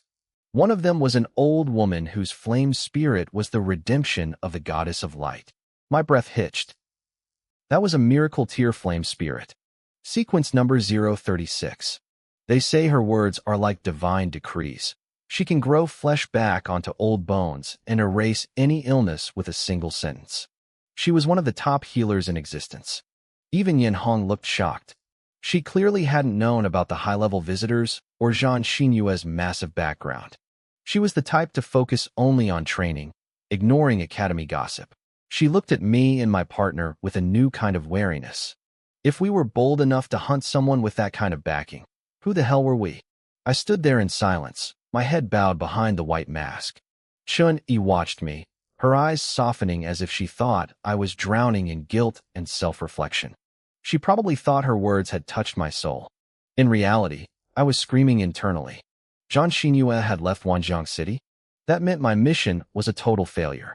The target was gone, the bounty was out of reach, and according to the contract, I had to pay a 50,000 yuan penalty.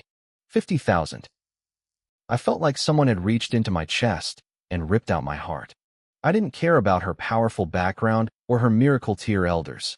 I cared about my bank account. At that moment, I honestly wished her masters would just show up and kill me instead of making me pay that fine. Are you full of regret now? Are you scared? Chun-Yi asked, her voice small and teasing. She flashed her little tiger teeth at me. Sister Xinyue is actually very kind. She didn't even blame you when we talked. If you apologize to her properly later, she might even forgive you. I just gave a dry, hidden smirk. Apologize? I was a professional. I took money to kill people. I didn't care about motives or identities. The only thing I regretted was that I didn't finish the job when I had the chance. I had known she was dangerous, but the reward was worth the risk. Now, I had the worst of both worlds. I was being hunted by a massive power, and I was broke. I took a deep breath and looked at Chun-Yi and Yin Hong. I wasn't going to hide forever.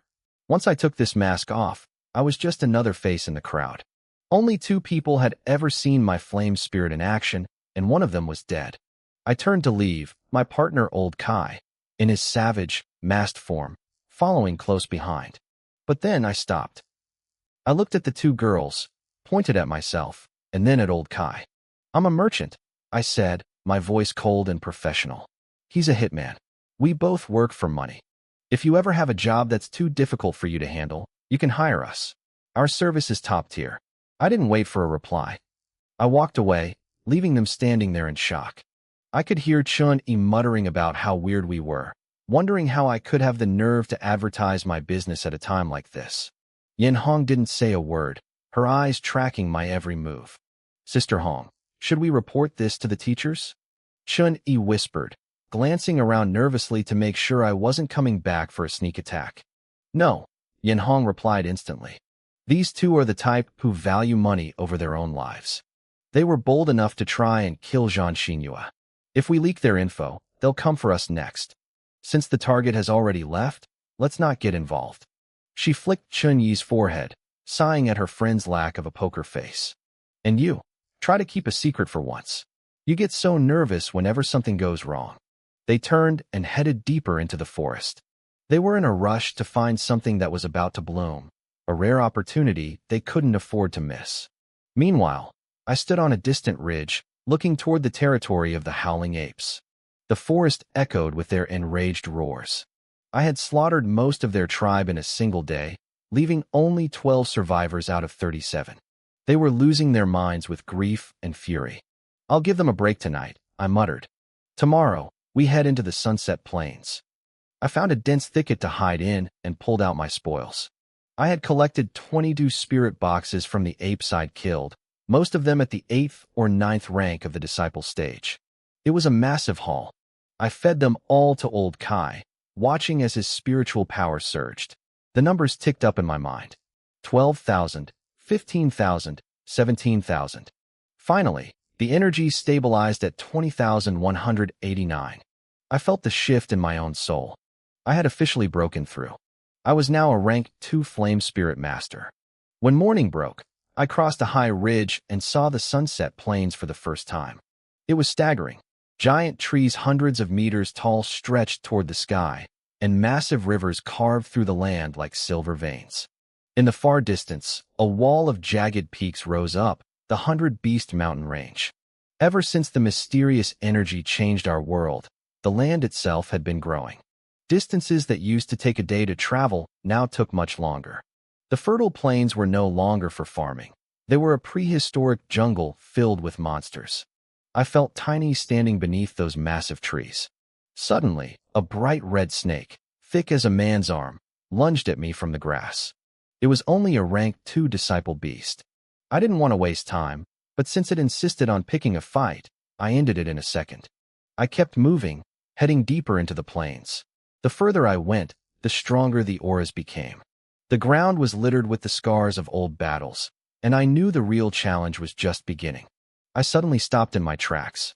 My eyes locked onto a massive creature charging toward me from the distance. Every time its giant iron hooves hit the ground, the earth trembled beneath my feet. Its skin shimmered with a grayish-gold metallic luster, looking like a suit of indestructible armor. A single horn sat atop its head, glowing with golden light and crackling with arcs of electricity. It was a golden-horned rhino. The beast was 10 meters long and 4 meters tall. From the boiling aura radiating off its body, I could tell it was a rank 3 master stage beast. I was confused. A monster of this caliber shouldn't be wandering around the edge of the plains. I noticed its breathing was ragged. It looked like it was already injured. Initially, I wanted to back off. But seeing its unstable state, a greedy thought took hold. This rhino was a walking treasure chest. Its steel-like hide could be crafted into impenetrable armor, and that terrifying golden horn could be forged into a peerless weapon. Both were high-value prizes. Wealth comes to the brave, I muttered. Let's do this.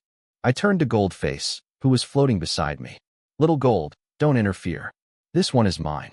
Sure thing, boss, Goldface chirped, looking relieved. You go ahead.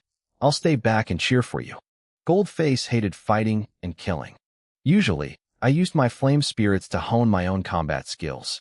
Since Goldface refused to take a life, I almost always channeled my white face form unless the opponent was truly overwhelming. Perfect. You're exactly the training partner I need, I said, my eyes burning as I watched the rhino barrel toward me. Since coming to this world, I'd spent most of my time in the outer city. I hadn't had many chances to fight real monsters. I flicked my right hand. A massive, hideous scythe appeared. The handle was 2 meters long, topped with a half-meter curved blade. A large skull was carved into the crook of the blade, glowing with a deathly white light. This was the Scythe of Death, a forbidden weapon birthed from my white face form. It was built for one purpose: to kill. If it failed to take the enemy's life, the backlash would claim mine instead. The rhino's hide was too thick for my daggers. I needed the raw, violent power of the scythe. Kill! I roared, charging head-on. The golden-horned rhino let out a thunderous bellow. Another human? Dot! It reared up and slammed its hooves down. The beast was like a moving mountain. If those hooves caught me, I'd be flattened into a sheet of paper. I timed my move perfectly, sliding across the grass and diving directly under the rhino's belly. I'd heard that a monster's underside was usually soft and poorly defended. I put every ounce of strength into my arms and swung the scythe upward, aiming to disembowel it. But there was no spray of blood. Instead, I heard the screech of metal hitting metal. The recoil was so violent it made my arms go numb. Soft? My ass. Who told me that lie? I cursed the rumors. Suddenly, the mountain of flesh above me began to drop. The rhino had quick reflexes. Realizing I was under its belly, it simply tucked its legs and let its massive weight collapse to crush me into meat paste. I didn't care about looking cool. I scrambled and rolled away just as the beast hit the ground with a deafening thud, kicking up a cloud of dust.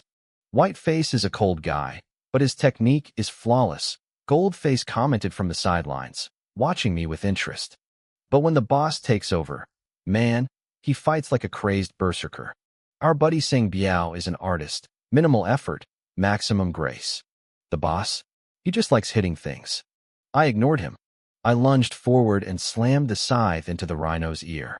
The sharp blade only left a shallow scratch. To a beast this size, it was basically an itch. Damn it, this thing is too thick, I grumbled. Where is the weak spot? A thought flashed through my mind. There was one place where the armor had to be thin. I looked at the long handle of my scythe. It would be perfect for a targeted strike from behind, but I couldn't bring myself to do it. The idea of stabbing a rhino there, and having to hold the weapon while I did it, was just too much. Wait, I have a better idea. I spotted a large boulder nearby. I dodged another charge, sprinted to the rock, and carved it into several stone stakes, each about the size of my fist and 2 meters long. I grabbed one, circled behind the rhino, and jammed it with all my might toward its rear. To my horror, the hard stone stake shattered into pieces upon impact. Even there, its defense was that high. Die, human! The rhino felt the sting and went berserk. It did something I didn't think was possible. It stood up on its hind legs like a human. Are you kidding me? I stared up at the towering wall of flesh. It was way too agile for its size. Its front hooves swung like iron pillars, creating gusts of wind that felt like small hurricanes. Time to get serious, I muttered. My spiritual power began to boil. A white light spread from my hands onto the scythe of death. Black cracks started to spiderweb across the handle, creeping up from the base. They only moved about 2 centimeters before stopping, but the aura of the weapon shifted instantly. The one dying is you, I shouted. As the rhino's hooves came crashing down again, I didn't dodge. I swung the scythe for a head-on collision. Foolish, the rhino sneered. It specialized in raw power. Its hooves could crush small mountains like tofu. It expected the recoil to shatter my bones instantly. The hooves met the blade. The result wasn't what the rhino expected. Its hooves kept moving forward, but I wasn't blown away. The rhino's large eyes blinked in confusion. It felt like it had stepped into empty air. Then, it saw the blood on my pale white blade. A split second later, an agonizing pain shot through its leg. It looked down and let out a terrified roar. A chunk of its hoof was missing. Blood was geyser and G out of the stump. I had sliced right through its iron-like defense. Impossible, the rhino screamed. Its pride was its strength and armor. How could a human with a lower cultivation rank break its defense and sever its limb? Its eyes fixed on the deathly white scythe in my hands. It realized too late that this wasn't an ordinary weapon. Just a moment ago, this beast's hide was thick enough to shrug off my blade. Now, it was looking at me with pure terror. I let out a cold laugh. My scythe of death wasn't some ordinary trinket. Just like the scales of justice, it was a taboo-level weapon. It was born from the white mask's love for slaughter, fueled by the very essence of death. The more I killed, the wider the blade became. I could release that stored death energy to push the weapon to a whole new level. Right now, the black cracks only reached 2 centimeters up the handle, but that was enough. The blade was now an absolute edge. It didn't matter how thick the rhino's armor was. To my scythe, it was nothing more than paper. Time for you to go, I said. I lunged forward. The scythe whistled through the air, cutting a path through the wind. The golden-horned rhino didn't dare try to tank the hit this time. It tried to dodge, but a creature built for defense and raw power couldn't match my speed. The blade bit deep into its back. I felt the resistance of the hide vanish as the scythe carved out a massive chunk of flesh. Blood sprayed everywhere. Before it could recover, I vanished and reappeared behind it. I swung the half-meter blade toward its midsection. Get away from me, the rhino roared. It kicked off the ground with its hind legs, leaping into the air to create distance. It slammed back down, sending a wave of jagged rocks flying toward me like shrapnel. I had no choice but to leap back and shield myself. Human, let's just call it a draw, all right? The rhino panted, its chest heaving. Are you actually stupid? I asked. I didn't wait for an answer. I charged again. The rhino went berserk, realizing I wasn't going to let it live. It trampled the earth and tried to gore me with its horn, but its balance was ruined. With one hoof missing, it moved with a heavy limp. Every time it stepped, the ground cracked, but it was too slow. I danced around its massive frame, letting it tire itself out. Every few seconds, I'd dart in and leave a new red gash on its body. The ground turned into a muddy red swamp of blood. Pain and humiliation finally snapped the last of its sanity. Its attacks became wild and desperate. There it was, a massive opening. I gripped the scythe with both hands, planting my feet firmly. With one explosive motion, I swung. The blade passed through the rhino's neck with a wet thud. The massive head popped off, rolling across the dirt like a boulder before coming to a stop. The headless body stood for a second, then collapsed like a falling mountain. The impact shook the entire clearing. I let out a long, shaky breath. It was finally over. I walked toward the head, eyeing that golden horn. That was the real prize. Just as I reached for it, a sharp whistle cut through the air. An arrow streaked toward my hand. My heart skipped a beat. I reacted on instinct, snatching the arrow out of the air mid-flight. My gaze turned icy as I looked toward the tree line. A group was approaching fast. The first to arrive was a lean young man surrounded by swirling gusts of wind. Soon, the rest of his team caught up. 5 people in total, 4 men and 1 woman. They looked to be in their early 20s, dressed in rugged mercenary gear. "Friend, that rhino was our prey," the lean guy said, his voice loud and demanding. I didn't say a word. I didn't even look at him.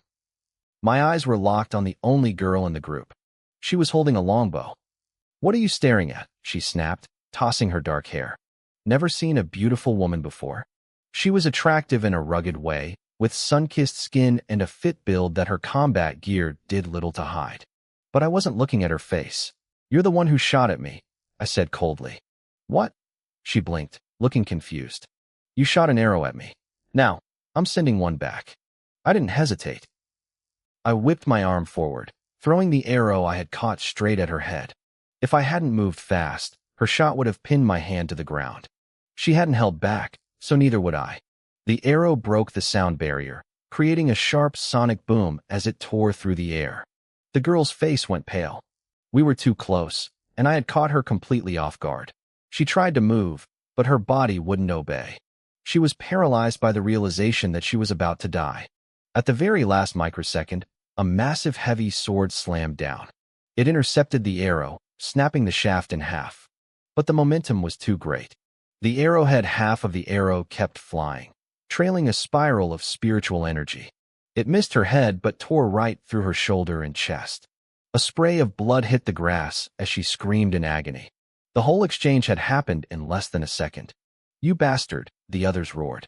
They drew their weapons, their flame spirits manifesting as their power surged. They looked ready to tear me apart. "Stand down," a deep voice commanded. The man at the front had a square jaw and thick eyebrows. He was the one who had deflected the arrow. I could tell he was the strongest, likely a 4th-stage master, though his breathing was ragged, suggesting he was nursing an old injury. I realized his heavy sword wasn't a physical weapon. It was his manifested flame spirit. "Captain, he hurt Xiaohe," one of them shouted, still gripping his weapon. "Stop it.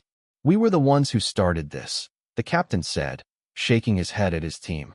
"Guang Tu, go patch her up." The team looked furious, but they obeyed. "Hello, friend.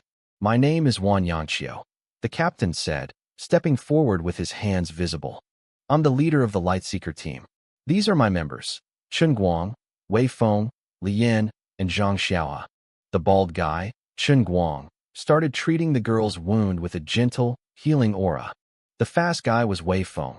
Li Yan was a tall woman holding a massive physical shield. And the archer who was currently clutching her bleeding chest was Zhang Xiaoa. Luckily for her, the arrow had missed her vitals. "I want to apologize for my teammates' actions," Wan Yanqiu said. "Captain, why are you apologizing?" one of them grumbled. "We spent so much effort wounding that rhino first. And you got hurt for nothing," Zhang Xiaoha muttered, her face pale. "Now he's just taking everything." Cold sweat dripped down her forehead from the pain. I watched them, the pieces finally clicking into place. No wonder I felt the golden-horned rhino's aura was unstable earlier. Wan Yanqiu was injured because they had already fought the beast before I arrived. "Xiaoha, enough," Wan Yanqiu barked. "According to the rules of the hunt, the beast belongs to whoever lands the killing blow." "But brother," Zhang Xiaoha started to protest, but her captain's sharp glare silenced her. She pouted, looking away in frustration. Wei Feng looked equally annoyed, and even the sturdy-looking Li Yan stared at the rhino's corpse with a pained expression. This was a massive haul. The hide and the golden horn alone were worth nearly 100,000 spirit stones. 15,000, Wan Yanqiu said suddenly, stepping forward. We'll pay you 15,000 spirit stones for this golden-horned rhino. Is that acceptable? The rest of the Lightseeker team gasped. They couldn't understand why their captain was offering a price so much higher than the market value. But seeing his serious expression, no one dared to speak up. I looked at Wan Yanqiu with newfound interest. This guy knew how to handle things. He wasn't just buying materials. He was paying an extra 5,000 as an apology for his teammates' recklessness. It was a smart move to settle the grudge without anyone losing face. Make it 10,000, I said. The team froze, staring at me in disbelief. 10,000, I repeated. But I have one condition. I need a map of the Sunset Plains. The more detailed, the better. I pointed at the massive carcass. I had been ready for a bloodbath, but since their leader was being so reasonable, there was no need to stay hostile. A slap to the face followed by a smile. I'd already paid the girl back with my arrow. Now, it was time for business. These mercenaries knew the terrain. A map from them would be far more valuable than a few extra stones. Plus, the rhino was too heavy to carry, and I wasn't heading back to the city yet. Deal. Wan Yanqiu laughed. He pulled out 10 master-level rank 1 spirit cores and a copied map, handing them over. Spirit cores and stones were interchangeable in value based on their energy. These 10 cores were exactly worth 100,000. I checked the map and tucked the cores away. If you find any rare herbs or materials for alchemy, keep them for me, I added, showing a bit of goodwill. I'll take as many as you can get. Materials for medicine? Understood, Wan Yanqiu said, nodding as he memorized the request. We're actually looking for a master-level Blackwater tortoiseshell. If you find one, we'll pay a high price. I looked at Lian's shield and realized they wanted it for forging. The Sunset Plains were full of rivers, so it was a possibility. I'll keep an eye out, I promised. Then, I turned my gaze toward Zhang Xiaoa. The team immediately tensed up. What do you want? She snapped, clutching her chest. I shot at you, you shot at me. We're even. This is a potion made from bone growth flower, I said, tossing a small bottle to her. It contained 3 drops of red liquid. Drink it to heal the bone, or apply it topically to prevent scarring. It's good stuff. Zhang Xiaoa caught it, her eyes suddenly welling up with tears. She had faced death without crying, but this small act of concern seemed to break her. Thank you, she whispered. Then she noticed my hand was still held out. Wait, you're not taking it back, are you? 300, I said flatly. What? 300, I repeated, pointing at the bottle. You cheapskate, she yelled, her face turning beet red. She dug into her pocket and slammed 3 high-grade spirit stones into my palm. I pocketed the stones, satisfied, and vanished into the brush. I continued deeper into the plains, the air growing heavy with a strange, intoxicating fragrance. It was a scent that cleared the mind and made all worries vanish. It wasn't just affecting me. I saw several beasts moving toward the source in a daze, their usual aggression replaced by a dreamlike trance. I followed the scent until I reached a misty valley filled with towering trees. I ducked into the shadows, sensing powerful presences everywhere. High above, a golden eagle with a 7-meter wingspan circled the sky, a master rank 3 beast. On a nearby ridge, a double-headed lion stood guard. And in the muddy swamp below, a massive mud-headed crocodile lurked. All of them were master rank 3, far more dangerous than the rhino I had just sold. But it wasn't just beasts. I counted at least 10 human teams. Some were led by masters, while others stayed back, watching with confusion and greed. In total, 13 master-level powerhouses were gathered here, all waiting for something. Then I felt it. 2 familiar auras hidden in a nearby tree. I moved silently, creeping closer until I spotted them. It was Chun-Yi and Yin Hong. Sister Hong, what do we do? Chun-Yi whispered, her voice trembling. The seal the teacher set was broken early. Yin Hong's face was grim as she scanned the powerful rivals surrounding them. I didn't expect this many people to show up. Maybe we should just run when the fighting starts, Chun-Yi suggested. No, Yin Hong said, her eyes flashing with determination. That thing is too important for your cultivation. We can't give up. The situation was spiraling out of control. We had no way to handle this many master rank threats. I watched from the shadows as Chun-Yi gripped Yin Hong's arm, her small hands trembling. She was terrified. She knew her friend was about to do something reckless. Forget the flower, Chun-Yi pleaded, her voice cracking. It's just a broken piece of grass. We can find another one later. Please, don't take the risk. But Yin Hong's face was set like stone. She didn't move. She knew exactly what was at stake. Our teacher spent years of his life on this, she whispered. And for you, this is the only way to fix the flaw in your flame spirit. If we miss this chance, you might never find another in this lifetime. Yin Hong scanned the valley, her eyes sharp and solemn. When the fighting starts, you find a way to leave. I'll see if there's a gap to snatch it. No, Sister Hong, please. Chun-Yi was crying now, shaking her head violently. There are so many masters and beasts here. You'll just be throwing your life away. I beg you, don't go. Yin Hong didn't look back. She knew Chun-Yi was right, but she had made a promise to their teacher. She would bring that flower back or die trying. She's right, you know, I said, stepping out from the leaves. With your strength at the 9th level of the disciple stage, any one of those beasts could swat you like a fly. And you still want to steal their prize? The two girls nearly jumped out of their skins. They spun around to see me and old Kai, the same white mask and gold mask duo they had met before, perched casually on a nearby branch. What are you doing here? Chun-Yi gasped. Shoo, I hissed, leaning forward. Keep shouting like that, and you'll invite every beast in the valley over for dinner. Chun-Yi immediately clamped her hands over her mouth, her eyes wide with terror as she checked the surroundings. When nothing lunged out of the brush, she finally let out a shaky breath. So, I said, tilting my head, tell me about this thing. What's so special that it brings every beast for miles to this one spot? Chun-Yi hesitated, then sighed. She knew they couldn't get it on their own anymore. It's a flower about to bloom, she whispered. The light Chilua fragrance. I searched my memory, but the name didn't ring any bells. A flower demon? No. Chun-Yi shook her head. It's a rare medicinal herb. It has the power to repair a person's personality and strengthen their spiritual intelligence. For those who need it, it's priceless. Repairing a personality? My eyes locked onto Chun-Yi. She saw my gaze and bit her lip. Slowly, she pressed her hands together. A soft green glow radiated from her palms, and a deep green vine manifested in her hand. The moment it appeared, the air felt different. The vine pulsed with an incredible, thick life force. Even the tree we were standing on began to grow, its branches stretching out in real time. A life mender. I took a sharp breath. I finally realized what she was.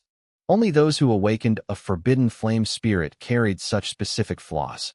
Forbidden sequence 042, I muttered. The life mender.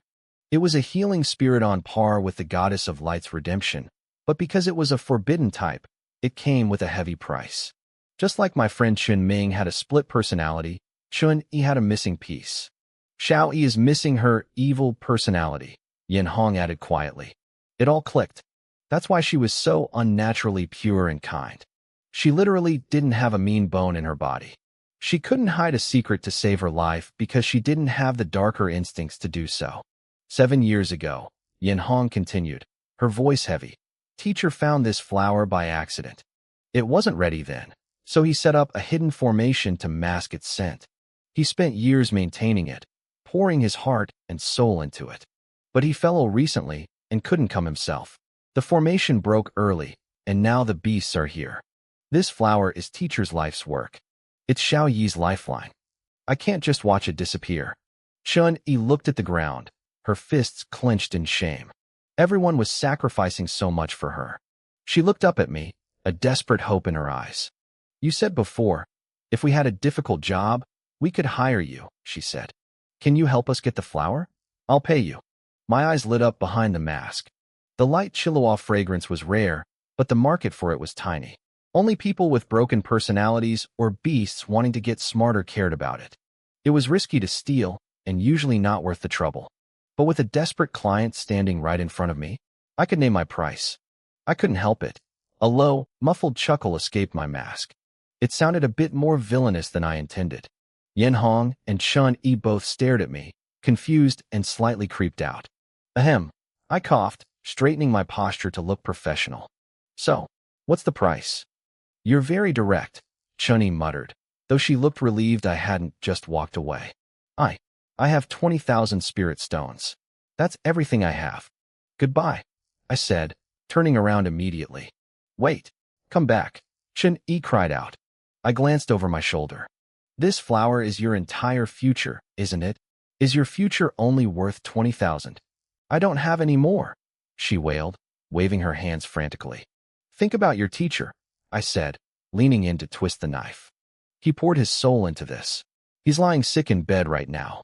If he finds out the flower is gone, do you think he'll survive the shock? His heart might just give out. Chen-yi's face went from red to a deathly pale white. She looked like she was about to collapse. But I really don't have any more money. I have 30,000. Yin Hong cut in, glaring at me. She knew I was shaking them down, but she didn't have a choice. That's 50,000 total. I ignored her and kept my eyes on the panicked Chen-yi. If I don't step in, your friend here is going to run out there. She'll be swiped by that lion and eaten by that crocodile. Your teacher will blame himself and die of grief. Then you'll be all alone. That's 3 lives on the line. Are 3 lives only worth 50,000? I was being ruthless, but that's how you negotiate. I needed to break her down to get the real payday. Chen-yi's eyes were bloodshot now, her hands trembling as she tried to think of anything else she could offer. She was too honest for this world, and I was about to take her for everything she was worth. Yin Hong saw the opening and tried to jump back into the negotiations, but I shut her down instantly. You don't get to talk, I snapped. This is about her future. She's the one who has to decide. If you say another word, I'm walking away right now. You. Yin Hong choked on her rage, her face turning a deep shade of red. She knew Chen-yi was too innocent for this. She knew the girl would probably hand over her own soul if I asked nicely enough. But Yin Hong also knew I was their only hope. Without her combat support, Chen-yi was helpless. After a long, tense silence, Chen-yi finally managed to squeeze out a question.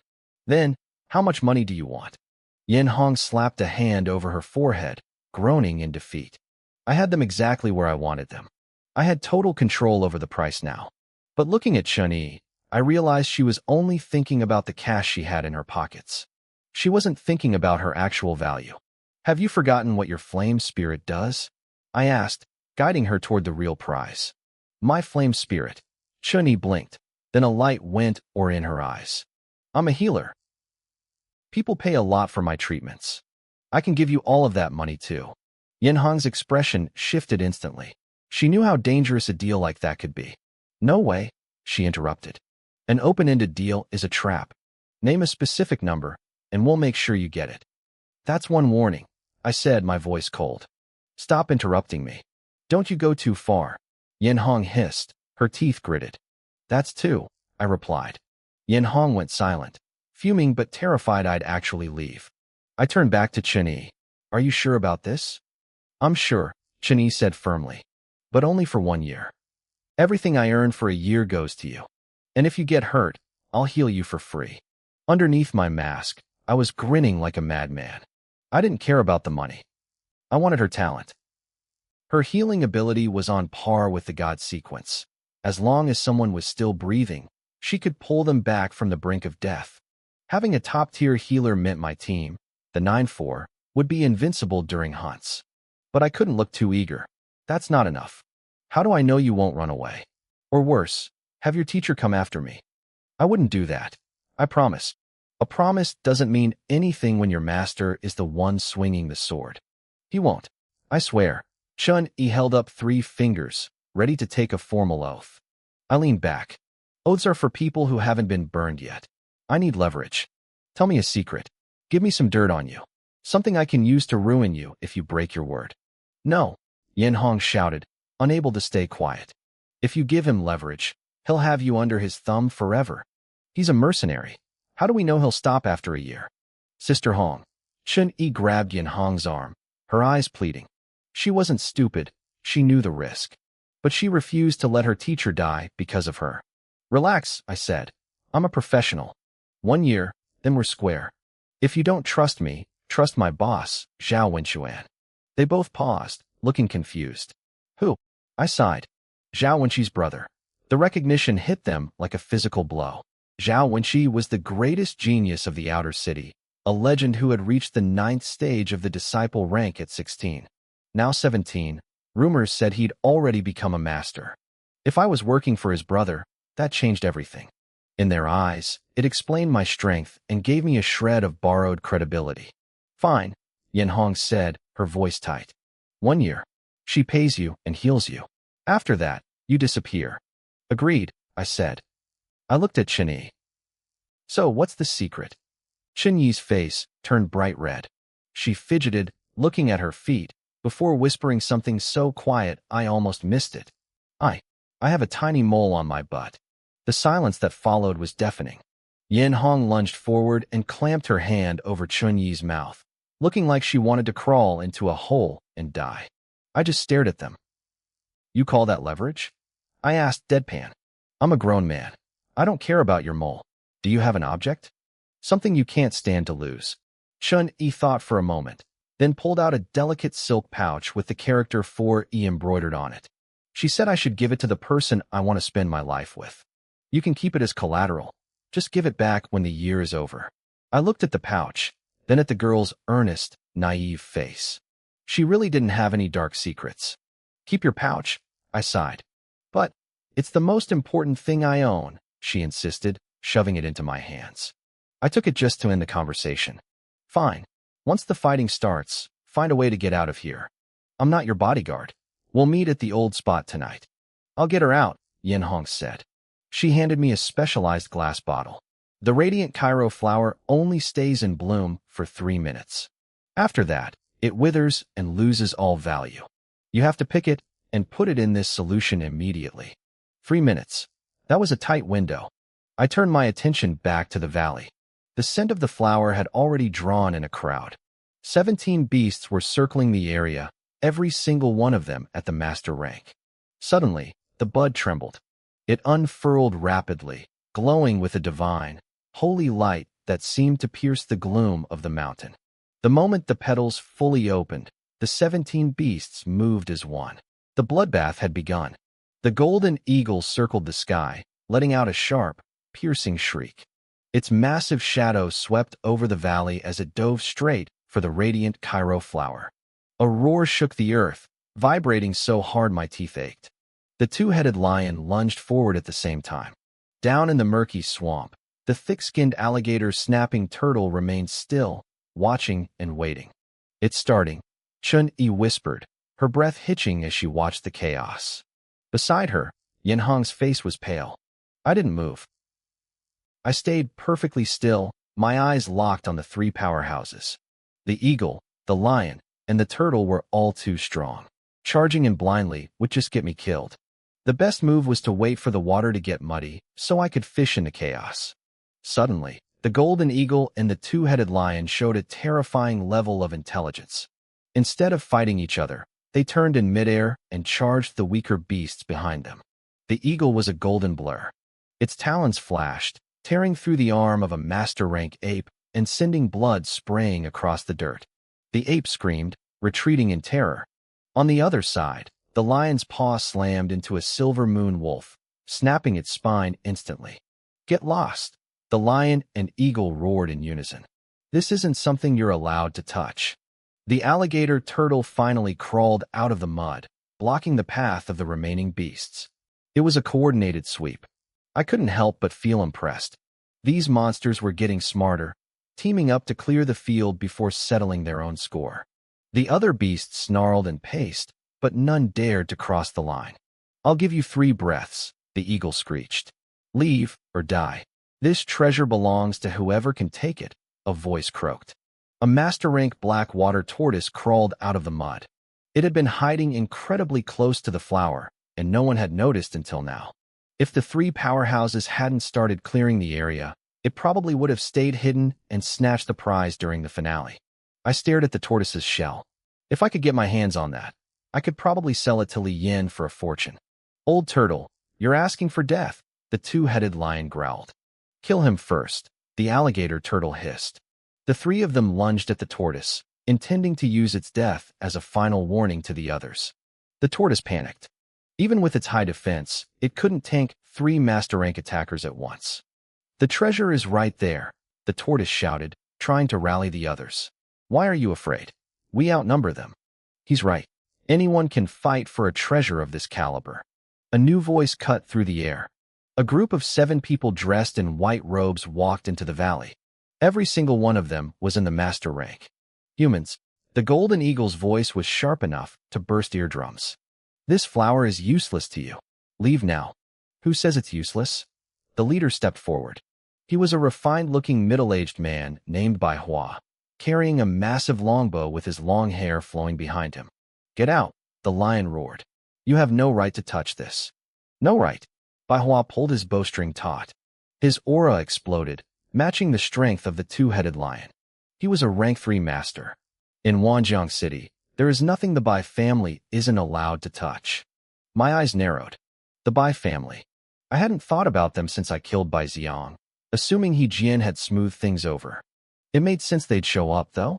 A rare medicinal plant like the radiant Cairo flower would fetch a massive price in their trading houses. Stop talking, Manhwa commanded, pointing his bow at the flower. It's going to wither soon. Whoever grabs it, keeps it.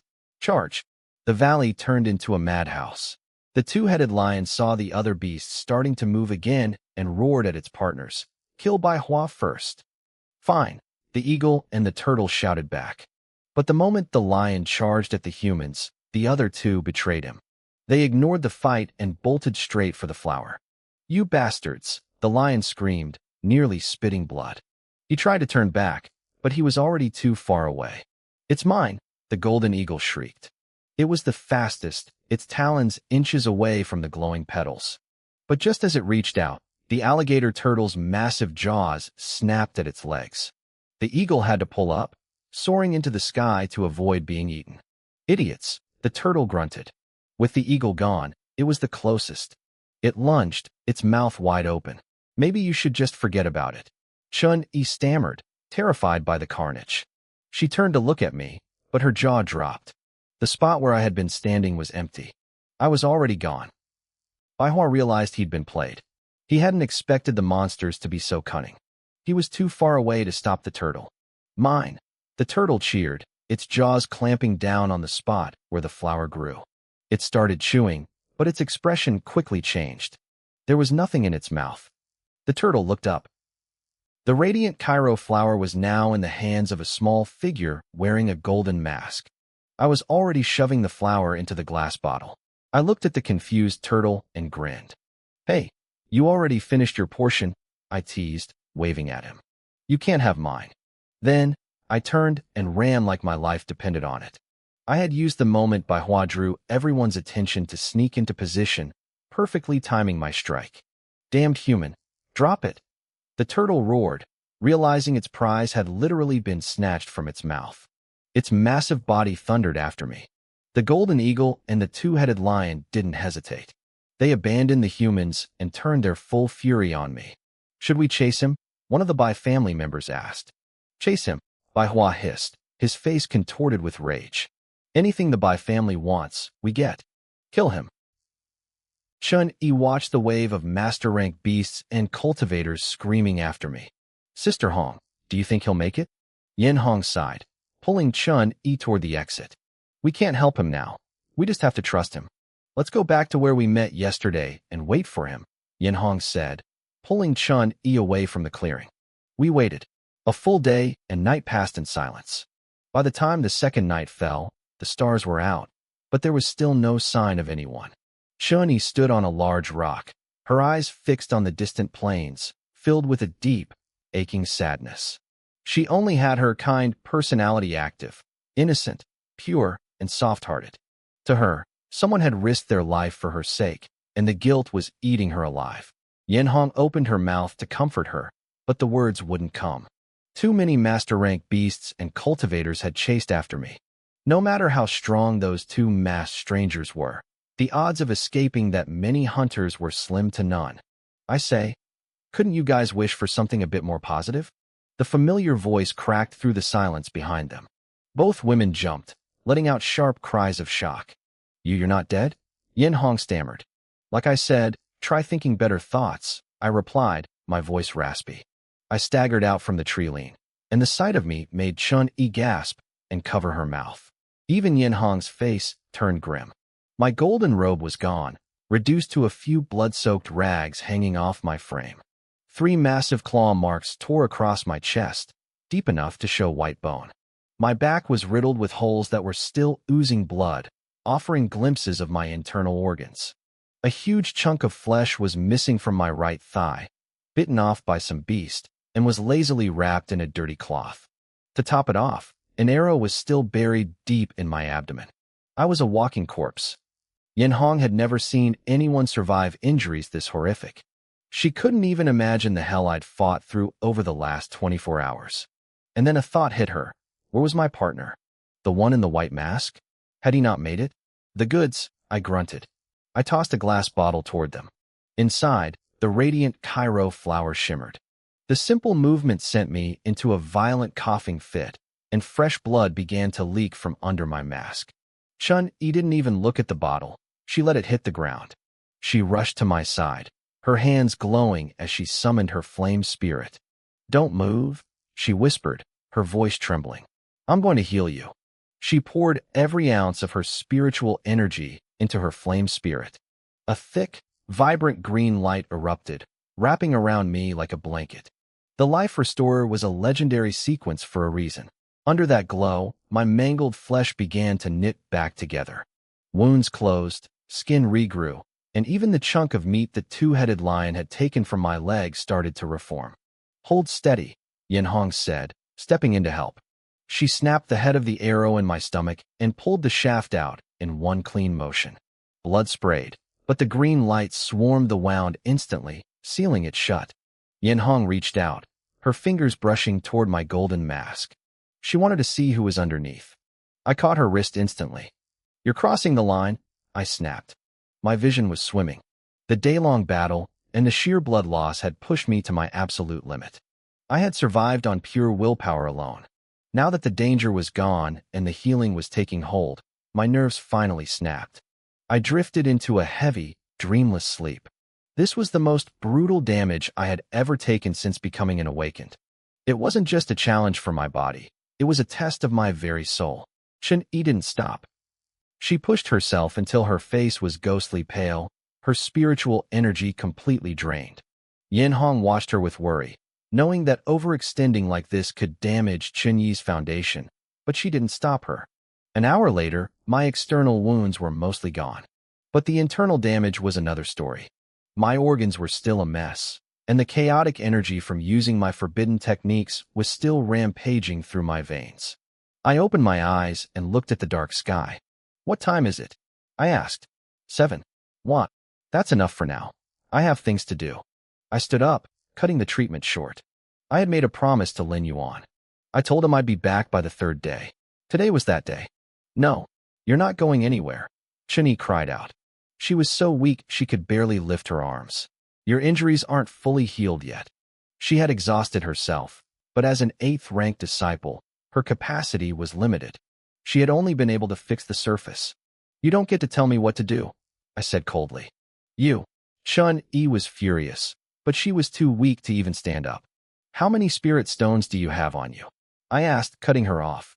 The price we agreed on was 500,000 stones, plus a year of medical service. Yin Hong stared at me, speechless. I was half dead, barely standing, and the first thing I cared about was the money. "I don't carry that much on me," Yin Hong sighed, pulling out a bag. "I only have about 130,000. I took the bag without a word. I didn't look back as I turned and sprinted toward the city. Half an hour later, I reached my front door. I took several deep breaths, forcing my posture straight and checking my clothes to make sure I looked presentable. Then, I pushed the door open. "I'm back," I called out. Lin Yuan jumped up, his face lighting up with joy. "You're finally home." I looked at the table. The food was still warm. They had been waiting for me. After dinner, Lin Yuan seemed uncharacteristically quiet. "Brother," he said softly, "you've been gone for 3 days. You must be exhausted. Go get some rest." "He's right," the other Lin Yuan added. "Go sleep." I went to my room and closed the door. Once I was sure I was alone, my expression turned terrifyingly dark. My long black hair began to whip around as if caught in a storm, defying gravity. "Get out here," I hissed. A shadow in the shape of a man materialized, kneeling before me. What are your orders? Great one, the shadow whispered. My eyes snapped open. They were no longer human. They were abyssal pits of darkness, swallowing all light. I didn't speak. I simply threw a punch. The shadow exploded into mist. It took a long moment for it to reform, now half its original size. Go, I commanded, my voice cold as ice. Every beast, every person who laid a hand on my brother, kill them all. As you command. I don't care what it takes. If you fail, don't bother coming back. Rot in the dark abyss instead. The shadow shuddered violently. Yes, master. Outside, the shadow blurred into the night, cursing under its breath about being a high-ranking ghost forced to do dirty work for a kid. Inside the room, I sat cross-legged. A miniature version of the golden-masked child appeared beside me, frantically stuffing the spirit stones I'd brought back into its mouth. Boss, the spirit mumbled between bites. The white-masked guy is still unconscious. My eyes remained cold. I began to recite the names of everyone who had hurt him. The golden eagle, the two-headed lion, the Bai family. They thought they had won because I ran. They had no idea what was coming for them. I remembered how it started. I was running, carrying the light-bearing luo fragrance, pushing my speed to the limit. The only one who could keep up was the golden eagle, a master rank 2 powerhouse. Normally, he wouldn't have been enough to stop me, but just as I was about to shake him, I ran straight into a group from the Bai family. Their interference ruined everything. The pursuers caught up, and I was forced to summon my white mask form. Together with the golden masked child, we fought a desperate, bloody battle. We managed to carve a path through them. I even hacked off one of the two-headed lion's heads, and the golden eagle was too terrified to rejoin the fight. We were so close to escaping. Then, a member of the Bai family ambushed me. A man named Manhwa struck me right in the gut. The Bai family controlled the Jinshi Wanjiang branch, and their eyes were everywhere in the Sunset Plains. They didn't even try to take the flower anymore. Instead, they used their scouts to constantly broadcast my location, guiding waves of beasts to surround me. They spread rumors to draw in even more monsters. To survive, I had to use 2 forbidden artifacts, the overly just scales and the death lotus. I obliterated several Bai family squads, but the cost was heavy.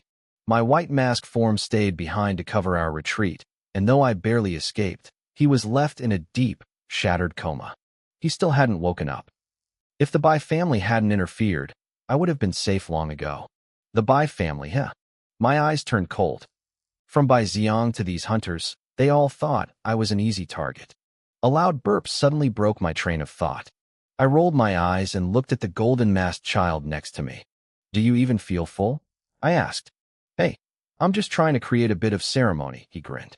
I felt the spiritual energy surging through my body. I had broken through to Master Rank 13. My spiritual power had officially surpassed 30,000 points. Between the stones I took from Wan Yanxiu and the ones from Yin Hong, I had over 200,000 spirit stones and cores. After the golden-masked spirit devoured them all, my power hit 32,081. In just a few days, I had jumped through multiple levels. Nobody would believe this speed if I told them. It made me wonder what kind of spirits these masked entities really were. Was Zhang Xinyue right? Were they part of a new god sequence? Suddenly, my left palm burned like fire. It felt like something was trying to claw its way out. My heart raced. This was the exact same feeling I had before the golden and white masks appeared. Was the third one waking up? The circular mark on my palm glowed with a blinding light. The section next to the white mask grew brighter and brighter until it turned a deep, blood red. Then, a red mask emerged. It hit the ground and transformed into a figure about 5'7", but he had to weigh at least 300 pounds. He was massive, his belly round and bulging, wearing a thick, tattered red robe. I stared at him, speechless. The golden mask was a tiny dwarf. The white mask was a tall, lanky pole. And now, the red mask was a giant sphere of a man. Was there not a single one with a normal body? I was starting to believe the golden mask. We really did look like a bunch of villains. Hey there, big guy, the golden masked child chirped, greeting his new partner. Compared to the cold, silent white mask, this fat guy seemed much more approachable. Hungry, the red mask muttered. He tilted his head and pointed a finger at his mouth. Great, this one was an idiot. I watched in horror as the red mask started grabbing rocks off the ground and shoving them into his mouth. Since the golden mask had already eaten all the spirit stones, there was nothing left for him to eat. But rocks? Was he serious? I worried that if I merged with him, I'd lose my brain cells too. Boss, I'm just hungry. I'm not stupid, the red mask mumbled, his mouth still full of stones.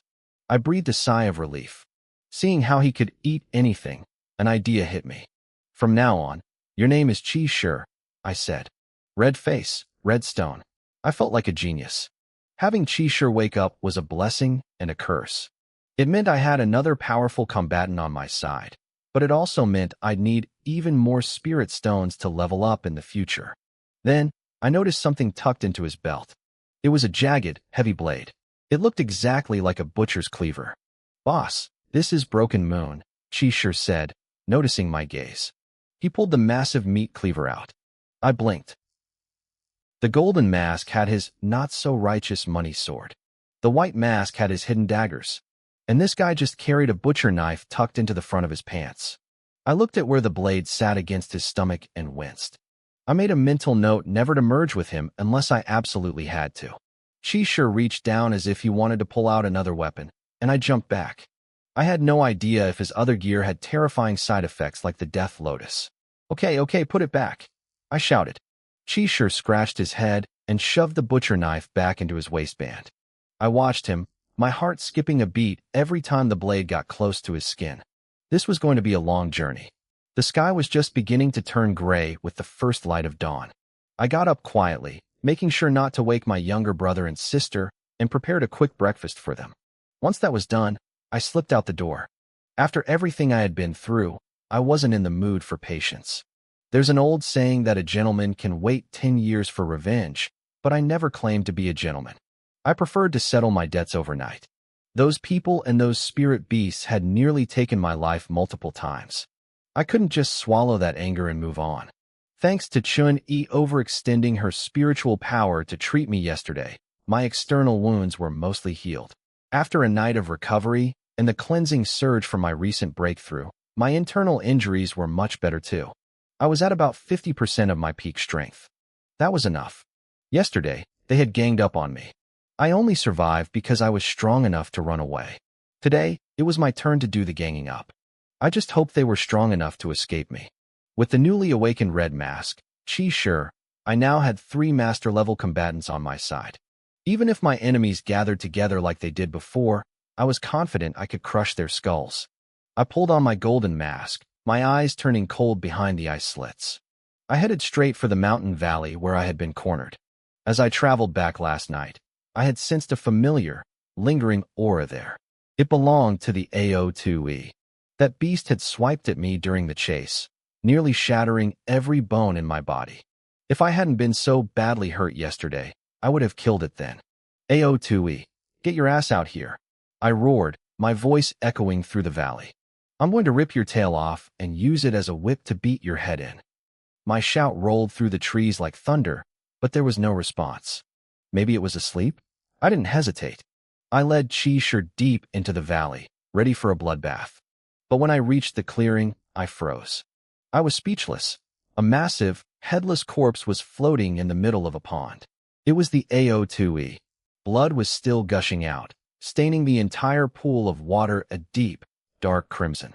He's dead, I muttered, my confusion turning into pure annoyance. Which bastard beat me to it? I felt a surge of frustration. I had come here to vent my rage, but my target was already cold. Still, the spirit core was likely still there. I jumped over to the floating carcass and dug it out. Boss, hungry. Cheese Sure's eyes lit up the moment he saw the core. Here, take it, I said, tossing the bloody stone to him. He hadn't eaten all night.